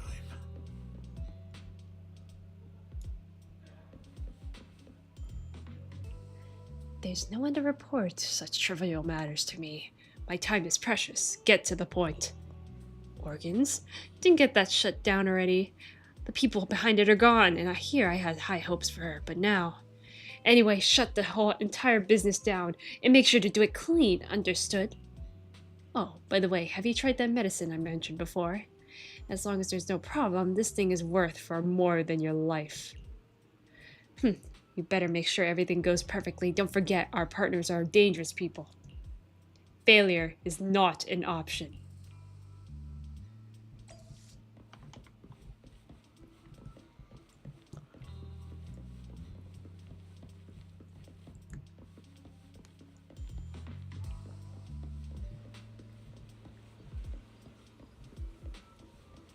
This time, I'll lead the family back to the top.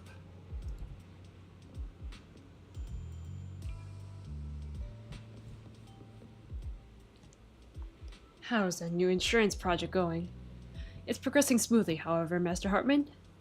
Can this thing really profit? Our funding changes already... Of course it won't earn much. Breaking even would already be good enough. These are Master Edmund's orders. To improve our family's reputation, we must do some charity work. They're dumping all our unprofitable business onto us. Isn't this just too... Shut up. Of course I'm aware. To regain influence within Tops, we'll have to take it step by step. I will manage. After compiling the things you heard, you arranged to meet Hugo in front of the flower shop and to exchange intelligence.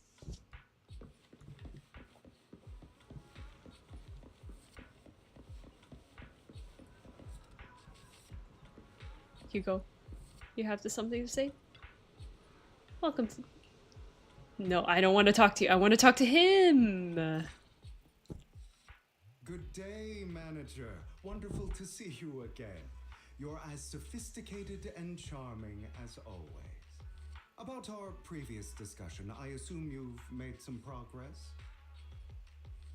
You share your findings on Hartman with Hugo. His gaze remains lowered as he listens intently, his pale, slender fingers absently flipping 2 intricate coins for practice ease. At key moments, blah blah blah blah blah blah blah. Looks like it's more complicated than I thought. His 2 slender fingers slipping through 2 intricate coins with practice ease. At key moments, he asked thoughtful questions to clarify all the details. Who knew this guy would be so serious? I appreciate your help. Here are the promised invitations for you. One was mine, but I won't be able to attend as I'll be occupied that day. I had to pull a few strings to secure these invitations, so please don't mention where they came from. Otherwise, someone might come hunt me down. Okay. Really? Is the auction that dangerous? Wait, seriously? Is the auction really that dangerous? Well, when you dance with sharks, you can't avoid risk. But I have faith in you, dear manager. I'm entrusting you with my life. My lips are sealed. Don't worry, my lips are sealed. And so are my brothers. I've been meaning to say, you're so close with your sibling. I'm kind of jealous. What's your view on family ties, manager? It's a bond you can count on. It's a bond you must maintain with care and understanding. It's a bond you have to maintain carefully.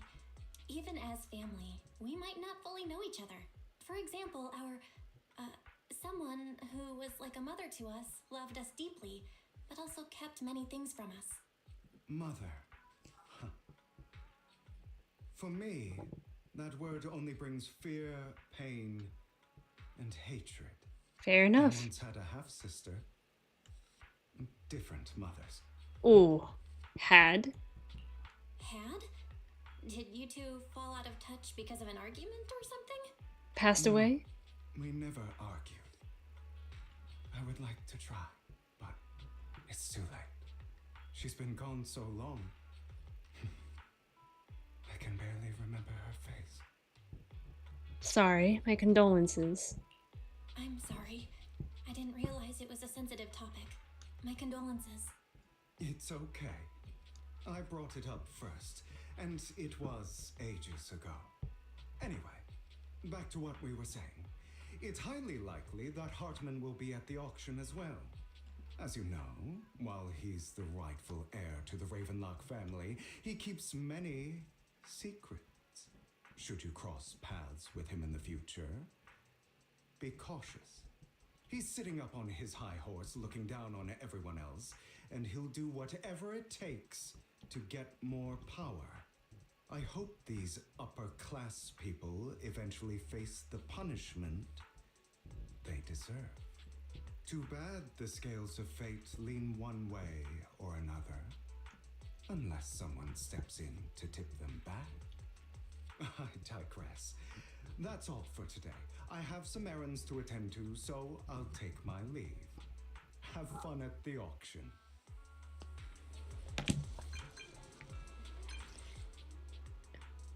In my humble opinion, this shouldn't be considered a bad thing, at least. Oh, that's previous text. Like how we got an invitation. As expected of you, on the other hand, I am a bit behind on my progress. Now, I head over to confirm some follow-up matters with you. Please wait a moment.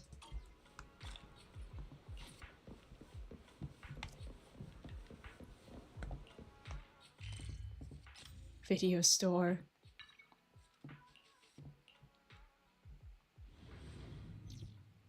It is a pleasure to see you again, Master Proxy. I'm so hungry. It's been a while.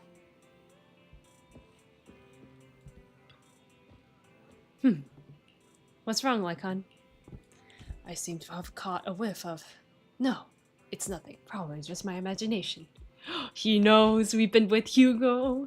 Master Proxy, may I have a look at the invitation received? This can't be fake, right? Of course. This is indeed an authentic invitation. It is truly impressive that you were able to obtain it in such a short time. However, if I'm not mistaken, this invitation came directly from Tops. So, you are in contact with Tops as well? I have connection. My friend has connections in Tops. Oh, a friend, I see. They must be quite the character. Don't worry, I won't pry further if you're reluctant to share. Well then, I'll take my leave. See you at the auction later. Have a pleasant day. Now that we've sorted out the invitation, let's get some good rest and prepare for the auction. Rest and prepare for the auction. I'm hungry. Hold on. Let me get some food first.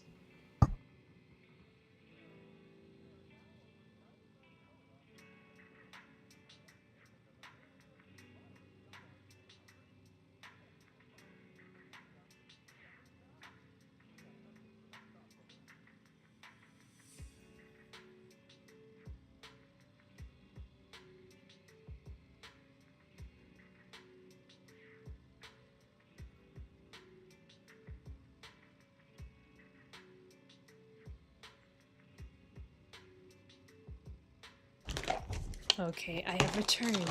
Let's continue. Let's hope I don't have to voice more stuff. I need to eat.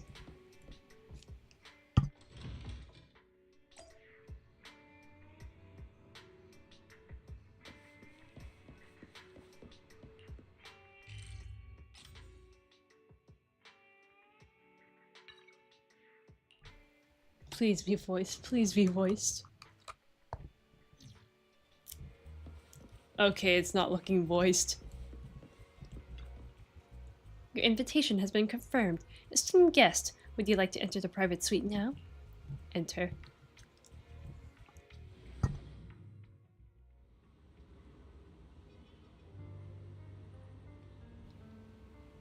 As expected, the private suite looks high-end. No wonder the invitation was so hard to get. We seem to be early. Lycon and the others haven't arrived yet. Should we take a look around first? We can also try some fancy desserts and drinks. Meanwhile, a pleading voice suddenly comes from nearby. Please help me. I really have no other choice. Something's happening over there. Let's go take a look. Lies. Deception. Betrayal. I see swirling mist, shrouding the truth in a deep, enigmatic haze. Found you. Chosen one.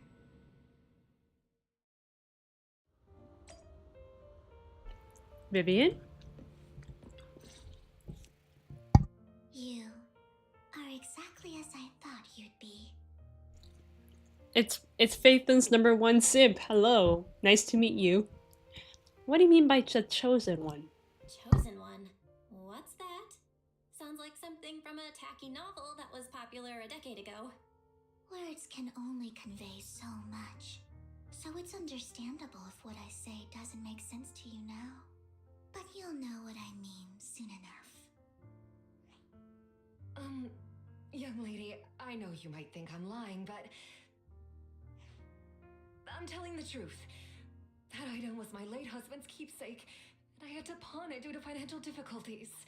But I can't bear to see it auctioned away to who knows where. I'd never be able to get it back. Please help me bid for it. There's a hidden flaw in that item. If you point it out during inspection, it will be withdrawn from the auction and returned to the pawn shop. That way you won't have to pay for it. In return, I'll offer you some compensation. It may not be much, but it's all I can manage. Please. Mom, please don't cry. Your story might be genuine, but your intention is not. Besides, this has nothing to do with me. Your misfortune is not my concern. Young lady, you don't look like you're struggling for money. How can you be so cold-hearted? I'm sure this refined individual here feels the same way. Are you referring to me? Huh? Are you referring to me? Yes, you. If you're willing, could you please... The auction is about to start. I'm not sure how you gained entry, but I'm sure you don't want to be driven out with your daughter. And you? Young lady in different Here's gaze. a little piece of advice. Don't let your sympathy easily sway you in an auction like this. The lady's indifferent gaze turns towards you. Otherwise, you might get swindled. I'm Vivian, by the way. Pleasure to meet you. Put away your overflowing sympathy. Dear guests, the auction will begin shortly. Please make your way to the venue.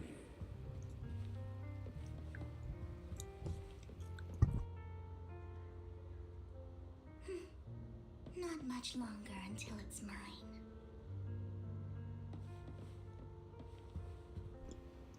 Lycon? Are you alright? It seemed you were caught up in some dispute just now. It's fine. Then I'm relieved. Actually, I overheard parts of the conversation. Forgive me for speaking bluntly, but it's rather strange to have guests like that mother and daughter at this auction. Perhaps, as the mysterious Miss Vivian said, they didn't enter through regular means. There may be more to this. But let's return to the auction. If you're interested in any particular item, you can bid on it. Master will cover the bill for you. Really? Then I won't hold back. Rest assured, Master's budget is quite sufficient. Regular auction items should not be a problem. Unless other parties are also set on sites to try on that item we wanted. Should that happen, we'll adapt accordingly. I trust in your wisdom. During the conversation with Lycon, a sudden unexpected guest appears beside you. What a small world! So you got a new companion today. Where's that obnoxious blonde boy from last time? Obnoxious blonde boy? A friend of mine. Hold on, I'm eating.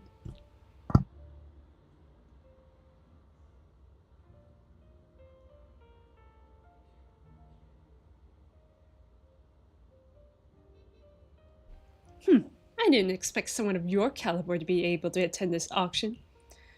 If Master Edmund finds out, he'll make sure to investigate where you got that invitation from. Who's that? You don't even know who Master Edmund is? He's a prominent figure in Tops, someone with the authority to speak on behalf of them. Master Edmund will also attend the auction, and he has an extremely normal mark on his forehead that anyone will seize it will remember. Why am I wasting my breath? You wouldn't understand anyway. You better pray we don't set on your sights on the same auction item. You'll have no choice of winning. You'll have no chance of winning. After exchanging those harsh words, Curtis hurriedly leaves. Master, that gentleman just now seemed very hostile towards you. It looks like you two have some history. However, it's getting late. Let's head into the venue.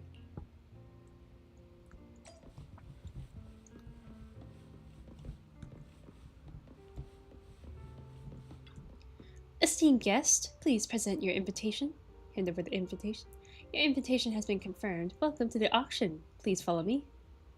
You enter the auction venue. The first half features a variety of items, but none are what you're looking for. There's a strange, like, amusing golden bamboo statue. Fortunately, your budget allows you to try bidding for it. The good news is, you only have one appointment. The bad news is, that guy is Curtis. You'll just have to take him down, just like last time. For some reason, that mysterious Miss Vivian also seems intrigued by this video and comes to your side. He may be from the Ravenlock family, but he's been entering the lottery in secret. Maybe he's not as well off as I thought. Ugh, what rotten luck. I didn't expect to see you here. I won't back down this time.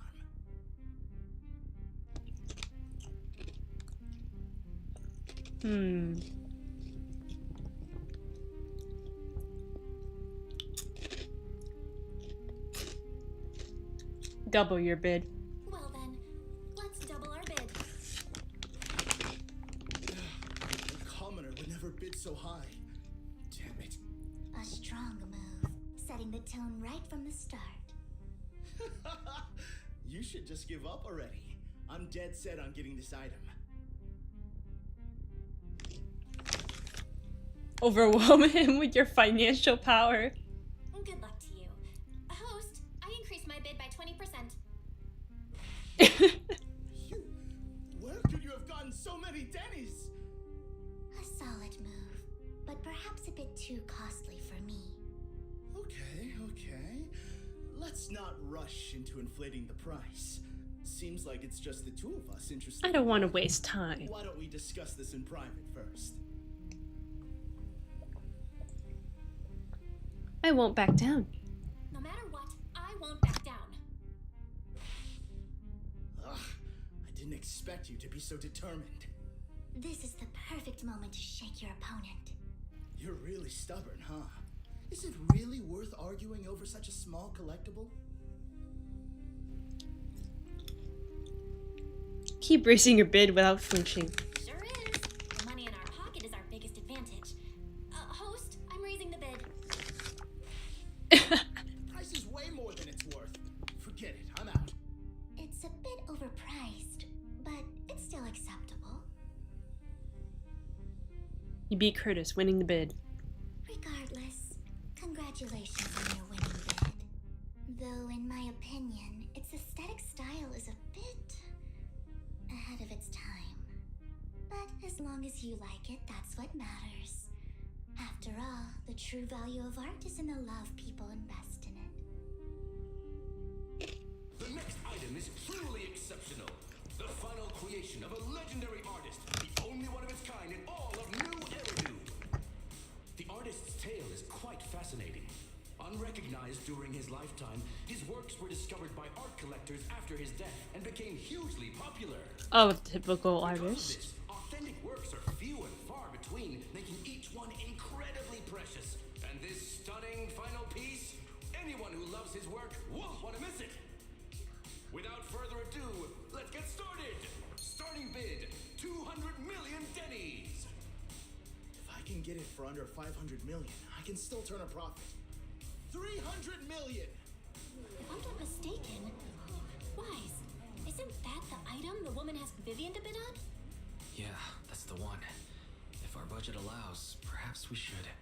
1 billion. Even if his final piece is a collectible of this quality, starting at $1 billion right off the bat. Since she doesn't have to earn her own money, any bid is just a number to her. Was that Vivian? Wow, she just said, "Don't let your sympathy sway you," then went ahead and bid anyways. Yeah, but she can literally afford not to take her own advice. Ooh, this elegantly dressed lady certainly has refined taste and deep pockets. So, is anyone ready to challenge this young lady? Invest in the legacy of a talented artist who left us too soon. Its value could double in the future. I'd advise against it. I'm going to bid on this no matter the price tonight. This young lady is certainly very confident. Our time is almost up at $1 billion. Going once, going twice, going 3 times. Sold for $1 billion. All right, ladies and gentlemen, that concludes the first half of the auction. Please feel free to unwind in the lounge for a bit. in the second half. Obtain a rather abstract piece of art.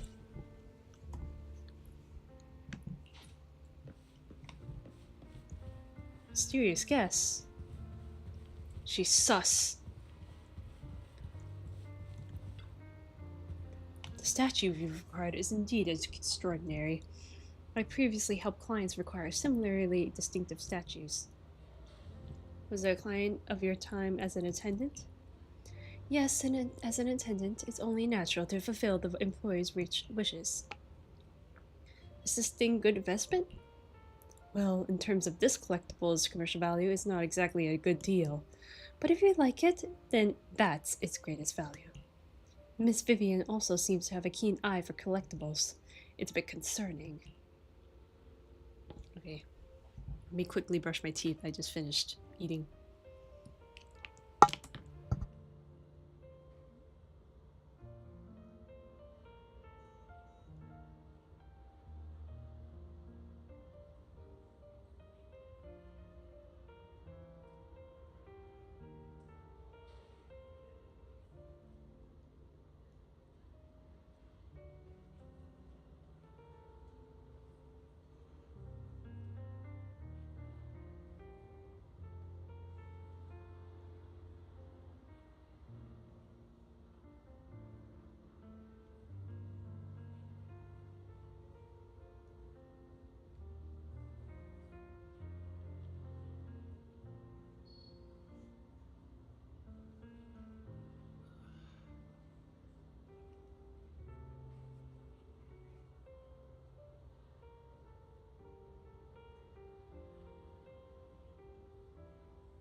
Okay, I finished brushing my teeth. Okay, Vivian. What's your problem? The coffee here is... You have a strange look on your face. I think I missed some dialogue. Despite her ruthless exterior, she's actually quite kind-hearted. Though you wouldn't dare think that, would you? How did you know? How did you know? Looks like I hit the mark. Just to clarify, I didn't assist that woman out of kindness. Nor do I plan on giving up the item I just purchased. Because it's nothing more than a common scam. A scam? A scam? So you're saying that woman is a con artist? They'll tell you a tragic story, begging you to help bid on a collectible at a high price. They promise a reward and guarantee the item will be withdrawn from the auction, so you think you won't have to pay anything. But the reality is, once you bid, the deal is done. No going back. And you end up shelling out a hefty sum for something worthless. So why did you still bid on the item? So, why did you still bid on the item? I really enjoyed the story of that legendary artist. Art at its essence sells stories, doesn't it? I'm willing to pay the price for the stories I choose. That's another lie. Looks like you believed me. I didn't believe you. I didn't really believe you. Let me give you another piece of advice. Appearances can be deceiving. People often mask their true intentions. Sometimes, what you can't see is the real truth. Vivian suddenly approaches, blinks, and suddenly mouths two words. Master. Proxy? She knows your proxy identity? Next time you'll accept my invitation, and not that of these pretenders. I'll see you soon, my friend of many secrets. Whoa, whoa, whoa, whoa, whoa, whoa, whoa, what? The second half of the auction is about to begin. Please make your way to the venue.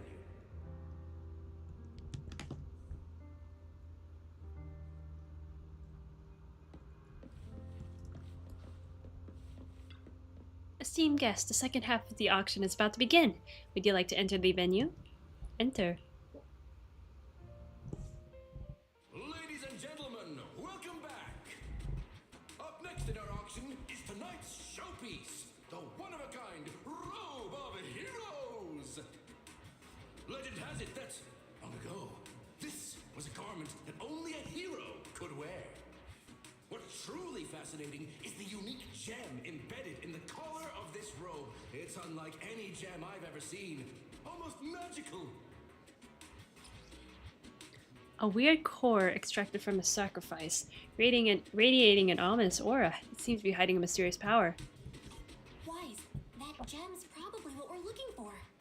Such an important item, yet it's just there on a piece of clothing, completely unprotected.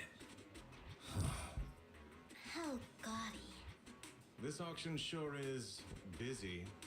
There's people of all sorts, whether they belong or not. Robe of Heroes. Phew, what a tacky name. Nonetheless, I'll secure it. In the name of the Ravenlock family. Yes, I see it. Seems authentic. Of course, I'll keep an eye on it. After some intense bidding, only two contenders remain, you and Hartman, the current head of the Ravenlock family. I didn't expect this to drag on so long. I believe there is no meaning in continuing this senseless bidding war. Frankly, wasting time irks me more than squandering money. So, my friend, let's cut to the chase. What did you have in mind? This man is pretty shrewd. Maybe I should match his energy.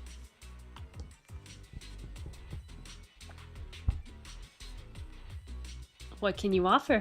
Perhaps a better question should be, what can you offer me? The ball's in my court now. Good. I enjoy conversing with people of sufficient intelligence. There are more antiques in this auction than just the robe. Why rush into this? You might find something else you prefer.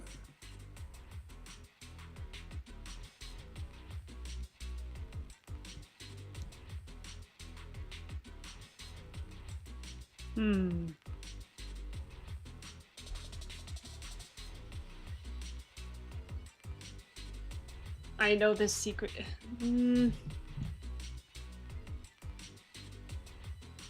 I know the secrets of that robe. I'm not here for antiques. Eeny, meeny, miny, mo. Catch a tiger by the tail. I know the secrets of that. No! Actually, I know the secrets of that robe. Really? So there is something more to the robe. Our opponent seems quite astute, Master Proxy. Let's avoid anything that might raise suspicion. The Ravenlock family always gets what they desire. If you have any doubts, feel free to ask around. Is this a threat? You're not threatening me, are you? In broad daylight? Is the Ravenlock family plotting against me in front of all these attendees? Of course not. I simply want you to understand what it means to try and take something from me. He has no shortage of cronies here. Stay vigilant. My time is valuable, my friend. I've already lost a significant amount of dennies talking to you. If I offer you a token of appreciation, let's say a hefty sum of dennies, would you consider backing out of this bid? I'll give you the same offer. In that case, if I were to give you a hefty sum of dennies, would you back down? I fear my price is beyond your means. It's been a while since someone dared speak to me like that. All right, since I can't sway you, we'll have to settle this with our financial power. But let me be clear. No matter how high it goes, I won't back down. Oh no. Though the mayor gave us a huge sum of dennies, I have a sinking feeling it won't be enough to outbid this rich jerk. After a round of intense bidding, Hartman secures the robe. Oh no. Thank you, everyone. It appears I'm the final winner of this auction after all. Well, I'll be taking this masterpiece with me. Of course. I must extend my sincere gratitude to all of you. Vivian!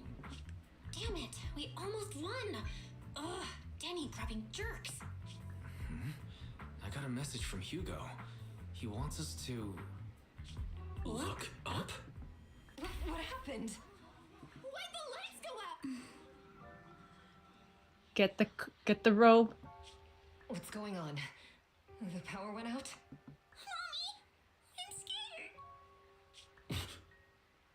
Ladies and gentlemen, He smells him. welcome to tonight's auction. My apologies for the long and dreary opening. Hugo, we know it's you. Losers always have a lot to say. That guy looks familiar. Hugo, we know it's you. Is that?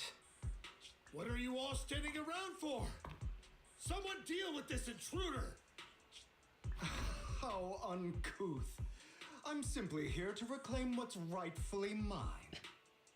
You! When did you? Well then, tonight's show is coming to an end. I wish you all a lovely evening. Yours truly, Mockingbird. Oh, I love that image. After him! Catch that thief or forget about getting paid tonight! You know him, don't you?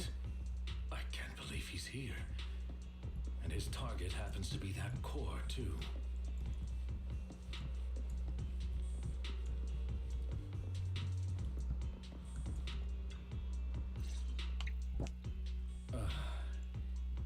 Forgive me, Master Proxy, but that Mockingbird and I have history. You might find it surprising. I'm acquainted with him as I well. find it surprising, but I know him too. You do? You brief Lycon about your encounter with Hugo, and you emphasize you had no intention of keeping him in the dark. I see. So that's how you know him. Years ago, we founded Mockingbird, the Phantom Thieves Syndicate. Things started off well. We were young, with naive ideals and lofty goals, and we pursued what we thought was right. But night, had all changed. There may have been signs of what was to come, but no one noticed them at the time, or perhaps we chose to ignore them. Eventually, I left Mockingbird and accepted the olive branch extended by the mayor. The separation was, shall we say, less than amicable. And my dearest friend became my sworn enemy. Master Proxy, if I may ask, what do you think of Hugo?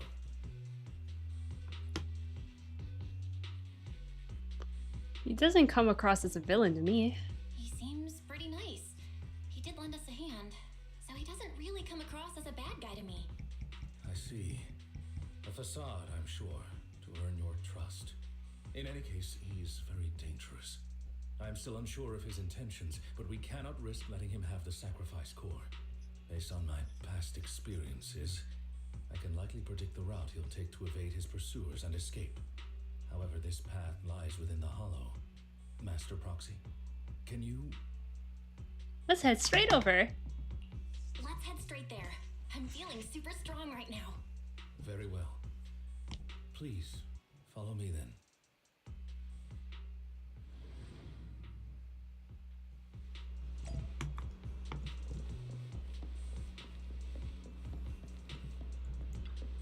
Master, it's this direction.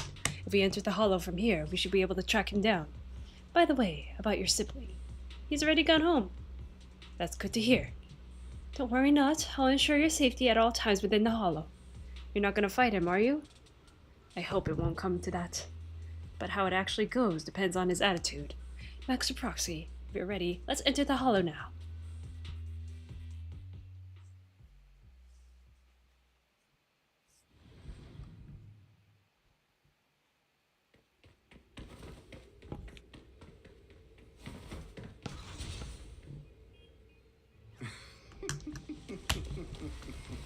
As I thought, Hugo really is here.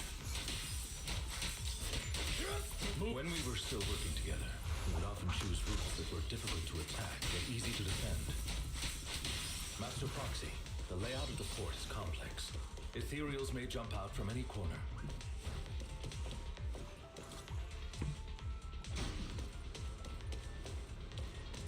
Do be extra careful.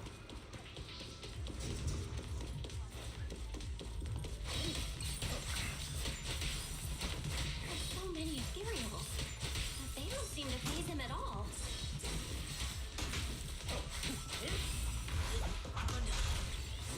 Though I am loath to admit it, that man is quite formidable.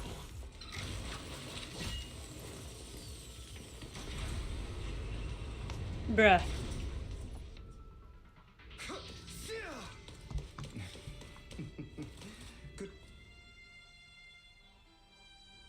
Master Proxy, the container console here has been destroyed by Hugo. He really went to great lengths to block our path. But don't worry, once we find the specific container console, we'll be able to repair it.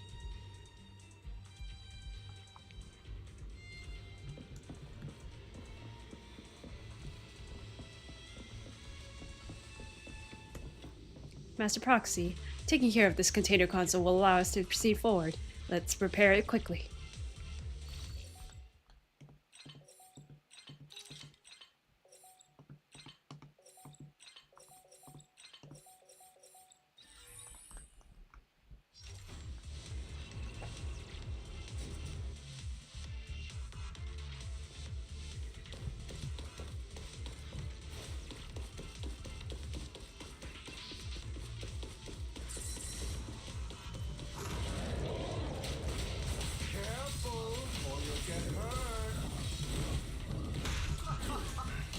I'm not going to let you have your way. Adversaries. Master Proxy, that's one of Hugo's weapons. Make sure to avoid it. Oh, well, we just did. Stand still. He's extremely familiar with this place. Master Proxy, dragging this out will only be to our disadvantage. Let's proceed through here post-haste.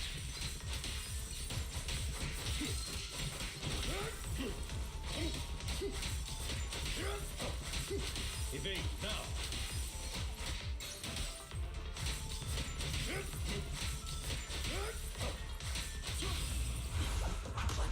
Stay calm now. The mechanism here isn't damaged. It's still functioning normally.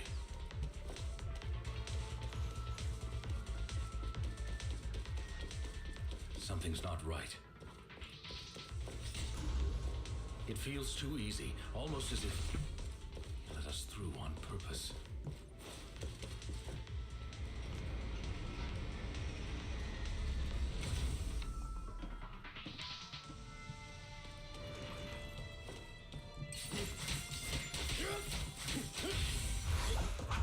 Stand still.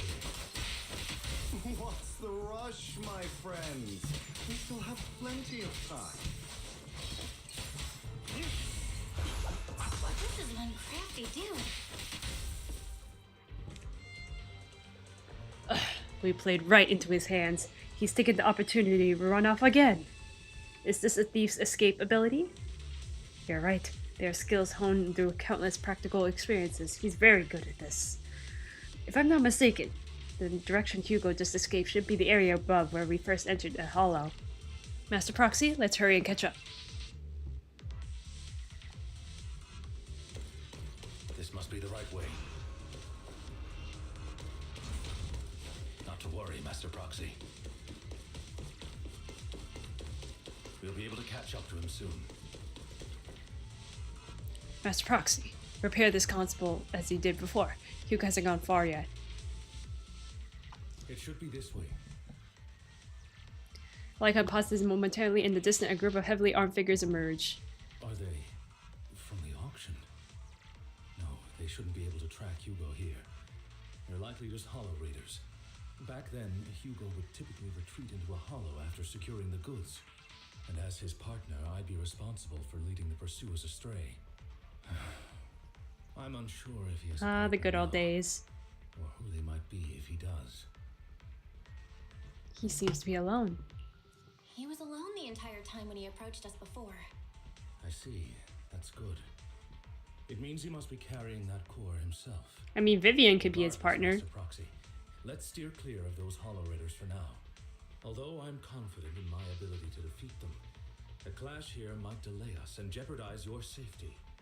Our main focus now is locating Hugo and retrieving the gem.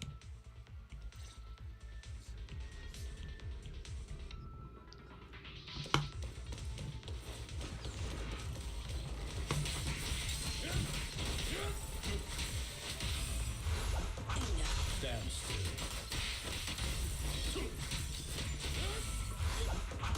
Stay calm now.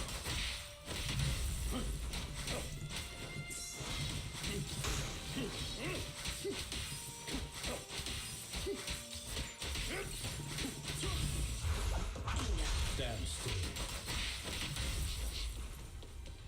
He should be nearby.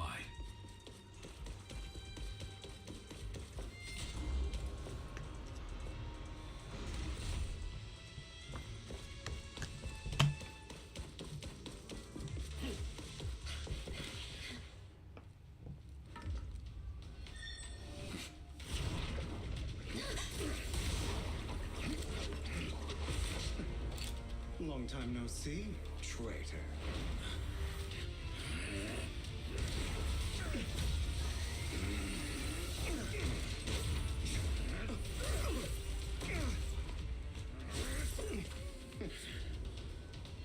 It was you who broke the oath, not me. You haven't changed, pompous and self-righteous.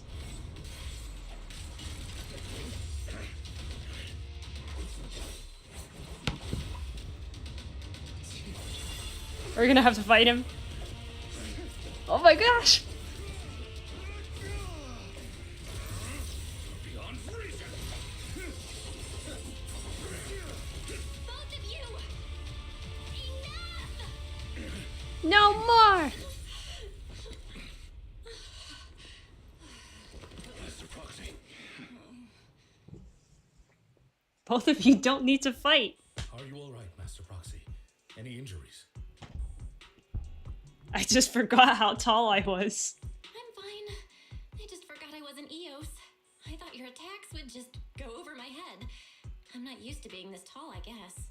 Rest assured, manager, my blade has always been steady. I'll never point my weapon at my allies, especially not you. As for that oaf, he has no sense of control in the heat of battle, even turning on his own comrades. I'd thank you not to spread lies. What? Are you denying it?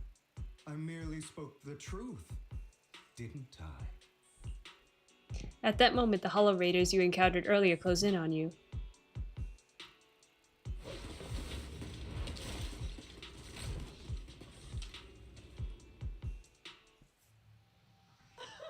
Thought we were in for a tough day, but it seems we struck gold in the end. If you value your lives, you better hand over all your etheric resources and any other valuables you've got. Are you stupid? I have no conflict with you, gentlemen. I'm here for personal reasons, not to mine ether resources. Cut the crap. It's been a rough day, and we need something to make it right. Whatever your business is, pay your dough or bite the dust. Pay our dough. This is the Hollow. You're not claiming this Hollow as your own, are you? Not even the current mayor of New Eridu would dare to make that assertion. Am I correct, Mr. Mayflower Watchdog? You sure have a mouth on you, pretty boy. Oh, pretty boy. We've buried idiots like you in the Hollow before, and soon you'll be joining them. I'd urge you to reconsider. Unfortunately, your kind advice has come too late. They've already worn my patience thin. Hugo swiftly deals with Hollow Raiders. Help me! Scared? Then perhaps you should think twice before you act. You've made your bed. Now lie in it. Sorry, I'm so sorry. Please have mercy. Spare us. We won't do it again. Are you quite done blowing off steam? Don't kill them. I'll hand them over to public security once we're out of here. He's gonna kill him. Who do you think you are to tell me what to do? He's gonna do the opposite. No! They weren't planning to show you any mercy, yet you forgive them so easily. You haven't changed at all over the years, Lycon. To hell with you and your foolish fantasies of being some almighty savior. Haven't you learned your lesson from what happened with your eye and legs? My principles remain unshaken. No one has the right to take another's life. Sinners deserve punishment. Do you know how many lives they've taken? I'm merely delivering the justice the world needs. He didn't even do that much. To pass judgment. I know I will not sway you. There's no point in continuing this argument. I will stop you. I always will. Go ahead and try. I will defeat you. I always will. Be prepared to kneel before me, traitor. You talk too much. Beg for mercy. Okay.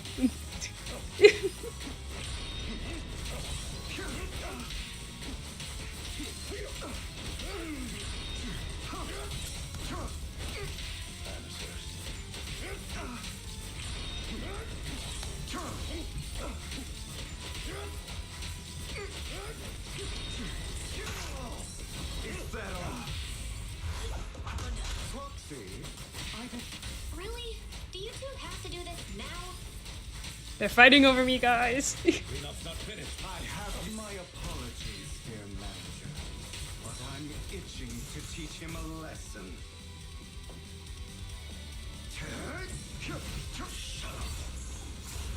I'm just gonna walk around and hear the dialogue.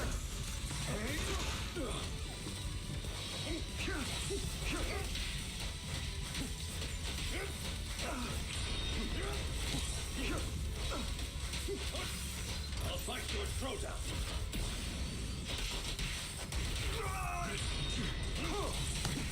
Take this. Stand still.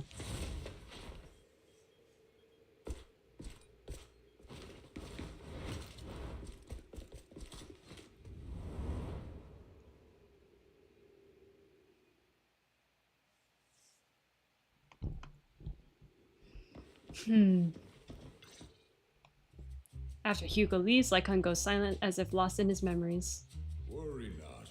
Mastery of my skills will He looks more like a furry than this. more important I would like to teach you. Why does he look so much like a Something about furry? faith.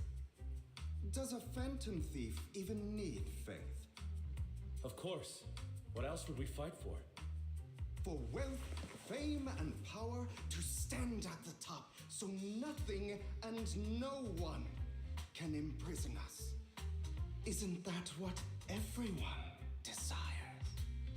Or perhaps by faith, do you mean something asinine and empty, like justice, dreams, or friendship? Hilarious. Grow up, Lycon. It's time to let go of your naive fantasies of being some almighty savior. You just don't get it. All right, enough squabbling. What I'm trying to teach you is very simple. I may not walk the path of justice, but I do not walk the path of evil. There's too much injustice in this world, and there are times when it becomes necessary to right those wrongs with unconventional methods. Taking lives, however, is out of the question. Life is a precious gift, one that nobody has the right to steal. No one should have the authority to judge whether another lives or dies. Keep that in mind. I will. He's not keeping that in mind. Convinced, Hugo. As you mentioned, this world is unjust. That's why we must strive to bring fairness to this world. Those who cause harm should face consequences, just as those who take lives should. But not all lives hold the same value. Sometimes you may need to eliminate one if it means saving more. You're too proud. Your pride may lead you astray. I have my own path and beliefs, Jack. I'll determine for myself what's fair and unfair. Hey, watch your mouth. If it weren't for Jack, you'd be dead already. You're a smart kid, Hugo. Skilled too. You could easily take the life of a sinner. However, what if one day you found out you were wrong? What if that so-called sinner were innocent? Could you bring them back to life? I wouldn't make that mistake. To err is human. Everyone is bound to make mistakes. It's good you are open with your thoughts. I just don't want your troubled past to weigh you down. Because your hatred doesn't define you. It only eats away at you. True. Are you okay? You've been quiet for a while. What's wrong, Lycon? You've been quiet for a while now. My apologies, Master Proxy. I was just reminded of some past memories. Before Hugo and I founded Mockingbird, we had a mentor, Jack. He took us under his wing when we were in dire straits, imparting his skills and life lessons. But Hugo didn't agree with his viewpoints. Perhaps our paths were always fated to diverge. What caused your split with Hugo? Okay, I'll admit. I've been itching to ask. Why did you two split up? Mockingbird, faced numerous triumphs, but also setbacks. And one of them was a disastrous one. Hugo. You... Was this you? All this? So what if it was? Have you gone crazy? Have you been planning this all along? You'd bury all these lives in the name of vengeance? They deserve to die. Especially my so-called father. I should have killed him a long time ago. A really long time ago. You know what, Lycon? There's are some people whose only purpose in life is to bring more suffering into this world. Sometimes murder is what brings justice back into this world. And for that, I must stain these hands in blood. Enough! I can't trust anything you say anymore. I'm leaving Mockingbird, now! Where are you going? Anywhere. Someone from the Mayflowers got in touch with me before. Are you mad? You know what those hypocrites in city administration are like. They're no different from tops. We fought them together all this time, and now you're leaving to serve as their lapdog. Are you going to turn your back on Mockingbird? Turn your back on me? The mayor is different from the others. But it doesn't matter. I'm not going to even try convincing you. As your friend, I'll give you one last piece of advice. Please, stop here. Otherwise, the day will come where your hatred and ambition will consume you. Oh, he told the same thing as what Jack did. I think he still cares for him. Come on. Come on, Lycon. My apologies, Master Proxy, that you had to hear such an unpleasant tale. Hugo came from a powerful family, and his relationship with them was always strained, especially with his own father. So much so that Hugo wanted to personally put an end to him. After shouldering a mountain of injustice, Hugo ran away from home. That's when Jack and I met him. And that setback that Mockingbird suffered turned out to be intimately connected to his family. I had thought it was just a normal mission, when in fact he was plotting revenge. He took advantage of me and everyone else there. I do not mean to pass judgment on him and his decision, but I refuse to accept a partner who is willing to trample over other people's lives for their own desires. Perhaps his family left a mark on him that continues to influence him to this day. In any case, Hugo still has the sacrifice core. We should contact the mayor to plan our next moves.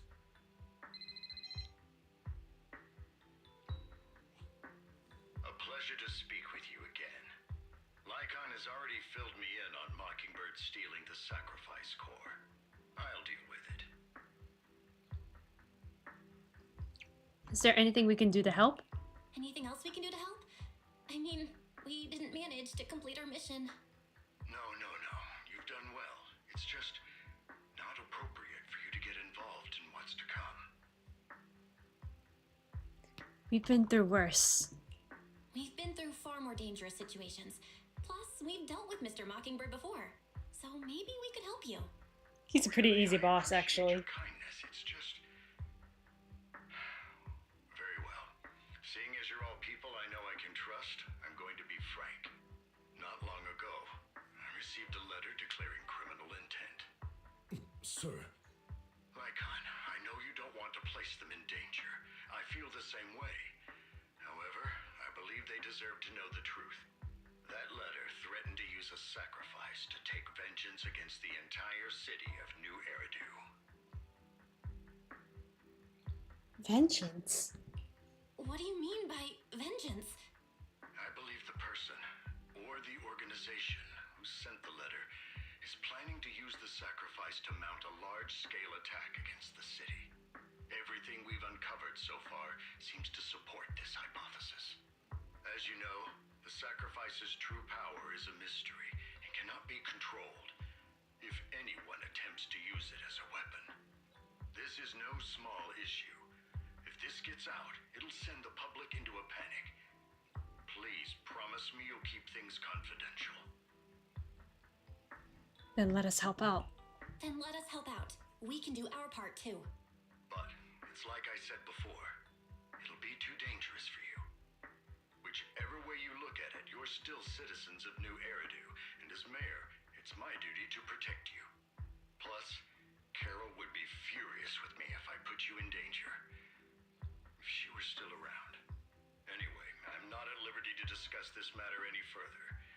Please rest assured that we will handle That's right. Master Proxy, please trust us. So that'll be all for today. Goodbye for now. Is that it?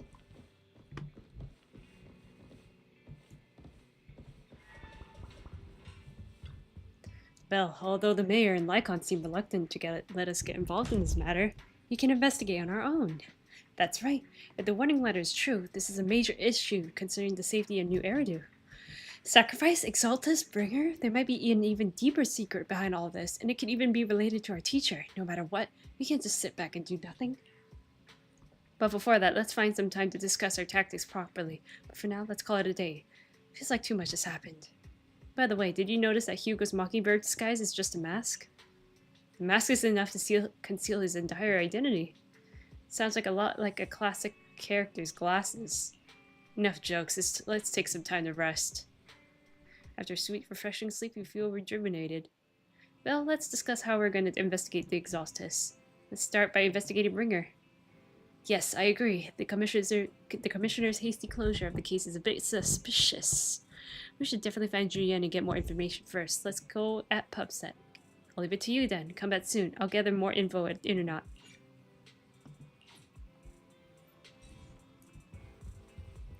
Maybe we'll do this part last, and then we can end stream. It's already 4. I'll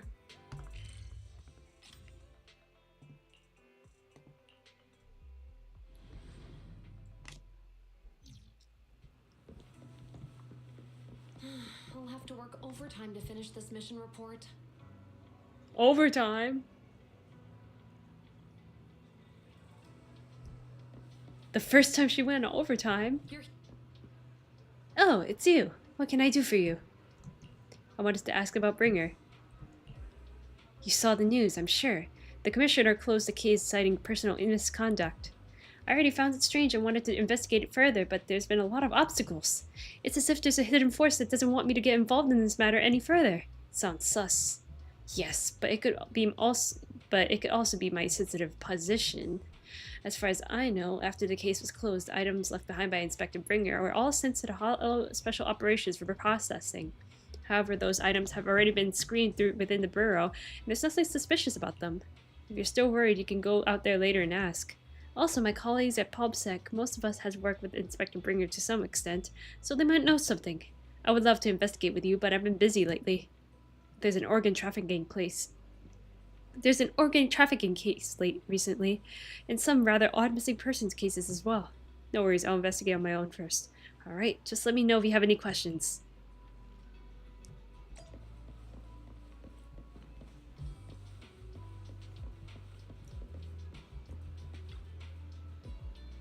Hello, citizen. Is there anything I can help you with? You know Bringer? Mr. Bringer, I know. I once caught him in the bathroom secretly recording his to-do list for the next day with a tape recorder. Probably worried that he would forget otherwise. It's human memory that really short. Or was it just Mr. Bringer? However, if there had been others in the bathroom at that time, Mr. Bringer probably wouldn't have done that. It's because of a bang boo I happened to witness something like this.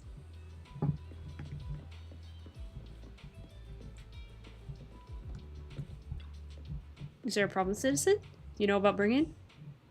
About Bringer? Wait, you're not a reporter, are you? Of course not. I'm just a curious citizen. Oh, good. Boss told us not to talk about Bringer. Probably worried about reporters being careless with what they write. I don't really know why he turned out this way. He used to be a good person. Many years ago, after he came out of Hollow, his entire personality shifted. I thought it was because he injured in the Hollow or had witnessed something terrible. But that operation was very successful. He rescued many citizens from the Hollow and emerged completely unscathed. How strange. Do you have any other information? I remember now. It seems like Bringer's bad memory issues for a long time. Always forgetting stuff. Back then, we even suggested to keep a diary or something. Though I'm not sure if he ever listened to us. I don't know anything more than that.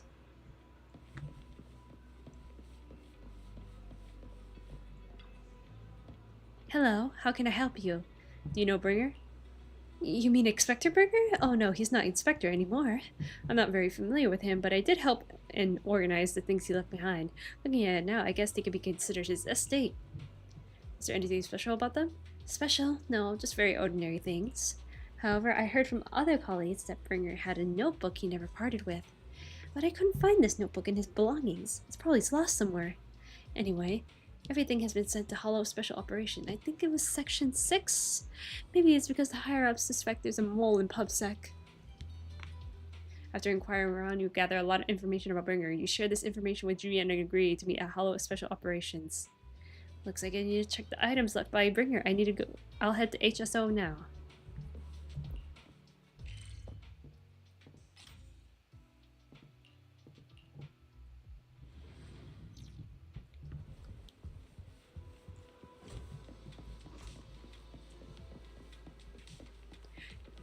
There's no Asava.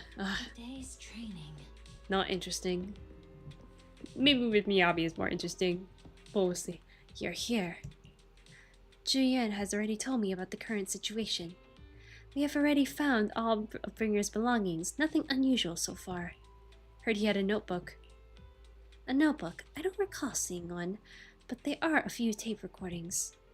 Our colleagues have already listened to these tapes. They're just routine meeting minutes and similar recordings. Nothing out of the ordinary. After carefully inspecting the tapes, you found that one feels different from the rest. It seems a bit heavier. Do you need to play these tapes again? There shouldn't be any need for that. These recordings have already been reviewed by both Hollow Special Operations and PubSec, so there shouldn't be any issues. There's one that's heavier than the others. Indeed, the weight of this tape is different from the others. Let's take a closer look. Asaba! No! Okay. After carefully examining the special tape recording, you discovered that there seems to be an encrypted message within. I see. This must be the reason for its weight. But how can we decrypt it? I can try to crack it. Then we'll leave it to you.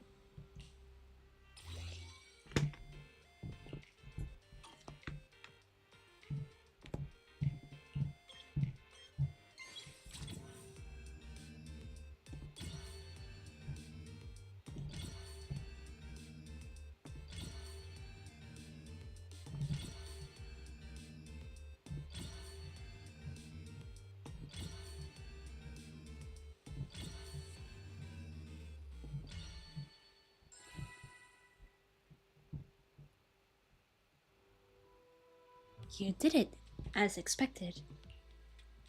It looks like there's new content that can be played on the tape now. That's interesting. I didn't know secret information could be hidden this way. What secret? So Koku wants to know. Julian, are you nervous? I don't know. I have a bad feeling about this. After all, he put so much effort into hiding it. There might be really an answer inside. Let's listen to it now.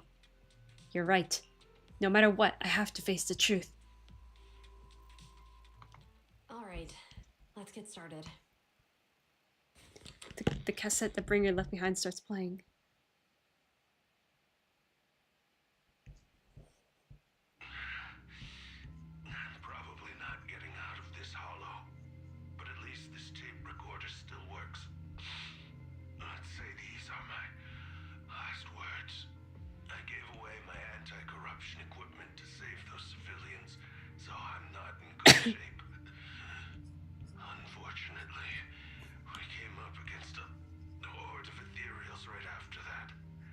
I rushed over to fight them off and tried to save the civilians, but in the thick of all the fighting, I turned back and realized that I was somehow alone. Nobody was behind me. Luckily, I managed to defeat the ethereals, but the wounds and corruption I sustained in doing so should be fatal. I don't mean to cast the blame at all here, and if any of my colleagues ever pick up this cassette, I hope that nobody is ever held accountable. It's just human nature. It's normal. I just have a few regrets.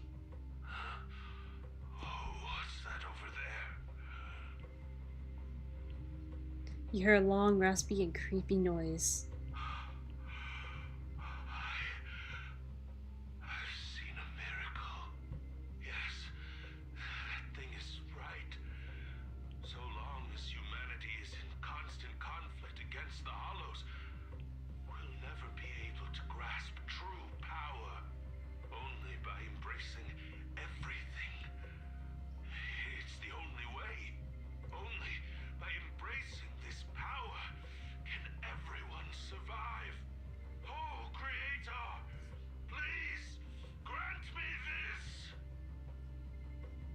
The room is left in completely silent as the cassette finishes playing. Julian, in particular, looks crestfallen. Are you okay, Julian? Are you okay, Jiyuan? Don't be so sad. Thanks. I'm okay. It's just, even though we had our suspicions, now that everything is out in the open, I can't help but feel a little... Well, at least now I know the reason why he changed. What did Bringer see during the recording? Whatever it was, he called it a miracle.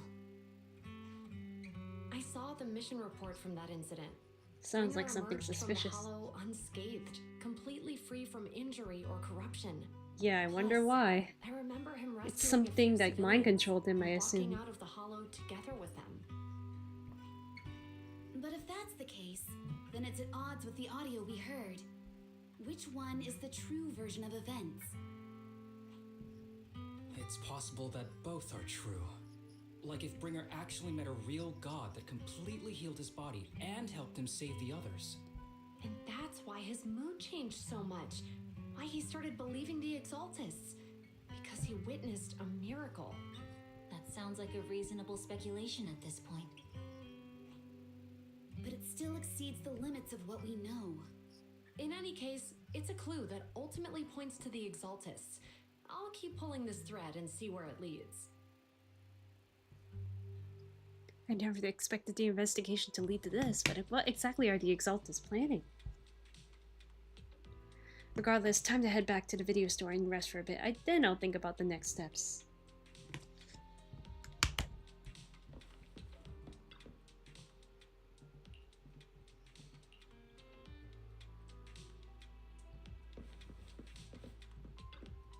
I really wonder what Bringer saw back then. If I had known earlier, I could have asked him before drawing my sword. Your sense of humor has improved, Chief. Everyone, I just spoke to Julian, and public security seems to be very busy lately. Are you talking about the cases tied to Tops? Anyway, it's not like they're our concern. You know? Of course, Tops hasn't exactly been peaceful lately. Word is that PubSec's been pulling threads and found something that is connected to those illegal drugs I was tracking. The Mayflowers over at the city admin have been making moves too. In any case, these elites of New Eridu are starting to stir. We might be in for quite a show soon. What I mean is, if public security is too busy, some Hollow-related cases will be transferred to us. Huh? He's getting more work. Sorry, Asaba. See ya.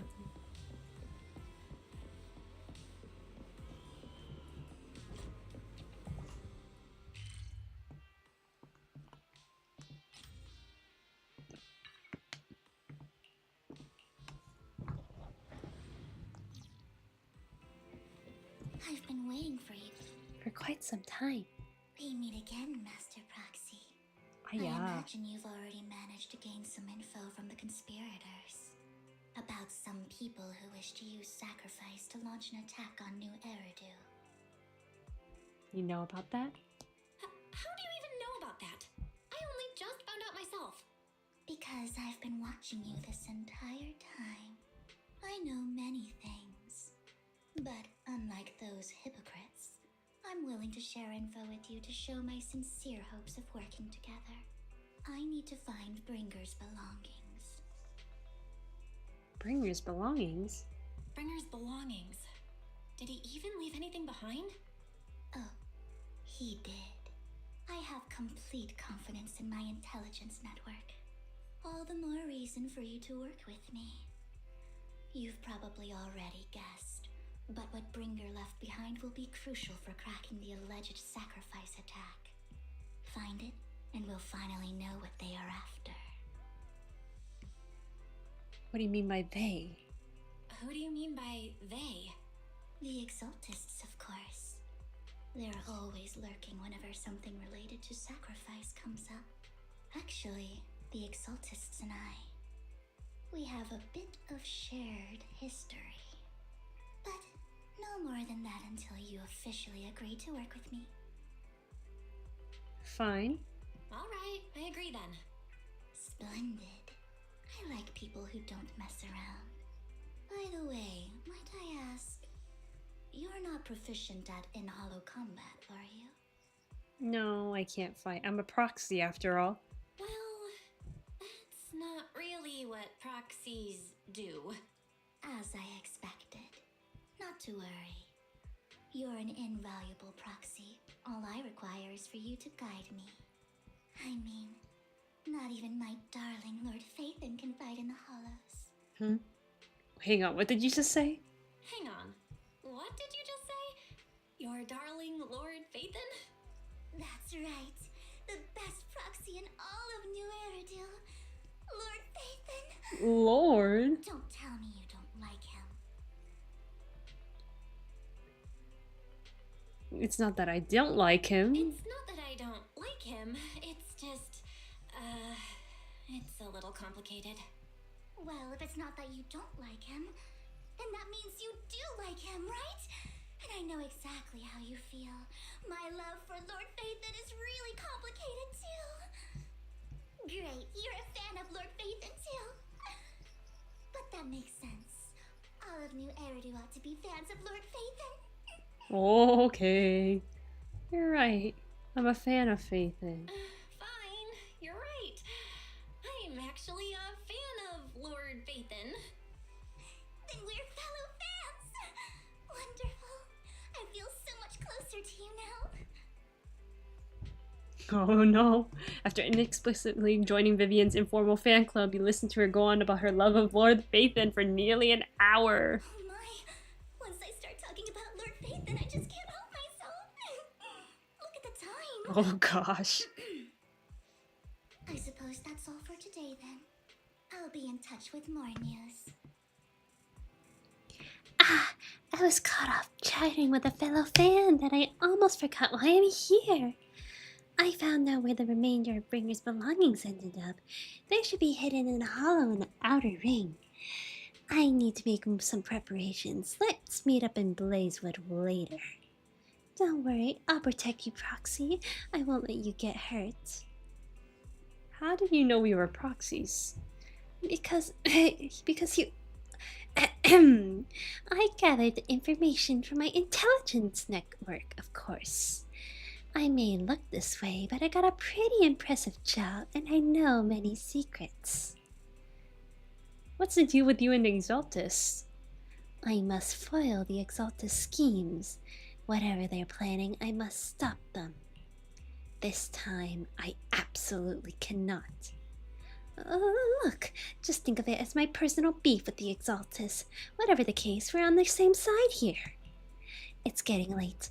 I need to go back and make some preparations. See you in Blazewood. Vivian leaves in a hurry. She seems rather reluctant to discuss her relationship with the Exaltus in detail. Belle, are you sure you want to head straight into the hollow? Maybe we can use the old method and contact the Eos instead. That would be the safer option. But if we connect to Eos, Vivian might recognize us. After all, she's our fan. Let's just go in. If you insist, Belle. Alright then, if anything happens, make sure you stay safe. Even though we can stay in touch at any time, I still worry.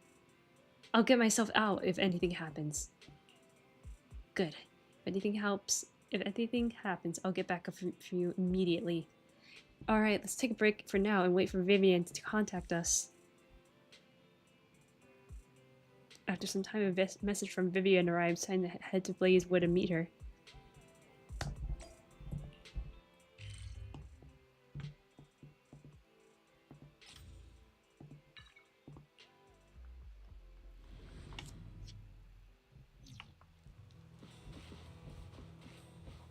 Trigger? Ambi? Proxy, you're here too. I didn't expect to run into you here. What are you two doing here? What are you two doing here? And still in that outfit, Ambi? I'm here to investigate that incident. You recall the incident you experienced with Ambi and Trevor. The relevant details have been recorded as tapes and logged into the video archive. If you have time, you should go and refresh your memories with them. I've recently dug up some clues about the person behind the operation, but my key contact is ultra cautious and keeps demanding me to prove my identity. So, to gain her trust, I decided to meet her dressed like this. Now that everything is completely finished, This uniform doesn't really represent anything in particular. For me, it's just another outfit now. We all have to move on someday. I'm helping her. I want to make sure whoever's behind all this is caught. And who's this young lady? Her name's Vivian. She's my friend. Her name's Vivian. She's my friend. We're here investigating a few things ourselves.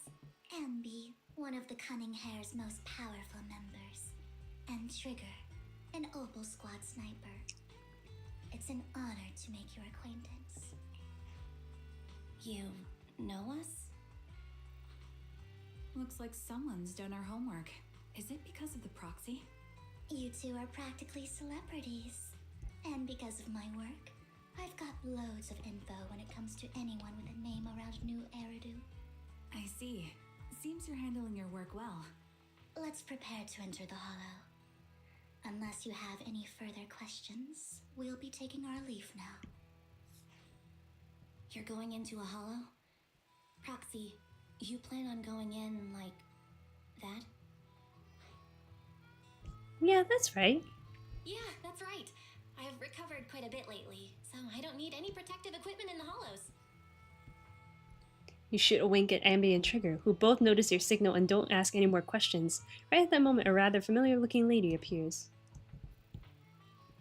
Uh-oh. Aren't you that lady from before at the auction? Hello. I didn't expect to see you again, young lady.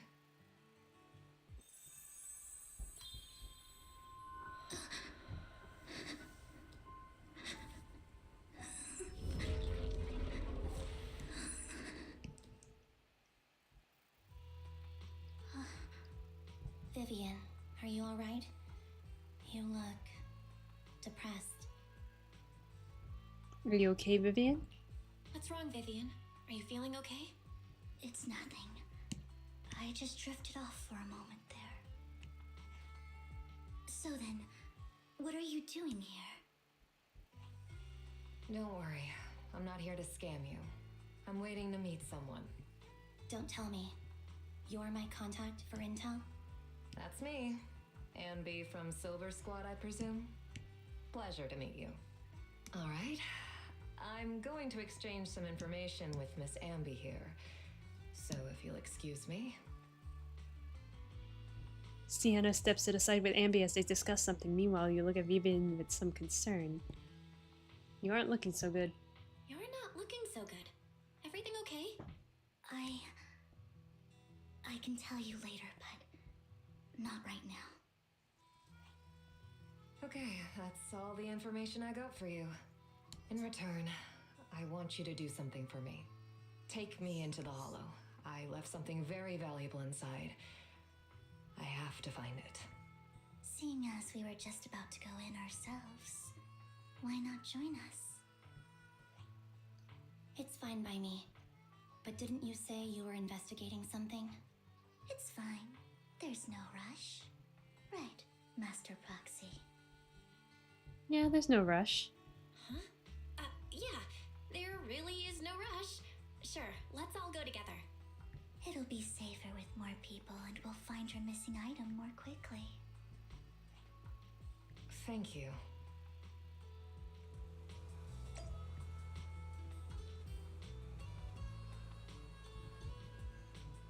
Hold on, I'm drawing something. Okay, back down this elevator.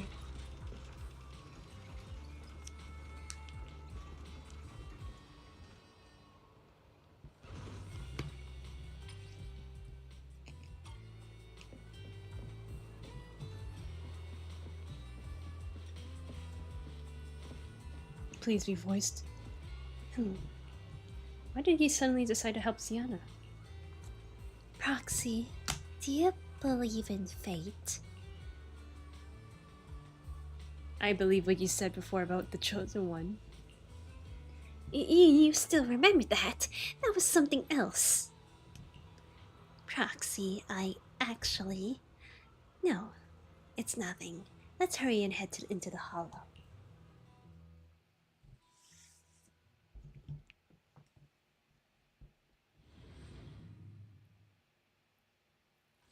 So, What is it that you all plan to do here? I don't know. We are here to look for something too. Something extremely important. If only the battlefield was to New Eridu's future may well depend on it.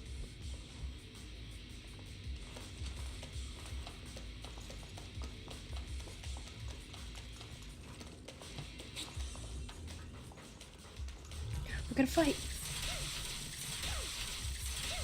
I actually like playing as Ambi. The enemy is ambushing. Wait, we're not playing as Vivian? Okay.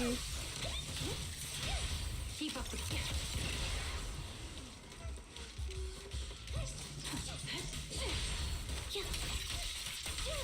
I guess she didn't come out back then.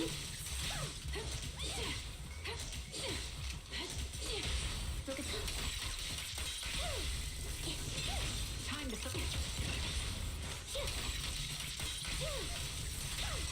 Now it's my turn to ask questions. What exactly is it that you're investigating?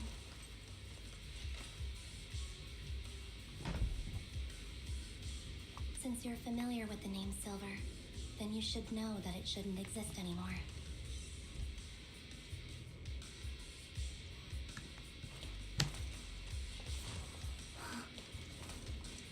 What I'm investigating has something to do with it.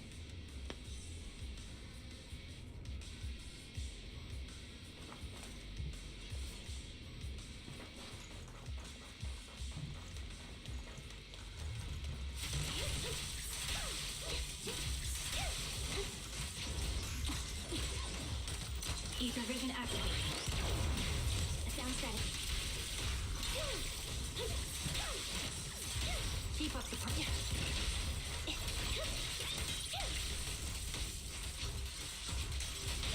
quick shot. Big shot. My bullets are one with the wind. I won't back down. The target's weary.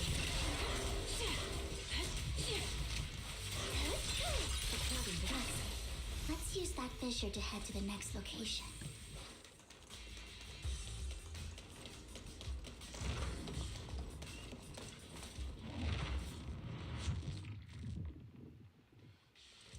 This is the place.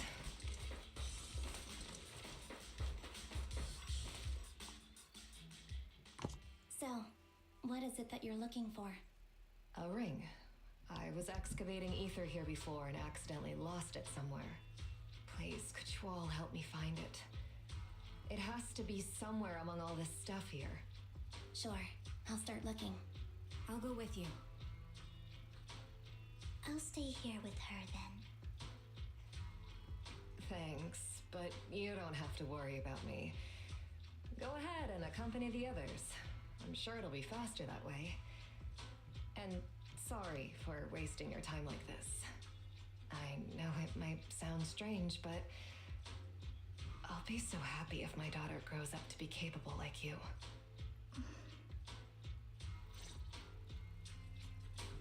Do you remember the legendary artist mentioned by the host during the previous auction?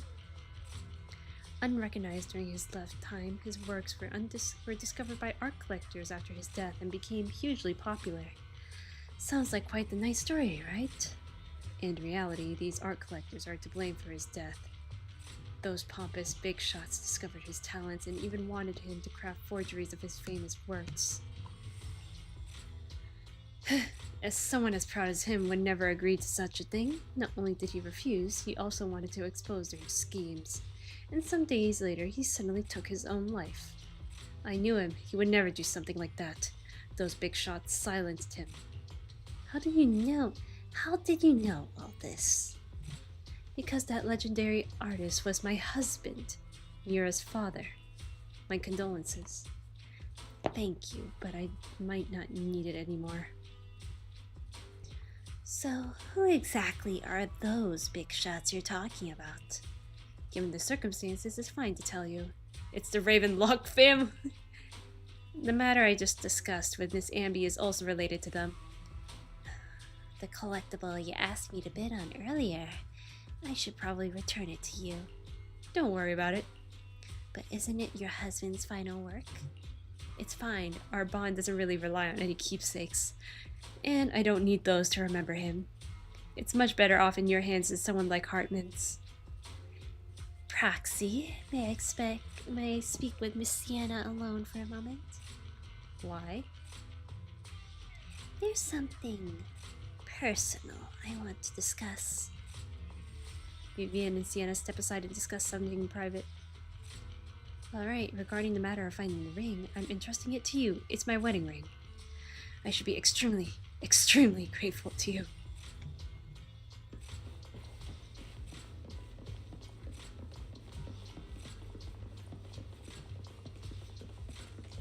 Sus item. You find some food left in the hollow for the unknown reasons. Clearly, there's no sign of the ring Sienna is looking for among these items. Proxy, if you're hungry, I brought some food with me. Thanks, I'm not hungry. I was hungry, but I already ate. Okay, you can't eat those, even if you're starving. There's leftover food here. I don't want to imagine what's inside the bag. It's a burger! Neither do I. Find a plush toy. After squeezing and kneading it thoroughly, you realize it doesn't have what you're looking for. No one would hide a ring inside the stuffing of a plush toy, right?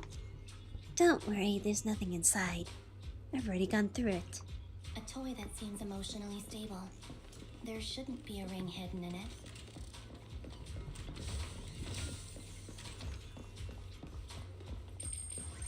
It's pretty cute. You find a lunchbox. After bracing yourself, you crack it open and peek inside. Whether lucky or unlucky, the box is empty. No one would put a ring in a lunchbox.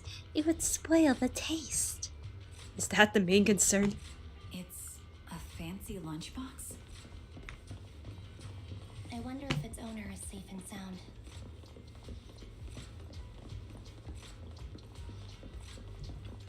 You find some scattered oil barrels. After careful searching, you find nothing resembling the ring inside them. Does Sienna actually want to find this so-called ring?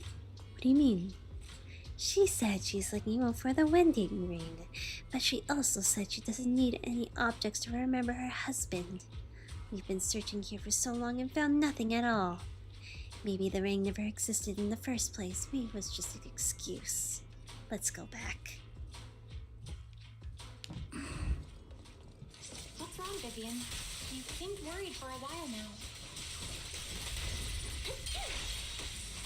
Time to focus fire. I'm worried about Sienna. Her location should still be safe.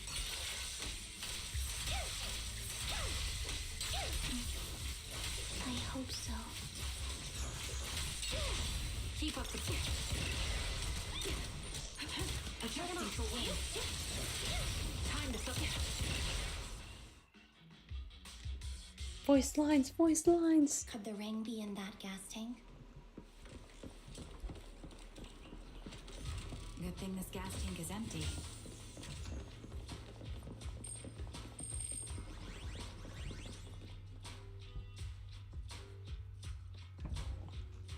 By the time you return, you discover Sienna with her eyes closed peacefully. Uh-oh, is she dead? Her vital signs are gone. What? Happened? I guess this was her final scan.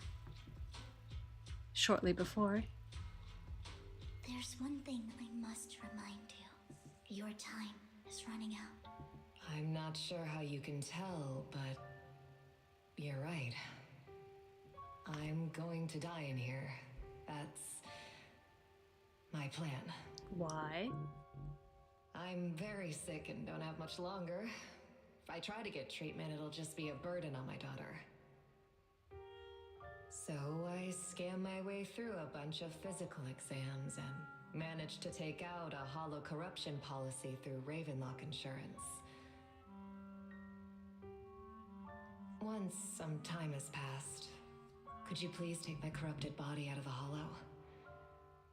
That will secure a generous compensation package for my daughter. It's It's only what the Ravenlocks owe me. A pity, yes. But it's the only way I can squeeze it out of them. What makes you think that will help you? I just trust you will. I'm just awfully sorry you had to get involved in this. But it's something I must do. I have to leave something behind for my girl. I have to give her a chance at life. If it's okay, could you also please pass a message to Mira for me? Tell her, don't worry. Even if Mommy's body is corrupted, withers away, and turns to dust, my love for you will always be there. Thank you. You're a good kid.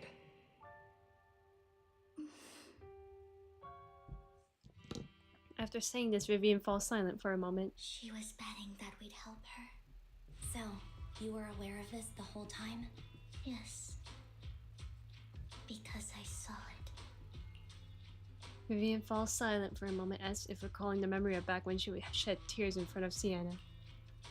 You might not believe me, but I've had this ability to see the future since I was a little girl. But the things I see are always something bad. Plagues, deaths, disasters. That's all I've ever been able to see. It's all that kid's fault! She's seriously jinxed. I always try to avoid her. Otherwise, she'll say something rotten that ends up coming true again. Prophecies, she says. Like she's not the one bringing the bad luck upon us. It wasn't me.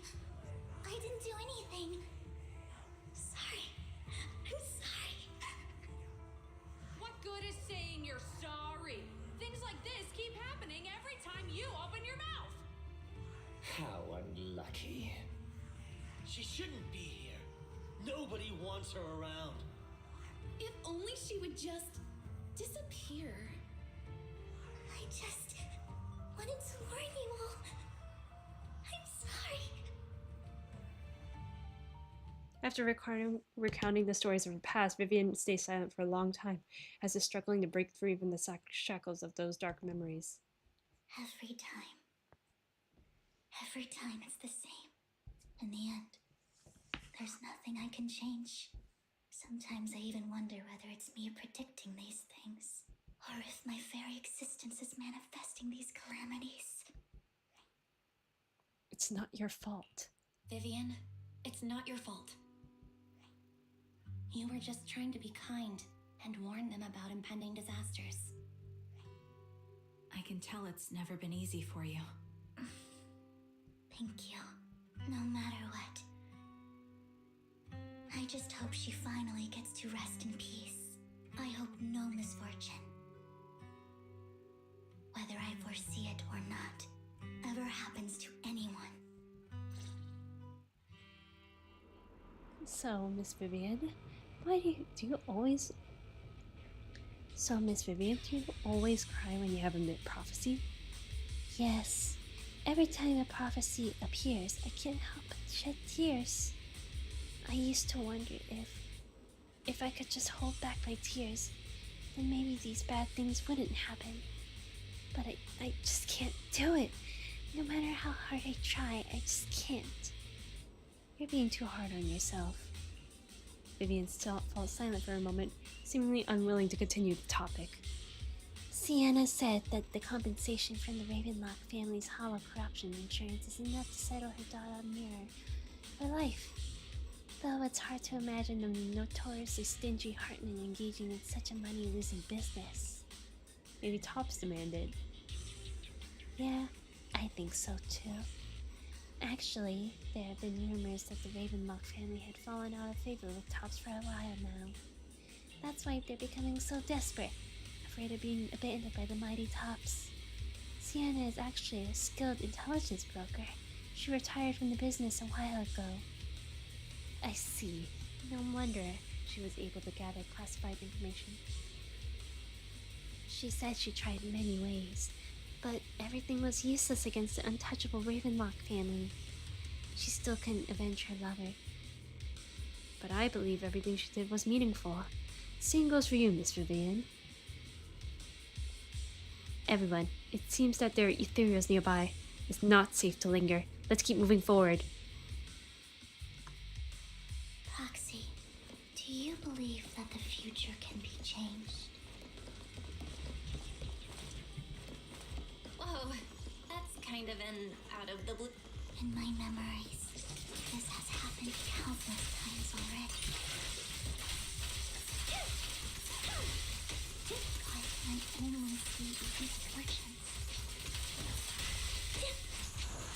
Why can't I even have a sliver of happiness? Copy. Time to focus fire. I'm on it. Keep up the pressure.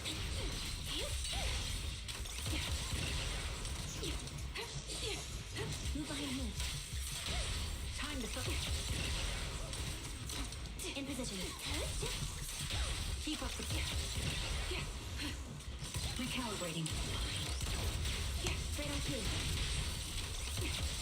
Foxy, the fissure that we're looking for is up ahead.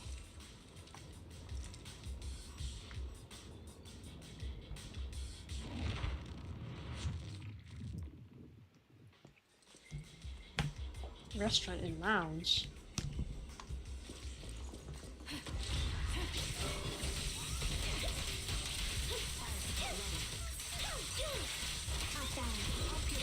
Quick shot. Sniper's Creed. One shot, one kill. Down ready.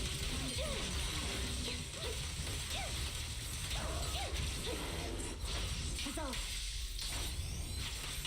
Supporting position. Sights. I'm on it.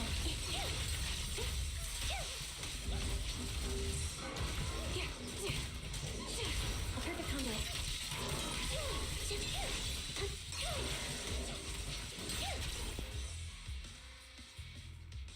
I think it's about time. We should take that lady out of the hollow. You guys go on. Thank you. She gave us the intel we needed, so this is the least we could do. I hope everything else goes well for you. Trigger and Ambi leave. Master Proxy, is there anything you'd like to know? You can just ask. About your prophecies of disaster. Can you tell me a little more about your visions of misfortune? It's a really long story. These premonitions I see are not within my control, and they always come to me in a flash, like a flood of images in my mind. Most of the time, I see death, disease, accidents, and disasters. Of course, there are also some non-fatal mutilations. But every time, without exception, they end up happening. And I can never prevent or change them. That's all I have to say about it. If that offends Master Proxy and you don't want to hang out with me anymore, then I can understand. I don't mind. Why would I be offended? Why would I be offended? That's just who you are, Vivian. Besides, we're friends. I've always considered this ability as a curse. It's not a curse, I think it's a gift. It's not a curse. If anything, I think you've been given a gift. Thank you. Really. Well, it's getting late. Bringer's belongings ought to be around here somewhere. Let's take a closer look. Into the previous clues, what Bringer left behind is hidden inside a vending machine.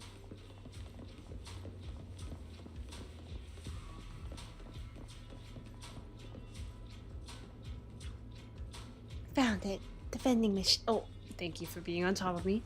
Bringer's belongings are probably stashed away in here. Why the vending machine?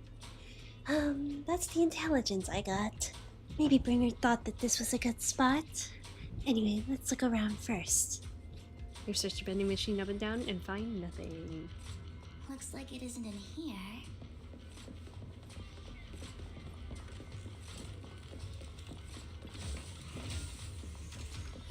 Try this vending machine.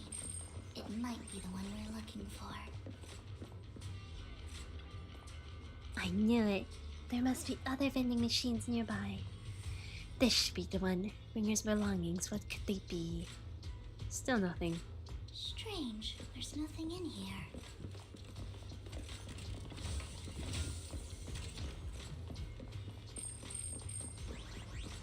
This vending machine looks a little suspicious too. Proxy, I have a feeling. Bringer's belongings are definitely inside this vending machine in front of us. Is this your prophecy? No, I never predicted anything good. Anyway, let's search it thoroughly. You carefully search the vending machine and still find nothing. And just as you are about to give up, you kick the vending machine by accident. Where a drink would normally roll out, a worn-out notebook appears instead. Wow, Master Proxy. So this is how it's done. You're leagues ahead of professional intelligence brokers. Hugo!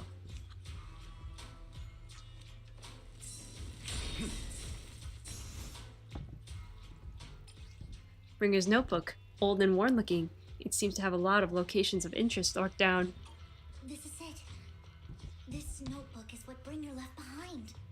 But I don't know what these markings on it mean. You and Vivian flip through Bringer's notebook together, ignoring the surrounding debris for some time, until the shriek of Ethereal suddenly rings out nearby. However, a moment later, a strange, familiar figure materializes to block the Ethereal, disposing of it with ease. It's Hugo! Well, That's hello, Hugo! Master Yes! Proxy. It's been a while. Give me a hug. Oh, don't give me that scandalized look. I did just save your lives. I would have protected the proxy even if you hadn't appeared. Why are you mad at I'm him? sure of it, but I happen to be in the area. Worry not, dear companion. I have complete confidence in your strength. Wait a minute, companions, so you two know each other. Hang on, did you say companion? So you two know each other. Apologies. I didn't have a chance to mention it before. I'm actually part of the Phantom Thief Syndicate, Mockingbird. That's right. I was only able to slip in during the auction thanks to some help from Vivian backstage. So you were only bidding on the collection so you could get backstage. So, the whole time, you were only bidding on the collection so you could get backstage and mess with things? I warned you before. You can't rely on appearances. Don't worry, Master Proxy. We don't have any ulterior motives here. As you've probably heard, Mockingbird is a renowned Phantom Thieves syndicate in New Eridu that, despite its longevity, has managed to maintain the secrecy of its members' identities to this day. So, disclosing our identities to you is essentially the highest sign of good faith that a Mockingbird Phantom Thief can show. Kinda makes sense, but like Han said, But Lycon said that you're very dangerous and we should be careful. Then I imagine he's also told you about some of our past. And I'm sure you know that in a complex situation like ours, you shouldn't listen to either side over the other. Mockingbird's purpose is very simple, really. To form long-standing and cooperative relationships with outstanding proxies like yourself. We need your abilities.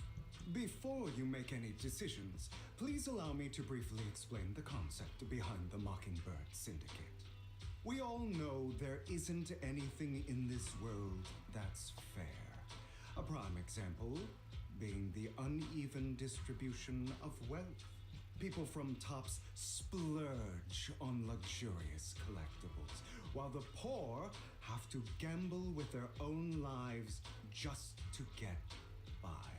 Of course, besides wealth, there's also an unequal distribution in this world of happiness and suffering, hope and despair, love and hate. It's all just so unfair. Somebody has to do something to tilt the balance of the scales. And thus Mockingbird was born. We take from those who have far more than they deserve and give it to those who deserve to have more. If you ask me, that's enough to be considered a form of justice. I don't know what to say.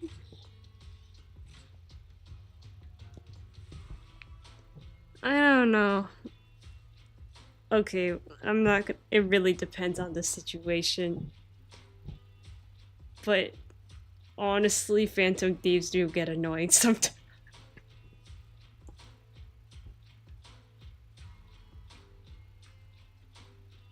Let me think about it. What happens if I disagree with you, Hugo? What happens?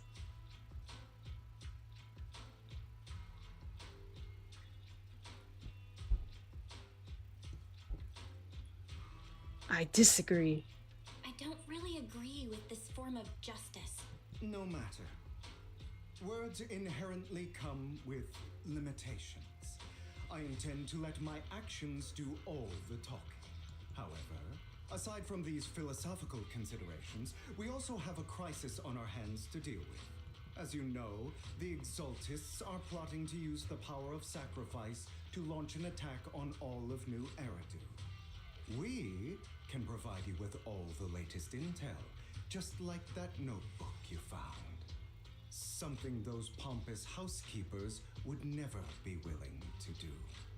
And the most crucial part of this whole game, the sacrifice core, is currently in my possession.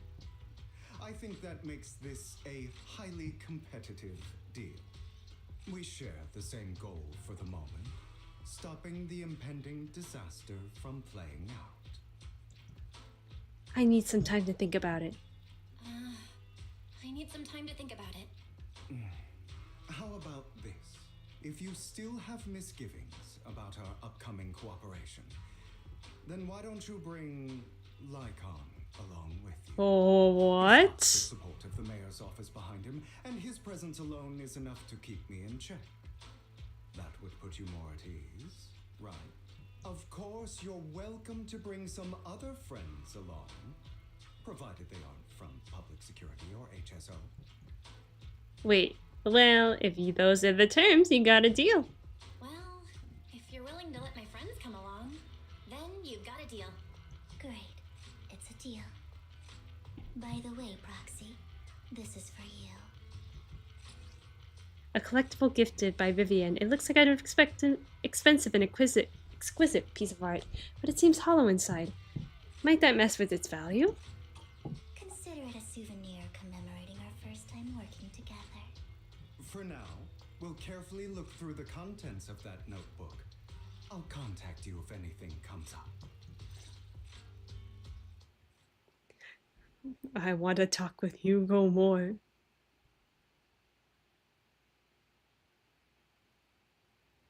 After leaving the Hollow, Hugo and the others returned to the video store. We play as Hugo now! Yay! The schedule has been updated, Master.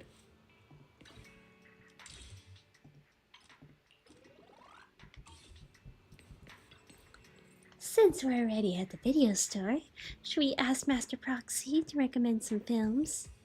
My apologies, everyone, but I need to take my leave and go take care of my art gallery now. So you actually own a gallery? I also need a convenient social identity for various reasons. The title of gallery worker works quite well. Alright, I'll stay with Master Proxy for a bit longer. No, I want to stay with Hugo. But Hugo, you've been oddly busy lately. You're not hiding something from me, are you? Well, shortly before.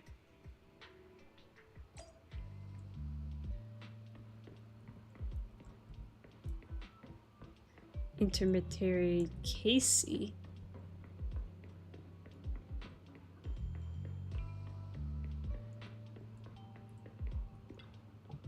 Well, if it isn't our dear collector, Mr. Hugo.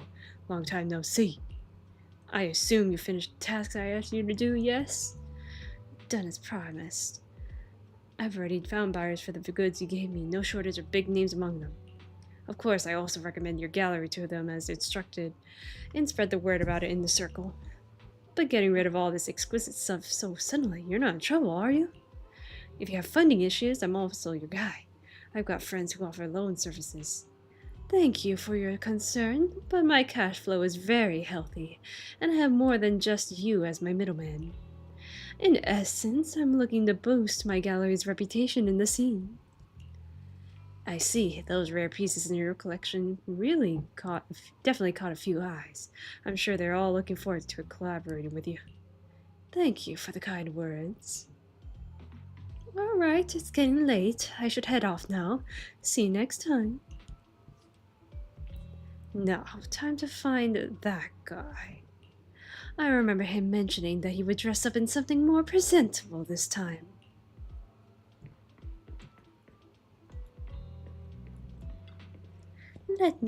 Let's meet at Lumina Square.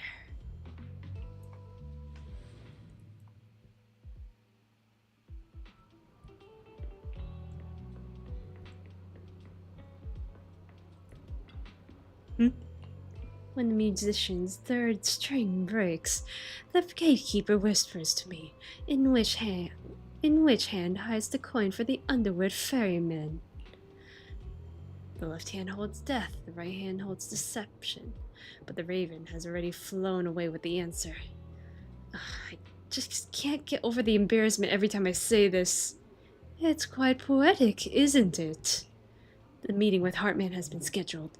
He'll be waiting for you in that same private suite. Or should I say, waiting for Hugo, the renowned collector and gallery owner. Thanks, I knew I could count on you. Still, I have to ask, you're not looking to make the Ravenlocks your enemy, are you? And if I say I am... Not like I can stop you anyway. You've already caused a scene at the auction. That robe of hero stunt? I can't believe you came up with that. Hartman's been on the move already. Hartman's been on the move lately. That organ trafficking case from before is linked to him too. I also heard that they're dropping big money on some kind of drug research. The Ravenlocks have always been a bunch of cold-blooded bastards, doing all kinds of messed up things that make your blood boiled, and swept everything under the rug with money and power, leaving the victims with no justice. But Hartman?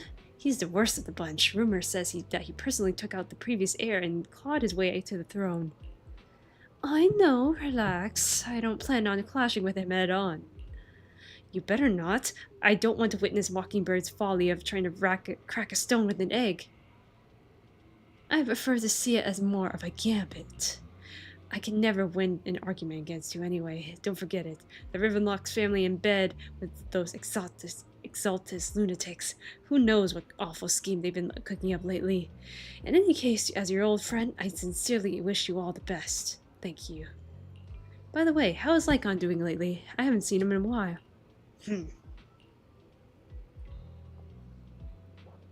What? I know you two split up, but it's been years. You're still not over it? Don't know? Don't care. If there's nothing else, I'll get going now. Alright, fine, good luck. He's never over Hugo. The students nearby seem to be having an intense discussion, and you hear a familiar name. Oh, so that Mockingbird Phantom Thieves Syndicate only looks flashy, but hasn't actually accomplished anything, right? Tops remains unshakable, and those big families are just a step away from being total control. It's possible that even the mayor can't keep them in check. But that doesn't mean the mere existence of Mockingbird serves as some kind of warning. Every time they release a crime warning letter, fear erupts among those evildoers. Really? But what can they actually change? In the end, it's probably just a game, so the big shock's Mockingbird is like a fly, annoying but not deadly, so they just let it be. So what do you think should happen? If you ask me, you have to dismantle everything from within if you truly want change. Without power or influence, it's all futile. The first step should be accumulating resources by any means necessary, and if possible, joining Tops.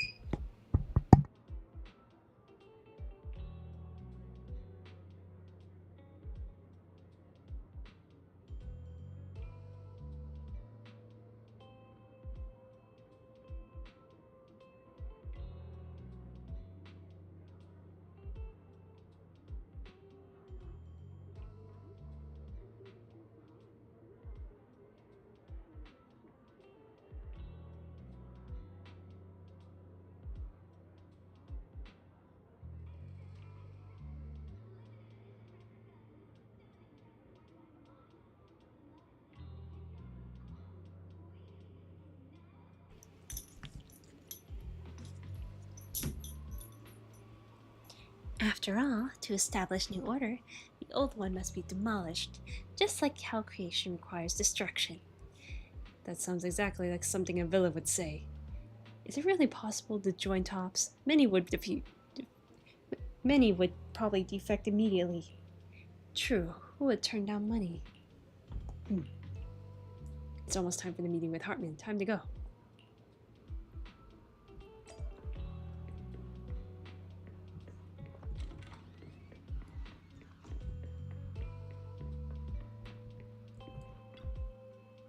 Your invitation has been confirmed, esteemed guest. Would you like to enter the private suite now? Enter.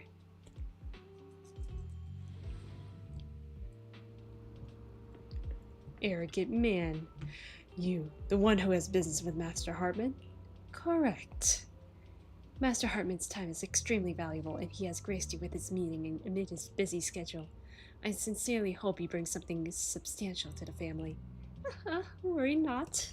I stand here precisely because I have enough leverage. You had better. How about it? Will you work with me? Correct. Let me be honest with you. I have the sacrifice core that you're after. I am Mockingbird. Mockingbird. So it's you. I never thought you'd be so bold as to come see me alone. Relax, my friend. As you know, if I can sneak into such a heavily guarded auction, then naturally, I can just as easily slip away right now. I'm here with the sincere intention to seek cooperation. I can give you that sacrifice core. And what do you want in return? Wealth, glory, power. The things everyone else in the world wants, I want them too. And I'm confident That's that it. as the current heir to the Ravenlock family, those are all things you can give me. Then you've certainly come to the right place. My family is working on a big project. If things come to fruition, Ravenlock's status in Tops will significantly improve.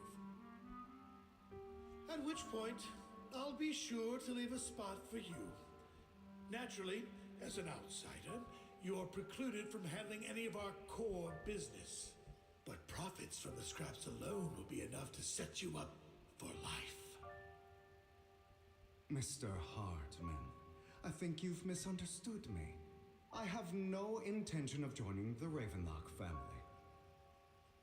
In fact, I have an art gallery under my name that does pretty well for itself.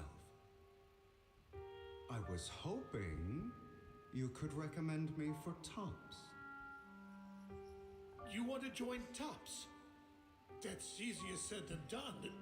Even for a family like ours, it would still require significant effort and...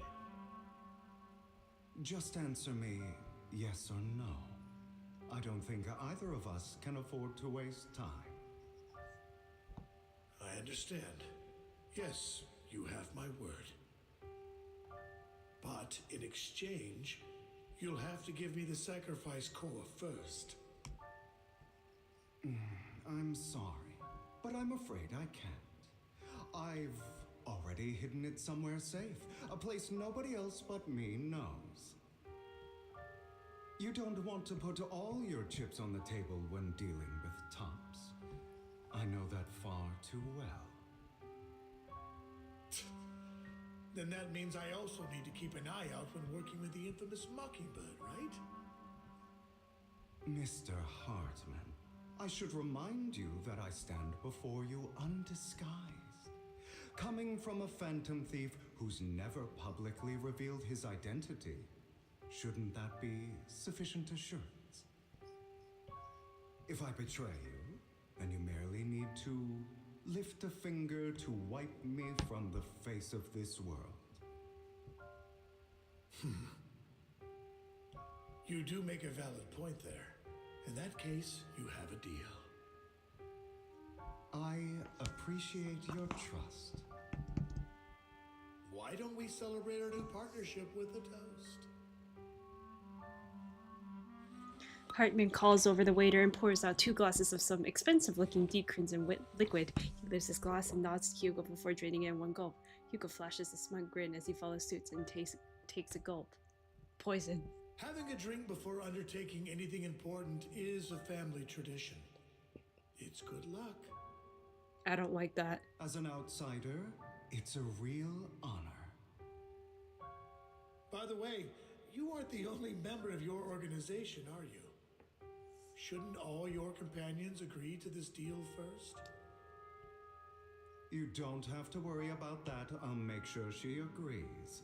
Otherwise, I'll get rid of her too. What? Seems you'll do whatever it takes to get things done. Great things lie ahead for someone like you. All right, let's leave it at that for today. I'll contact you about what to do next.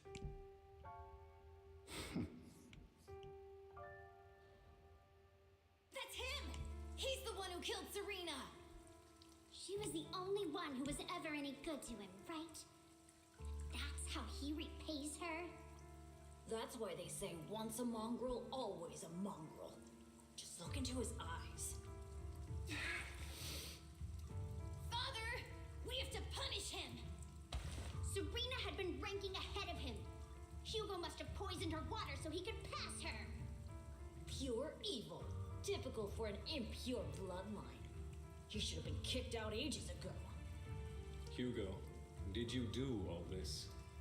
Yes, it was me. I killed her. He admitted it! Father, he must be expelled! He has no right to live under the same roof as us. Why don't we reunite him with Serena then? Nobody would ever know. Hugo, well done.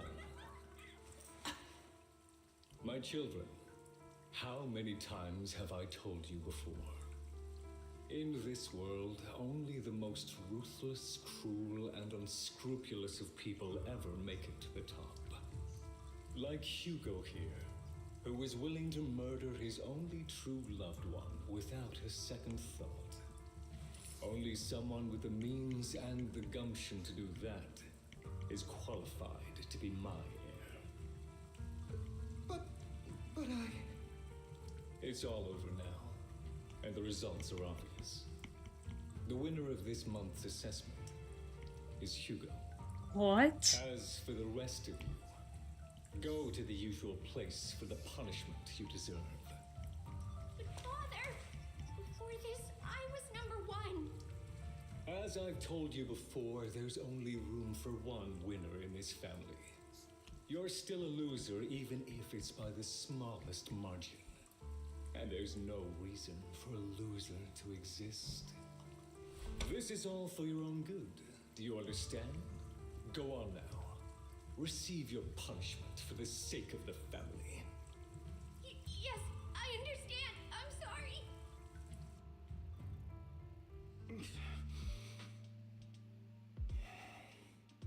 That really brought up some unpleasant memories. It won't be long. Soon, it'll all be over. Serena? On the other side, after Hugo leaves,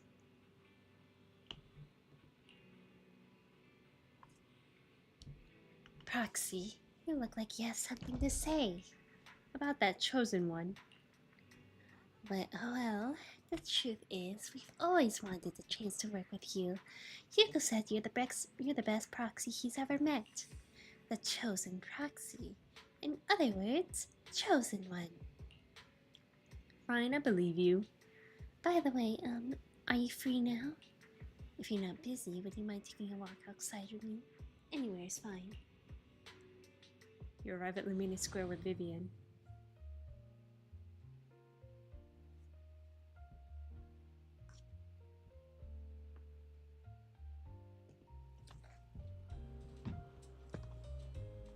Thank you for escorting me here, Proxy. Today was quite eventful. You're a child that only brings misfortune. People have been saying that about me for a long time.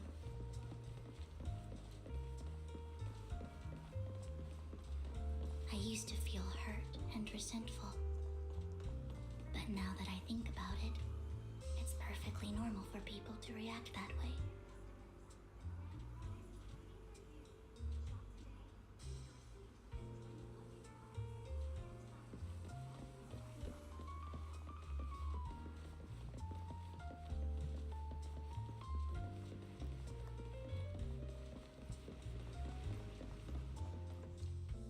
Why do I only predict suffering? If I could predict happy things, joyful things, would people like me a little more?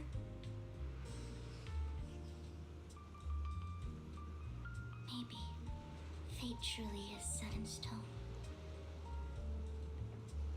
Often, I want to help these people avoid their miserable fates.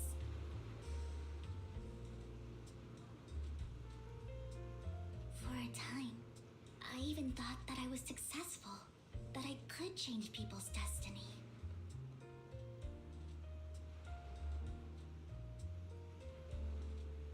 But it was all an illusion.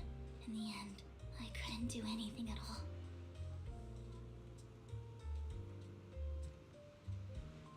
So, I was really happy when you said that my abilities weren't a curse, but a gift.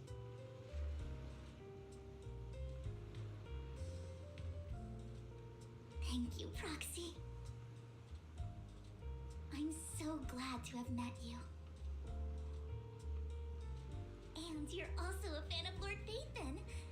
Oh, okay. I don't care. Get out, Vivian. Get out.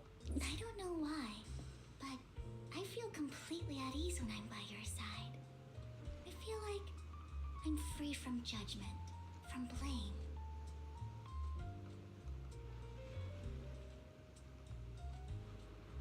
Like, I don't need to worry about anything, and can just be my own true self.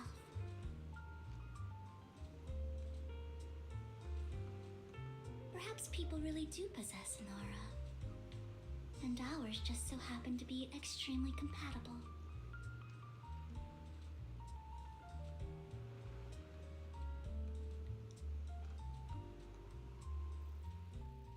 By the way, you asked me before about Hugo. I don't really know much about him. He rarely ever talks about his past. But judging from his eye colors, you can guess he's probably the bastard son of a renowned family. I think his mother was very worried about his different colored eyes, and even wanted to get rid of him at one point. But then his family offered a huge price and bought him off his mother for some reason. And just like that, he moved from a leaky and drafty boarding room to a luxurious mansion. But he's also mentioned that the extravagant home is actually like hell for him. I think it's probably because the family treats him terribly. I digress. He ran away and ended up meeting Lycon and his master. After that, they formed Mockingbird together and experienced a rare period of happiness. Until Lycon's betrayal. What's your take on Hugo? So, what's your take on Hugo? I imagine I would still be wandering around now if I had never met him. To me, Hugo is just like an older brother. I've always felt as though he's carrying some heavy burden with him. But that's a secret he's kept to himself. Something he'll never tell me. Sometimes when I look into his eyes, I can feel that he's really struggling with something. Even though he may say some extreme things, Hugo really isn't a bad person. I think one day he'll tell me his secret. Until then, I just have to wait. Wait and trust him.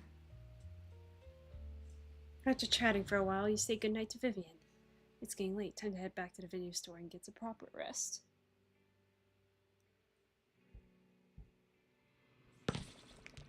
Okay, I think it's a good time to end it here. Okay, what did I get out of this? Not much. Let me see how far I went in the story. Hot.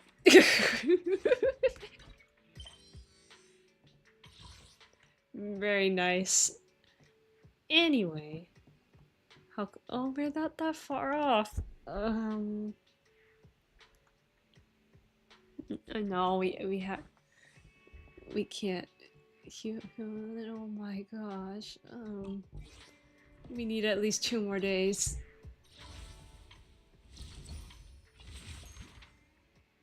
We're not gonna make it. Okay, I'm just gonna end stream here. Pray that things won't last so long. And just hope I need to get as much sleep as I can. I say that as it's 5 in the morning right now. But anyway, thank you for watching. Oop, that went off camera for a second. Thank you for watching. And I'll see you guys probably tomorrow.